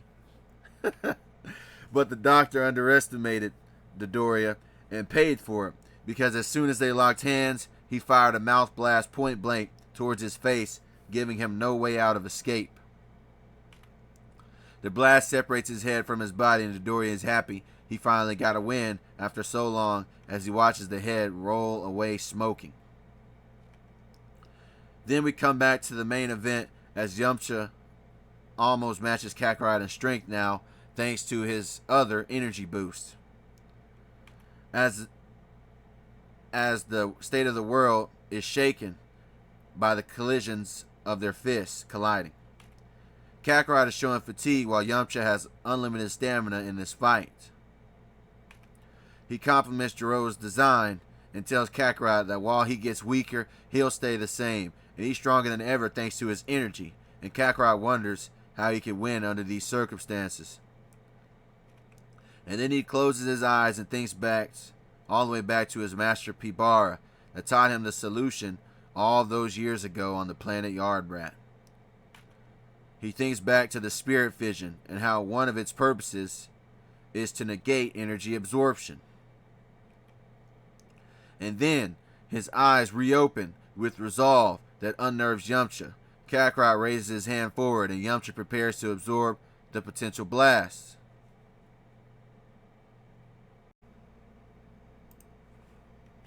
But suddenly the hand closes into a fist and Kakarot punches Yamcha in the gut with his spirit fist.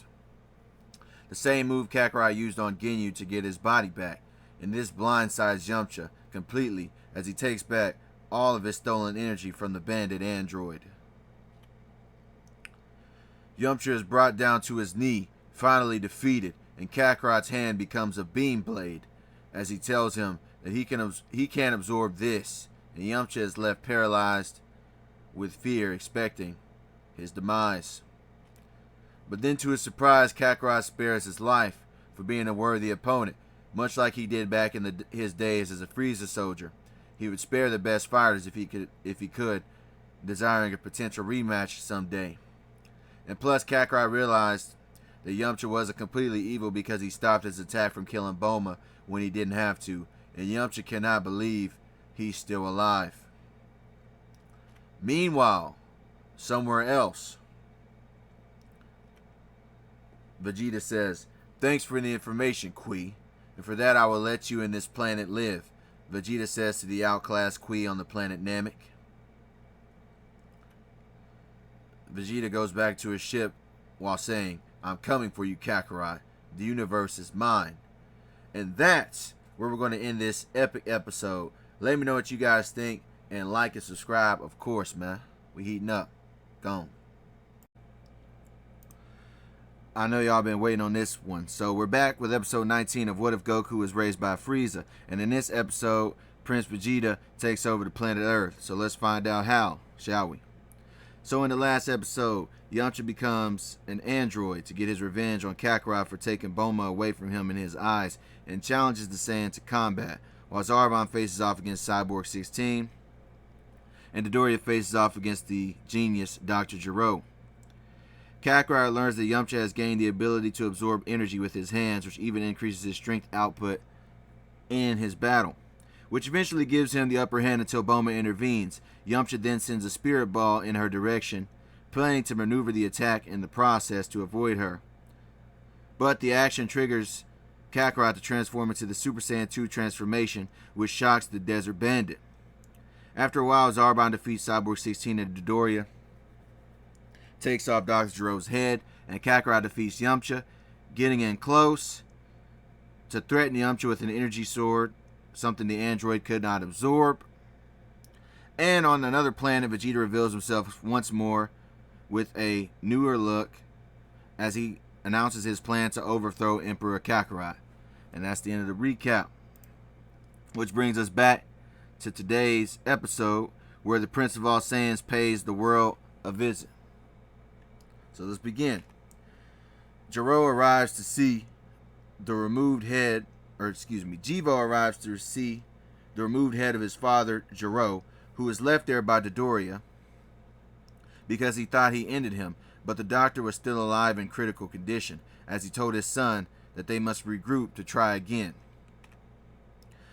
Jivo looks down at his father as he replays the events of this battle, realizing that he is only still alive because Kakarot's son Bardock spared his life from the hand of his guardian Zarbon, showing him that aliens are also capable of showing mercy.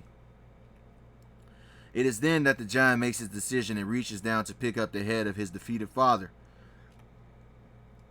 Jivo arrives at Capsule Corp to Bulma's surprise, who chastises 16 for helping Gero in his coup against Kakarot, and the cyborg apologizes sincerely. He then reveals the living head of his father to the blue net by rolling his head to her feet. Bulma looks down sad at the state Gero was currently in, knowing he was once a friend and colleague. And Jivo asks Bulma to keep Gero's head somewhere secure, hooked to some sort of life support system to ensure he will not cause any more trouble to the Earth and its inhabitants. Afterwards, Jivo begins his exit, and Bulma tells the Green Giant to keep in touch, and she might even give him some upgrades in the future. And Jivo simply smiles as he flies off. Kui is left petrified and in disbelief at the fact that he was left alive in his reunion with Prince Vegeta, who just left the planet Namek, planning to challenge Kakarot. He looks around to see the villagers are fine, so he fidgets with his scouter, hoping to warn headquarters about the coming of Vegeta.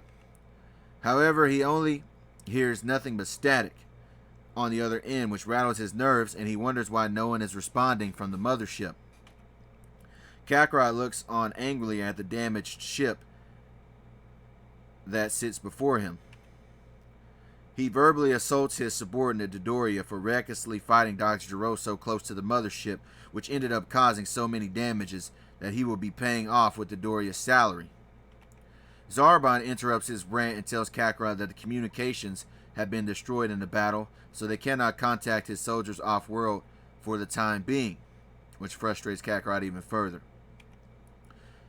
Meanwhile, Vegeta travels through space on course for the Earth in his thoughts of the past.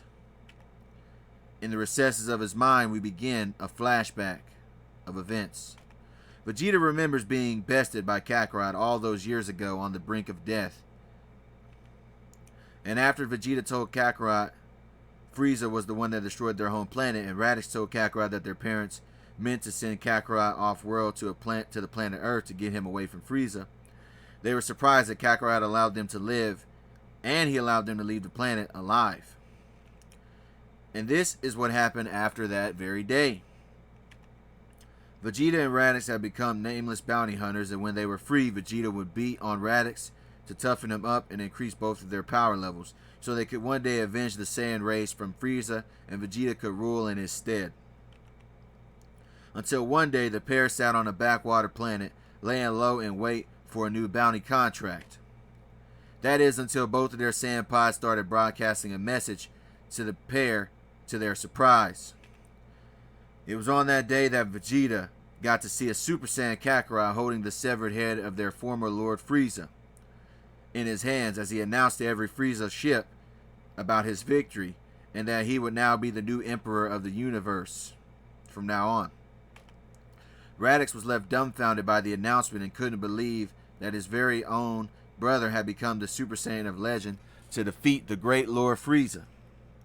Vegeta was left enraged and told Raditz he was holding him back from obtaining true strength, to the long-haired Saiyan's surprise at the outburst. After that day, Vegeta decided to go solo and vowed to take the throne from Kakarot someday, and Raditz looked on into the sky with a sense of pride in his brother, who had become a Super Saiyan that avenged his family and race. Some years later, Vegeta had been training his body non-stop to become a Super Saiyan, but the prince was still unsuccessful in his endeavor.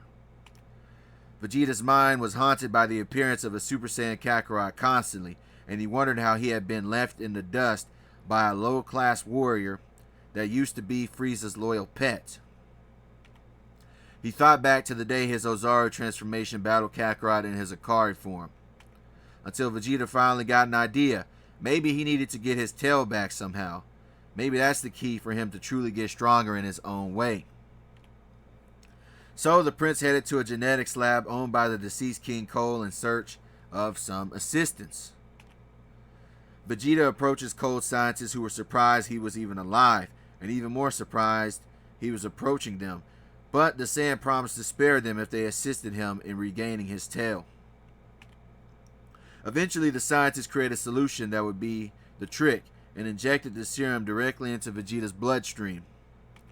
The experiment was a success, and Vegeta can feel his tail regrowing itself rapidly. Vegeta is happy with the result and cannot wait to train himself in his Ozaru form. hoping he will have a breakthrough in his progress of achieving Super Saiyan as the scientist hands him back his armor. The prince desires to surpass Kakarot by becoming one with the beast within himself. And eventually he is successful in his mission, and he might have even discovered something greater along the way. The flashbacks fade as Vegeta realizes that he has finally arrived to the planet Earth, as he looks down with anticipation. Kakarot watches his son Bardock train in the gravity vest he had Bulma make for their son as he struggles to adjust to the prototype vest, impressing his father in the process. But the performance is interrupted by Bulma, who asks Kakarot to help her move some machines around with his strength so she can get back to work on her time machine that Dr. Gero had destroyed in the previous episode. Once Kakarot goes inside, Bardock briefs continues his training until he is interrupted by the arrival of Prince Vegeta, who smiles down before saying, "It would seem Kakarot has been busy on this world." And Bardock is confused by the remarks and wonders who this mysterious man is. Vegeta then tells young Bardock to come at him with all his strength so he can see the potential of a Saiyan hybrid, and the boy steps up to the challenge. Kakarot stops in his tracks, and Bulma picks up on his uneasiness and asks her husband what's wrong, and the Saiyan simply says to her that he senses an old rival's reemergence from his past life. Bardock pants in frustration when he realizes how strong this mystery Saiyan really is. Then they both look down to see the arrival of a new competitor. Kakarot makes his presence known, and Vegeta compliments the Emperor on the potential of his son, but Kakarot is not happy to see his old rival in the slightest. Vegeta descends down, and Kakarot ascends up, and the pair meet in the middle, as Vegeta removes his cape in anticipation. Kakarot simply asks Vegeta why he's here, and the prince bluntly tells him that he has come to usurp the throne from his low-class adversary. The two grin in excitement as their Saiyan blood begins to boil. They flare up their auras, ready to battle. And then they rush each other for combat, cutting through the air like missiles as they speed blitz, going across the earth as their fists connect, shaking their surroundings every time their blows collide. Kakarot crashes down as Vegeta narrowly avoids his downward strike that caused him to sink into the earth like a drill. Vegeta takes advantage of this opportunity and charges a blast at the sunken Kakarot, ready to end the battle before it even really began, and the Saiyan can see the danger he is in. The area is enveloped in red energy as the blast connects with the ground, incinerating the entire island like chaff for a fire. But as the dust clears, Kakarot is left unscathed from the attack because he had used his instant transmission to avoid the destruction. Then Vegeta decides to turn their battle up a notch as he forms a power ball in his hand, to Kakarot's surprise as he sees the prince's new tail moving in the wind. Kakarot watches the prince grow in size as the Ozaru he once battled long ago re-emerges for revenge. Kakarot's black eyes once again become yellow as he goes back to his Akari transformation, ready to continue the fight. Vegeta breaks the earth with his might, wanting the ground to swallow up Kakarot like a fish, but the warrior leaps into the air with ease, avoiding the seismic event. But the attack was a diversion, and Vegeta throws a boulder at Kakarot, which catches him off guard and sends him into a mountain. And before the Emperor can recover, Ozaru Vegeta launches a mouth blast at Kakarot as a follow-up, and the warrior is forced to counter the blast with a death cannon of his own. And the blasts disintegrate everything in the area before canceling each other out in a massive explosion that rattles the world. Purple steam escapes the mouth of Ozaru Vegeta as Kakarot takes the lead in transforming this time and begins to transform into a Super Saiyan. Kakarot smirks in this moment, believing that he has shown Vegeta the obvious difference in their powers now in his new state. That is, until the Ozaru in front of him begins to glow yellow as well. And now suddenly, to his surprise, Vegeta's state has evolved into a golden Ozaru. Both of their eyes narrow as they prep for round 3, waiting on the other to make the first move. The golden Ozaru seems to be faster than he looks and blitzes Kakarot, who narrowly avoids being trampled as roadkill for the yellow great ape. Barely avoiding the charging behemoth, Kakarot is eventually backed into a corner, and Vegeta sees an opportunity to squash his enemy like a bug. So he raises his foot, and Kakarot crosses his arms defensively. The Super Saiyan flares up his aura just in time to become a Super Saiyan 2 to escape those size 50 white boots. And Ozaru Vegeta is surprised by his opponent's second progression. The duo charges each other again, ready to continue the skirmish, crumbling the entire area beside them with every connecting strike. Kakarot wonders how he can defeat this Goliath, and Vegeta suddenly grunts out a bestial laugh to his opponent's surprise. Vegeta glows a brighter yellow and begins to shrink, to the Ascended Saiyan's surprise, wondering what the hell is going on now. Vegeta has transformed into what we know as Super Saiyan 4, but for this story, Vegeta named his transformation Super Saiyan Beast. Also, let me know if y'all rock with the name in the comments below of this new form. Vegeta's yellow glow has donned the shade of red as he glares at his shaken up opponent, ready to end this battle once and for all. Vegeta vanishes forward confidently, and Kakarot can barely even track the Super Saiyan Beast's movements. In desperation, he crosses his arms again, anticipating a punch to the face incoming. But instead, the fist meets his gut, causing blood to spew from his mouth.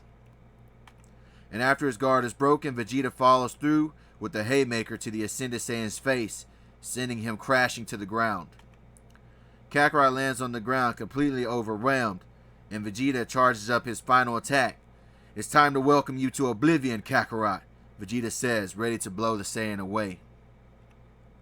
But his attack is interrupted by a newly transformed Bardock Briefs, who broke his limits and became a Super Saiyan in a desperate and angry attempt to save his father, who was in danger when he arrived. Beast Vegeta is impressed by this feat as he turns to face his attacker, interested in the potential of this young Saiyan hybrid, who has ascended to a Super Saiyan. Vegeta then vanishes from sight and knocks the son of Kakarot unconscious in one punch to his gut. Vegeta turns around and remembers all those years ago when Kakarot let Raditz and himself escape, and comes up with a change of plans. Vegeta offers Kakarot a way out to return the favor for all those years ago, so he calls his Saiyan pod to them, knowing he won't need it anymore since he's planning on taking over the Earth now. Kakarot crawls into the pod, not wanting to squander his opportunity of survival by giving Vegeta any type of second thoughts. And the pod blasts off into space to an unknown location that Kakarot punched in.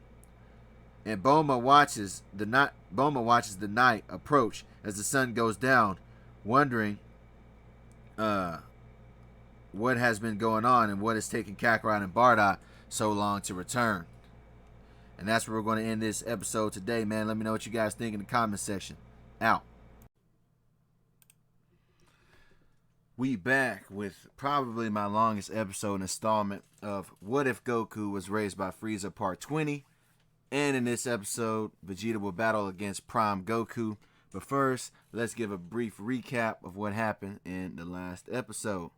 So let's get into it. So after Kakarot spared Raditz and Vegeta, the pair became bounty hunters. That is, until one day, they witnessed Kakarot's broadcast of himself holding the head of Frieza as a Super Saiyan, announcing to the Frieza Force that he is the new Emperor of the universe. And after witnessing this announcement, Vegeta decides to go solo and blast himself off to train himself to catch up to Kakarot, and Raditz was left abandoned, but proud of his younger brother's accomplishments.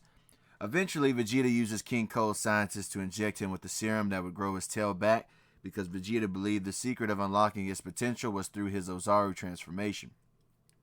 Until finally the day came where the prince challenges Kakarot to a rematch for the throne on the planet Earth. The battle was intense, and eventually Golden Ozaru matched with Kakarot's Super Saiyan 2 transformation, rattling the earth with their performance. That is until Vegeta showed his true final form when he transformed into what we know to be Super Saiyan 4 transformation. Side note, it would be called something else in this universe. Put in the comments or suggestions of a name for that. But for the sake of this episode, we will continue to call it Super Saiyan 4 to keep it simple for now. And after Vegeta revealed his final transformation, Kakarot was no match for his new level of power and was left at the mercy of the prince, who decided to spare the low-class warrior by banishing him off-world, giving him his Saiyan pod that he arrived in to leave with. Right? And now that we have summarized the last episode, let's get on with my longest episode up to date. So let's begin. Kakarot drifts in and out of consciousness as his Saiyan pod heads towards the coordinates that he typed in when he was exiled from Earth. And as the warrior goes on his outer journey, the prince is happier than ever with his accomplishments. We then begin the era of the Saiyan Prince, when he announces to the Earthland citizens that he will be their new ruler and weaknesses will not be tolerated. He then lets all of Kakarot's soldiers know that he will be their new emperor and that there will be some changes in their behaviors because Kakarot has made the lot of them too soft. Dodoria was made an example of when he tried to challenge the takeover, so he was beaten within an inch of his life by the prince in front of everyone. Zarbon decided to bend the knee after the display, understanding that he was outclassed by the Saiyan Prince. Vegeta proudly boasted that he ended Kakarot, and Bulma believed that meant Vegeta had ended her husband's life, which deeply saddened the Blue Net to her core. Vegeta also allowed Kakarot's son Bardock Briefs to believe his father was dead, so the young Saiyan hybrid would strive to become stronger and keep the prince entertained. And while that was all taking place, we go elsewhere in the universe. The Saiyan pod had finally reached its destination and lay in a crater on a seemingly unknown world with a purple sky. Kakarot exits his pod, worse for the wearer, but determined to find the one he was seeking. Kakarot is depleted of most of his energy. The fallen Saiyan Emperor moves at a slow pace around this world, searching for a specific someone, until eventually he finds the figure that he was looking for, a hooded humanoid figure whose back was turned, only showing a brown hood and blue Saiyan armor with yellow shoulder pads. Kakarot calls for the figure's attention with panted breath. The hooded person turns around only to see a collapsed Kakarot that was still injured from his fight with Vegeta. Also, put in the comments if you have figured out who this hooded person is before I reveal it later on, and see if you got it right. And meanwhile, Earth has another visitor. Bobbity grins in the comfort of his dark lair as he gazes through his ball at the figure of Earth's Emperor, which we know to be Vegeta. Bobbity plans to use the energy of the prince and his army to revive the monster Majin Buu. As he cackles, he tells Dabura that it is almost time to awaken Majin Buu. We then cut to Vegeta asking Zarbon who are the strongest fighters on the Earth, and who are the strongest fighters that the Earth has to offer for his army's ranks. And Zarbon plays ignorant of his knowledge of the question and simply decides to mention that the Earthlings hold a tournament every couple of years to display who is the world's strongest. Vegeta smiles at the mention of this tournament and tells Zarbon to put the word out for another event to take place, and to give warriors the incentive to participate, he will offer the tournament's winner the opportunity to challenge the Prince of all Saiyans himself for his throne. Kakarot, however, is experiencing lucid... actually, I skipped a little bit ahead. Sorry, I'm reading the script. We then come back to Kakarot, who is resting in a tent after he was brought there by a mysterious hooded figure who watches over the resting Saiyan. Kakarot, however, is experiencing a lucid fever dream of former events that have transpired within his life. He relives his recent defeat against Vegeta, who stands over him triumphantly. Kakarot briefly thinks about turning Super Saiyan Prime like he did against the late King Cold. And in his dream, he does exactly that and becomes the Golden Beast once again and is able to put the prideful Saiyan on the defensive with his new power. He even manages to defeat the prince, but afterwards the dream shows Primal Goku standing over a crying Bulma with a beam in his hand and a sinister smile plastered on his face. This last image finally awakens Kakarot out of his sleep as he jumps up in sweat before realizing that it was all just a dream. The figure removes his hood and it is revealed to be none other than the Saiyan elite Nappa. And Kakarot frantically announces to Nappa that he needs his help in training his Ozaru transformation. Meanwhile, back on Earth, a crowd of Earthlings surround the stage as they await for the battles to come of its participants, and Vegeta looks down from above, unimpressed by most of what he has seen present. But in the crowd, a mysterious figure looks up at the unsuspecting prince. The observer is none other than the Supreme Kai Shin. We then go back to where Nappa and Kakarot were. Nappa looks at the determination in the eyes of his former enemy Kakarot, who was serious in training his Ozaru form. We then go into a flashback that will fill in the gaps of this reunion. You see, on the very planet Nappa and Kakarot were standing on in the present is the same exact planet they stood on all those years ago when Frieza ordered Kakarot to eliminate Nappa, Raditz, and Vegeta, and Kakarot succeeded in taking Nappa out by giving him a death beam headshot through his eye while he was transforming his Ozaru state. Then later on, Kakarot was able to achieve Super Saiyan and defeat Frieza by severing his head from his body to become the new Emperor of the universe. Then later on, Kakarot was able to travel to Earth, where he sealed away the Demon King Piccolo, who fused with Slug in the hyperbolic time chamber. And after that, Kakarot then wished that Shenron would revive everyone he ever killed when he was under Frieza's orders to reset the progress of the late tyrant's expansion.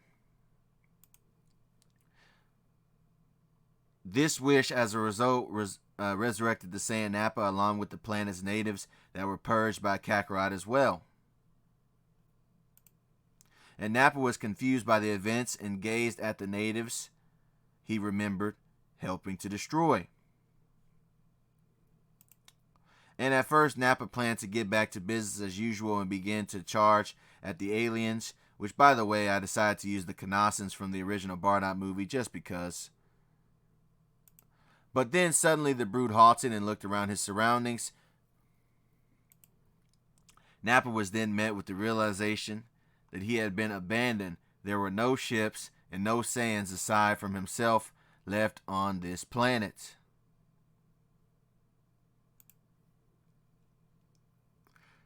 Nappa then decided to wait a while for Frieza to send reinforcement to this planet to finish the job, so he would wait it out for his ticket off this planet.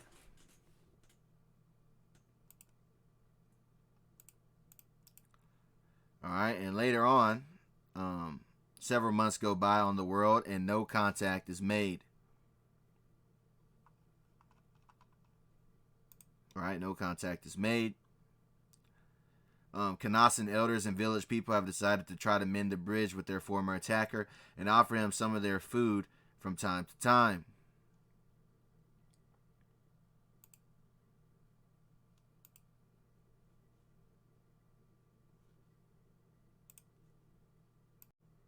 And later on, one day,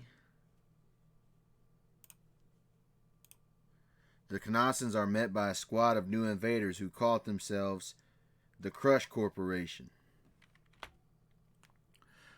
Almond reveals to the Kanassans that they will be conquering the planet effective immediately, and they began beating down any native fighters. Nappa's energy begins to crackle at the sight of this bombardment, and the Crusher Corps pick out the rising power on their scouters, and are surprised to find another surviving Saiyan on this planet. Nappa charges the crew with ferocity, and a battle ensues. And eventually Nappa is victorious in his battle, and is surprised that he actually feels happy defending the aliens he once wanted to purge. And he decides to stay on the planet with the Kanassans, even though he has the ability to take one of the Crusher Corps members' ships. And several years go by after this event. We jump back to Berserk Primal Kakarot, who was lost in his wild senses, being approached by Boma, who was trying to snap some sense into the Super Saiyan warrior. Kakarot uses his remaining senses to teleport off-world to a planet he hadn't been to in so long, which turned out to be the planet Kanassa from all those years ago, because he didn't want to go to planet Namek or Yardrat in his current berserk state. He didn't want to have to risk his him damaging the people or their planet. But then he quickly begins to sense life on this planet, so he decides to release all of his energy that is within himself to not cause any harm to the Kanassans, and the power was so great, even Nappa himself felt it, even though he couldn't even sense power levels without a scouter. And the next day, Kakarot runs into Nappa and informs the Saiyan elite on everything that had happened since they fought on this world all those years ago. Which brings us back to the present, where Nappa agrees to help Kakarot control his Ozaru side because he gave the old Saiyan elite a new chance at life. Now, meanwhile, Supreme Kai-Shin makes his presence known to Vegeta and tells the Saiyan that the Earth is in danger of Babidi, who plans on resurrecting the evil monster Majin Buu. Vegeta is intrigued by this information and would like to face off against Babidi and his strong minions. While in the meantime, the world tournament continues. Krillin smiles as he realizes that he's going to face off against Bardock Briefs, the son of Kakarot, but Bardock doesn't plan on wasting any time by pulling any of his punches, because he wants to get his revenge on Vegeta for what he did to his father. As he decides to become a Super Saiyan right off the bat to end things quickly, but unbeknownst to him, he was being watched by two Majin minions that plan on stealing his energy for the revival of Majin Buu. Bardock was haunted by the image of his injured father on the ground waiting for his death, because Bardock wasn't strong enough to make a difference. But his thoughts were interrupted by the pain of the energy siphoning experience at the hands of the Majin minions, who sneaked attacked the Saiyan hybrid and stole his power. Then the assailant takes off towards the direction of Babidi's lair, unaware that he was being followed by Vegeta and Shin. Then we change back to another planet. Kakarot is ready to begin his training despite not being fully healed from his injuries. And Nappa tells the warrior to wait for the sun to go down. Vegeta has been led directly to Babidi's ship. Shin warns the prince of the dangers of Babidi and his subordinates, but the warning only amuses the new Saiyan Emperor as he moves towards the ship, unbothered. Nappa tries to sense Kakarot's power level, but the younger Saiyan informs Nappa that he can learn how to sense ki without using a scouter, and that he will teach him the basics while the sun is setting. Eventually, the moon reveals itself and Nappa becomes a great ape that is in full control of his own actions. He then begins to speak to Kakarot in a deep bestial tone. He tells Kakarot that there is a reason why Saiyan elites can control their Ozaru form fully. The answer was Saiyan pride. Though it was true that Saiyans in general, for the most part, were proud, Saiyan elites were prouder than the rest, and because of this mindset, they were able to control the Ozaru fully, refusing to be controlled by their lesser animal instincts. Kakarot learned his Akari form so long ago that he never bothered trying to control his Ozaru form back in the day as a Frieza soldier, but he would do what needed to be done now. But now we jump back to the planet Earth. The Demon King Deborah was no match for the Vegeta after he transformed into a Super Saiyan 4 transformation. And the prince was so upset of how little a challenge he was that he didn't even bother to let Babidi use his energy to awaken Majin Buu. So he fired an energy blast directly at the Majin cocoon, vaporizing it entirely. Babidi was in disbelief and in full fear when Vegeta moved around and aimed his hand towards the wizard's direction. But before Vegeta could finish the job, his mind was invaded by the diabolical sorcerer. Babidi was able to manipulate the evil within Vegeta's heart and began to corrupt his mind into his new Majin servant. Babidi grins at his accomplishment as the M insignia forms on the forehead of Vegeta, who has succumbed to the dark magic. Meanwhile, off-world, Kakarot has made little progress in his training. After a struggle, he was able to keep himself from attacking anyone in his Ozaru form, but he still had his animalistic attitude and moved more on instinct than anything else, and he couldn't form sentences as a great ape. Nappa decided to congratulate Kakarot with his progress, but Kakarot was angry at himself for his failure to master his Ozaru state.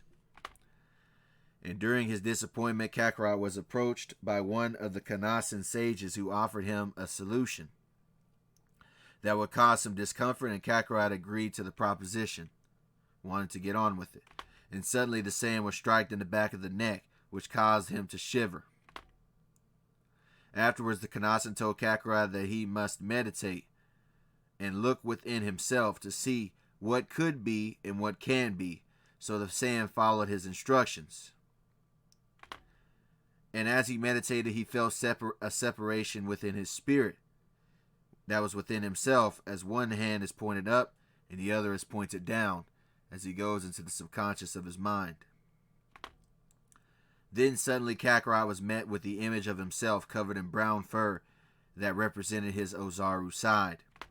His Ozaru self smirks and tells Kakarot that he is the way to victory, and Kakarot's face is unnerved. Then his Ozaru side tells Kakarot that he only loses because of his weakness of affection. An image of his nightmare flashes in his mind as he remembers his berserk self blasting Bulma away, and his Ozaru spirit tells Kakarot that sacrifices must be made to achieve true power. Kakarot's eyes become yellow as he rushes his wild side, shouting that he will never become that beast that he saw in his vision. His punch connects, but only amuses the beast version of Kakarot, which further enrages the Saiyan. Beast Kakarot simply laughs and tells his attacker that his eyes tell a different story. He's already becoming the monster he despises. Kakarot looks down at a puddle to see the reflection of himself with feral yellow eyes, the same eyes as his opponent. Images of Kakarot's childhood begin to resurface, and he is told to not forget who he really is, and that he cannot hide his savage past with a family and a little title of emperor. He cannot hide from his past. Without the beast within, he would have died long ago, and he must remember that. Kakarot looks down as his eyes fade back to black as he remembers his savage side in his younger years, and the beast side of him believes his words have gotten the best of his other self. Until suddenly Kakarot glares at his Ozaru self, showcasing yellow eyes with black pupils at the center. I will not let the past conquer my future.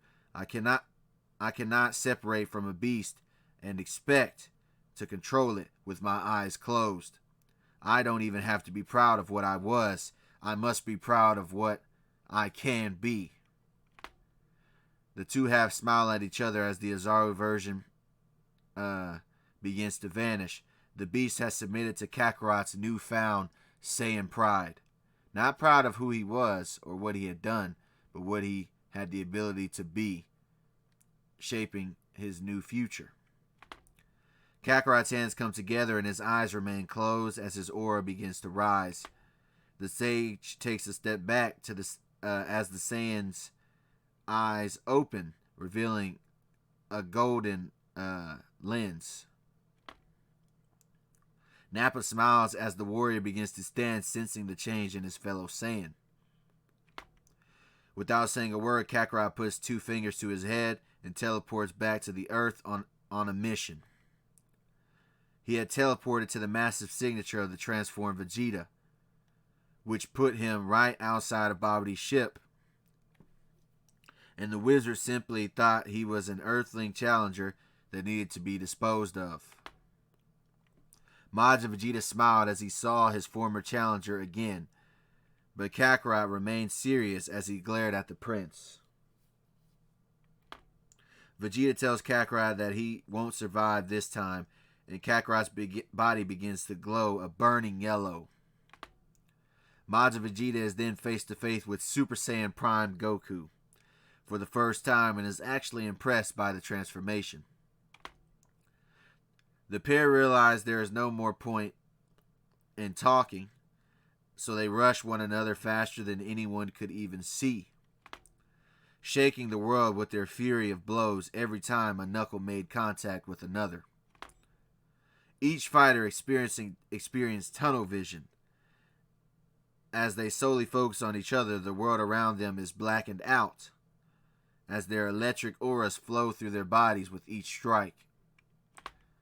Prime Kakarot unleashes a roar as he seizes the opportunity to fire a death cannon at Vegeta, and the prince was forced to defend against the attack because he wasn't going to be fast enough to dodge it.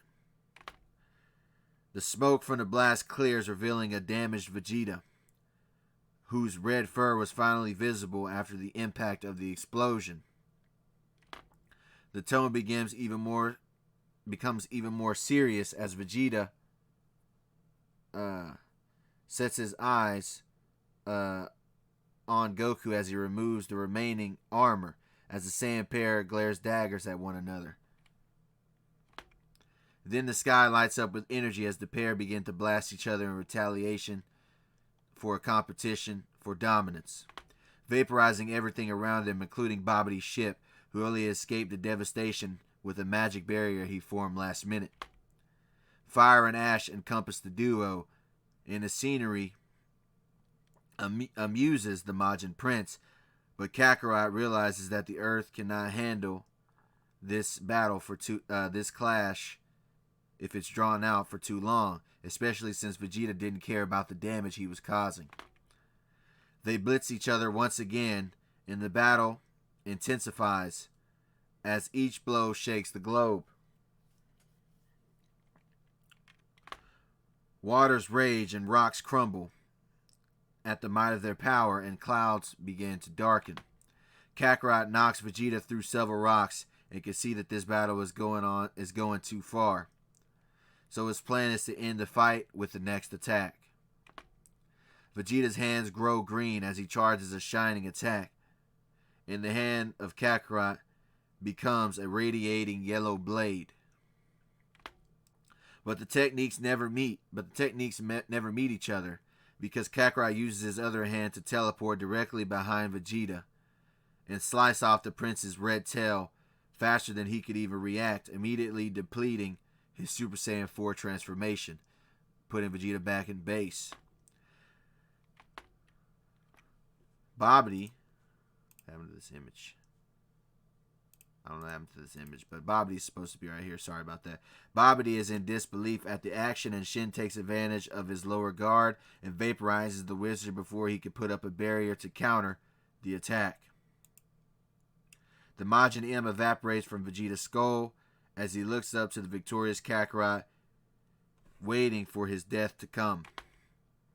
Yet, to his surprise, Kakarot touches his shoulder instead and teleports the both of them to another planet.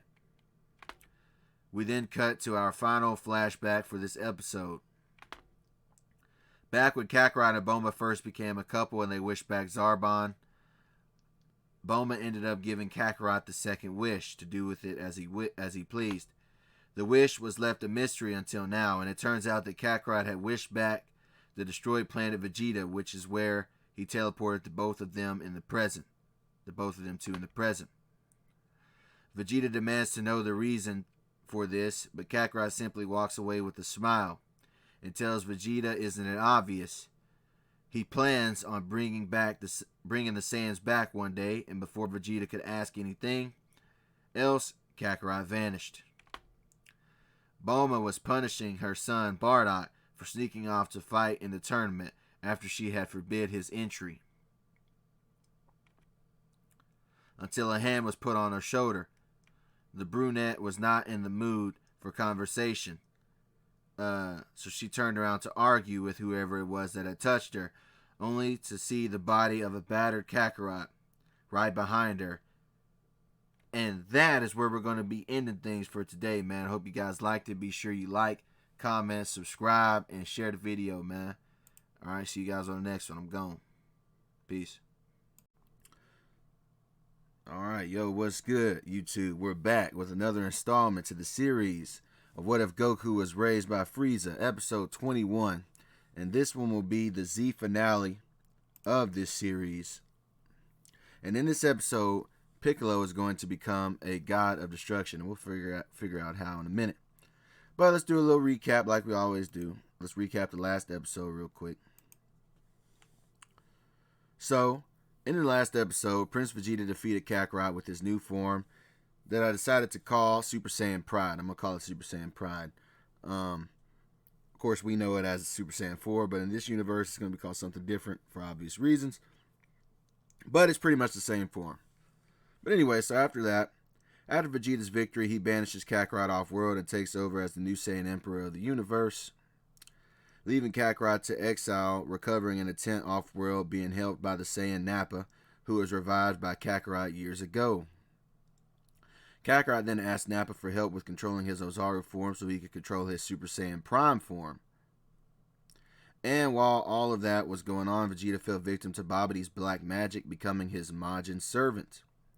Eventually, off-world, Kakarot masters his transformation within himself and travels back to Earth to re-challenge Vegeta for the throne, and the battle is pretty intense. Y'all can go watch the last video for that. Kakarot defeats the prince and chooses to spare him, and ends up dropping him off to the recently revived planet Vegeta that Kakarot had wished back a while back, and before he left, he let the prince know that he planned on bringing the Saiyan back someday. Alright, so with that out the way, now we are caught up with the last episode. Let's get this finale started, shall we? Beerus awakes out of his long slumber, and his tenant Whis is curious about his future plans. Beerus tells Whis that he wants to fight a Super Saiyan God, and they begin to travel to the Earth. And while that was happening, let's catch up on Kakarot and his family in a time skip. His son Bardock, Briefs, has become a teenager over the years since after his fight with Vegeta. He's also trained his army diligently to the point to where the weakest among them at least have a power level of 10,000. He scattered his top forces across Universe 7 to protect the corners of it from any upcoming threats. And he even trained himself on the planet of the gods, freeing Elder Kai from his Z-Sword prison, who then helped unlock his ultimate potential. Alright, a new form. And he calls this transformation simply Prime Goku. Right, the ultimate mystic form of Super Saiyan Prime, now just Prime Goku. And his fur has turned to black. And when the warrior wasn't busy working, he was getting busy with Bulma, and now they were expecting a new Saiyan hybrid. And that day had finally arrived for the couple. Their new daughter was born, and this time she was named after Kakarot's mother, Ginyu, and she inherited the last name of Bulma Briefs, so her name would be what? Ginyu Briefs. And on that day, Earth was visited by an angel and the god of destruction who had finally arrived. Kakarot looks at the sky, displeased with his strange new visitors before he has to pair what brings them to his home. And Beerus cuts straight to the point and tells the Saiyan Emperor that he would like to battle him because he believed him to be the Super Saiyan God. Kakarot, however, had grown over the years and would rather be with his wife and newborn daughter today on his day off. The Saiyan then shocks the pair when he rejects the challenge, which surprises the duo, who never would have thought a Saiyan would reject a battle of any kind. Beerus, however, glows purple and tells the Saiyan that he will not be taking no for an answer, and his mood change unnerves the Saiyan Emperor. Kakarot cannot sense any energy from the purple cat, but could see that they might be a threat to his world. So he narrows his eyes and ultimately agrees to the challenge. He tells Bulma that he will be back and she waves at him while telling him to come back soon, safe. Kakarot tells Beerus that he's never heard of a god of destruction as he takes a battle stance. The Saiyan's aura flares up and he dashes towards the god with determination, but the cat just raises his hand casually. The rush is halted by a simple poke to the chest that knocked the wind out of the warrior to his surprise.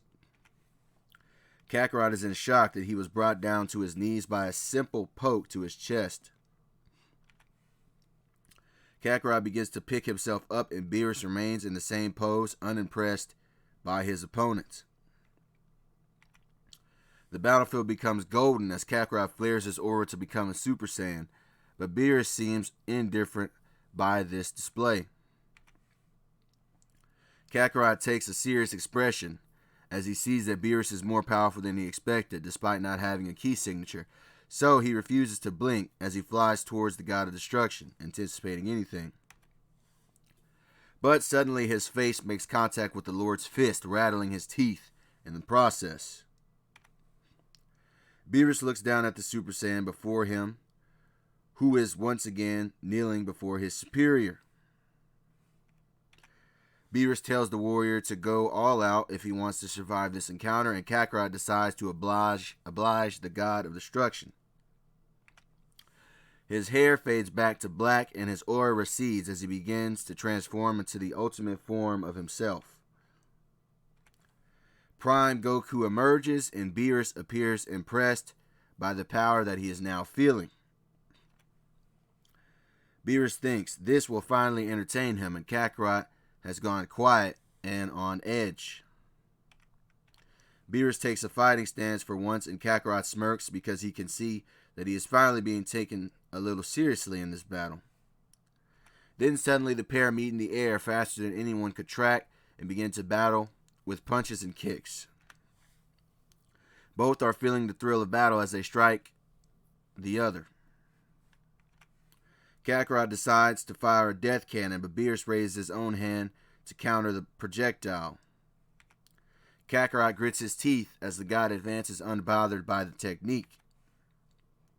So this time he puts more power behind his move and fires a super death cannon, but Beerus simply uses his destroyer key to dissipate the blast. Kakarot is dumbfounded by the performance, and Beerus decides to share a blast of his own, hurled at the Saiyan, aimed towards the Saiyan. And his hand starts to glow the same color as the sun. Kakarot is forced to meet the blast with one of his own, so he fires off one of his new techniques, the Death Kamehameha. The blast pushes Kakarot back, but he digs in his heels and pours out more of his power to stop the blast from consuming the earth, and eventually he is able to send the blast off-world towards the cosmos. Beerus is impressed by his feat, but Kakarot is starting to show his fatigue while Beerus hasn't even began to break a sweat. The battle rages on, but the gap in power is becoming more and more apparent, but Kakarot pushes on despite the disadvantage. Battle damage shows as Kakarot is put in a crater while Beerus keeps on the offensive and pummels the Prime Saiyan into the ground, ready to end his opponent with his next attack. Until suddenly Kakarot's son Bardock Briefs appears to aid his father in this battle, but Kakarot warns his son of the damage he is about to face. The danger he's about to face. Bardock Briefs is surprised this alien was able to damage his father so severely as he looks at Kakarot's injuries, and Beerus simply smiles at the Saiyan hybrid teasingly, wanting to see what his next move is going to be. Bardock decides to go Super Saiyan 2 right off the bat, and Beerus shows his teeth before saying that yellow hair is out of season already. And with one jab, he takes the teen out of the fight with a gut check that Bardock couldn't even track with his own eyes. But before Beerus could continue his playtime, no diddy, he hears the voice of a new challenger. Android Yamcha arrived after feeling the force of Kakarot's blast, and the Saiyan was surprised to see him again, and even more surprised he was on his side this time. But Yamcha tells him that he is actually on the side of the Earth, and can see that it is in danger. Beerus cannot sense any power from the Desert Bandit, but Yamcha is confident in his own enhancements that he can overcome this overgrown cat god. Beerus sends a finger beam towards the android, but Yamcha raises his hand and absorbs the energy with seemingly no effort. Yamcha grins as he feels more powerful from that energy, and Beerus is impressed by the counter and tilts his head at his opponent. Beerus tells Yamcha that he doesn't like charging batteries for free and blitzes the bandit faster than he anticipated. Then he combos the cyborg to the ground effortlessly, stating that if he absorbs ki, he can just get more physical with his opponent. And brings him down to the ground, puts him on his back, puts him on his pockets. Beerus had grown tired of the battle and moved to destroy the earth due to the irreverence of the mortals who had all challenged him. But suddenly he is stopped by the shout of Kakarot below, who was standing up.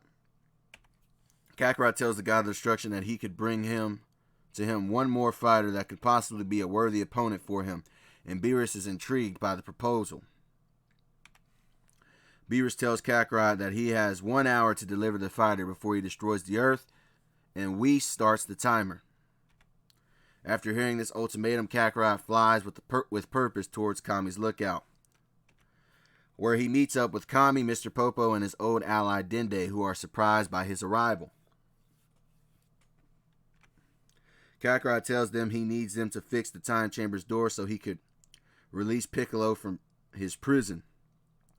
And Kami rejects, but Kakarot tells him this isn't up for debate, so he backs down considering the circumstances.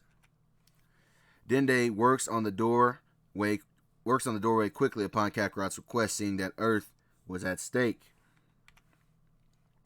Kakarot can only hope Piccolo got stronger since they fought while he was cooped up in the Room of Spirit and Time. Dende finishes the door, and Kakarot powers back down to his base form and tells Dende to seal the door for about 45 minutes so Piccolo can't escape unless they come to a deal while he is inside. The wounded Saiyan warrior ventures inside the Room of Spirit and Time for his third time and looks around for his target.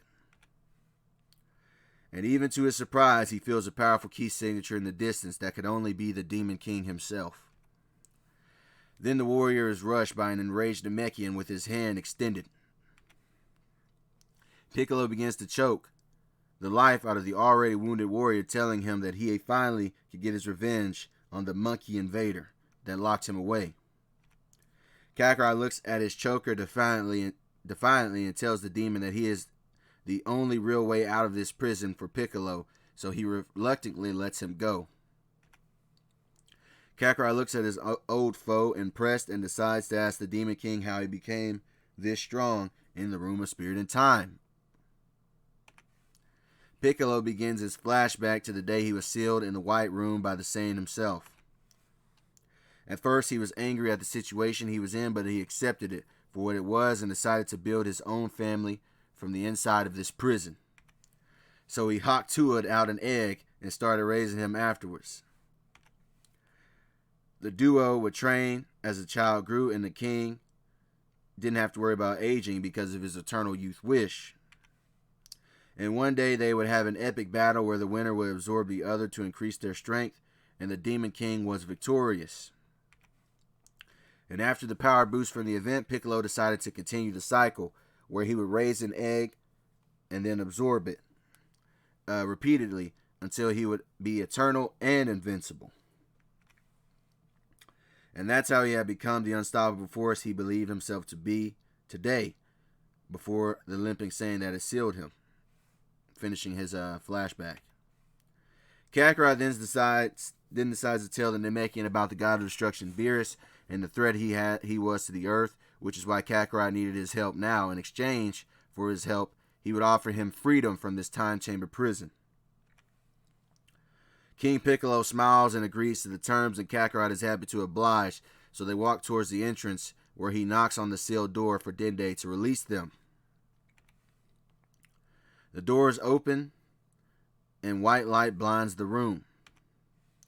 Piccolo walks out, breathing in the fresh air of the earth he once ruled, and Mr. Popo and Dende are unnerved by his return. Kami looks at his evil half and can feel his new power, and is afraid for the Earth's future, but Piccolo just smirks at the Guardian. Beerus' aura flares as time runs out, and Bardock flinches at what's about to happen next. Until the god is interrupted by the appearance of the Green Demon King himself. Beerus grins and tells his new arriver that he hopes he was worth the wait, and Piccolo flexes his arms with anticipation. Whis and Kakarot smile in the background as they can tell that this battle will be one for the ages as they spectate the coming face-off. The Titans meet each other in the air like hypersonic missiles. Each hit shakes the whole earth like a snow globe as they dance in the air. Piccolo fires a destructive wave, and Beerus retaliates with the orange ball of his own that devastates the area around them, vaporizing everything in the vicinity.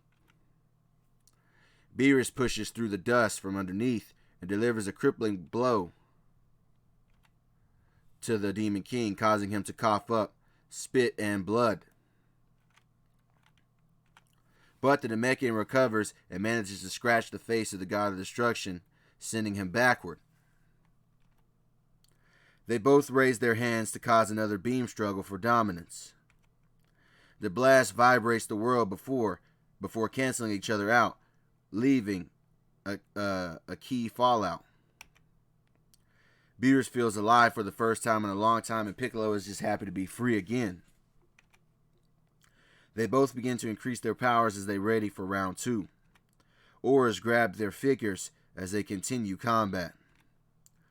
They crack each other's knuckles with the opposite's fists, until suddenly the god's fists open into a hand, so he catches the king's fist and taps into his Akai energy. Beerus grins, believing he has won, and Piccolo feels this foreign power consuming his person. So he severs his own arm before the Akai can progress into his entire body, and this act shocks Beerus. Piccolo watches his arm disintegrate as it falls to the ground while holding his amputated arm in the process, and Beerus is surprised by his quick thinking skills. Then his arm regenerates, and Beerus is annoyed by the ability, and Piccolo comments that his death won't come that easy. The earth is then rattled by another collision of blasts that waste away anything that comes into contact with the raw power. Beerus decides that it is finally time to go all out, and Piccolo is bothered by this announcement. The top of his clothing is erased as he powers up once again, and Piccolo is worried about how strong he might become from this demonstration. Kami sweats as they watch the battle from the lookout. He then suddenly says his goodbyes to Mr. Popo and Dende, and the pair are confused by his announcement.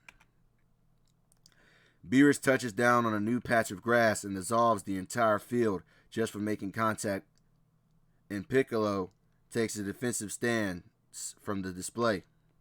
And then suddenly Beerus does a series of invisible combos that Piccolo cannot even anticipate.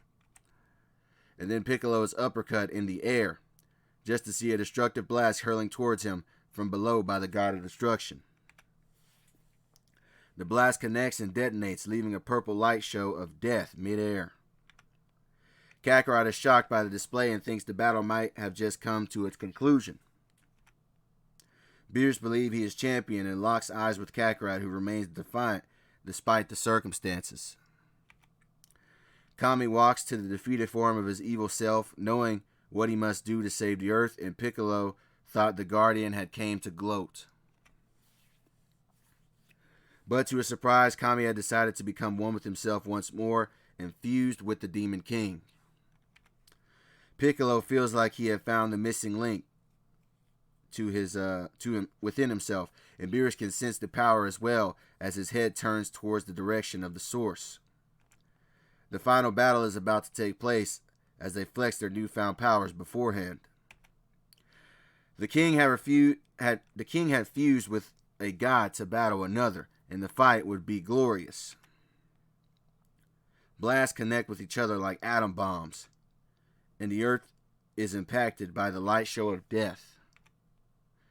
They both can see that the battle was about to come to an end, so they meet in the air, moving the world at its core from their force, and the galaxy even feels it. The universe even feels it. Until they separate from each other and Piccolo elongates his arms towards Beerus, who smiles to himself, telling himself that this is it for his opponent, because as soon as he grabs both of his stretched arms, he will Hakai him from existence. But the move was a distraction, and as soon as he began to grab the arms, his heart was pierced by some full-powered eye beams, to his surprise, catching him right off guard with a shot to the heart. The light shines on the God of Destruction as blood pours from his mouth, and Piccolo watches, barely able to stand from the results of their duel. Beerus looks at his tenant in his final moments before they nod at each other in understanding, and Beerus was happy to finally find a mortal that was his equal, and Whis bids farewell to his dying lord. Piccolo crosses his arms at the outcome and locks eyes with the battered Demon King. Kakarot crosses his arms at the outcome and locks eyes with the battered Demon King. Both were damaged, but Kakarot was less so, and he thought about killing the Namekian before he could recover from his injuries, but found no honor in it and could also sense some of Kami within the Demon King. Suddenly, Piccolo was approached by Whis, who offered him the position as the new God of Destruction. Piccolo agrees, happy to switch from a king to a god, and Whis bids farewell to Earth's Emperor, Kakarot, after a brief conversation. After they make their exit, Kakarot offers his hand to his downed son, who is happy they managed to survive this otherworldly encounter. Bulma looks up to see Kakarot, and she says she knew he would return. And that's where we're going to wrap this story up. Now, I probably will continue this story later on down the line, but I'm done with it for now. All right, this is the end of the Z part. Let me know what you guys want to see next. The return of Goku in the DC story, or my Goku and Marvel story, or my Goku and Naruto story, or my Majin Trunks story, or any of my other stories I haven't finished yet, or something else entirely. I also plan to do discussions on this channel about things comic related and anime related, and I'm going to throw out like theories of what this could be, what could have happened, right? Like I'm about to do a video about what I want Batman 2 to be, but I doubt it will be because the Ping was so successful, which I liked, by the way. And anyway, I also plan to do discussions on this channel, and yeah, not just what ifs in the future as well. So be sure to like, comment, and subscribe. I'm going to go ahead and get up on out of here. Peace.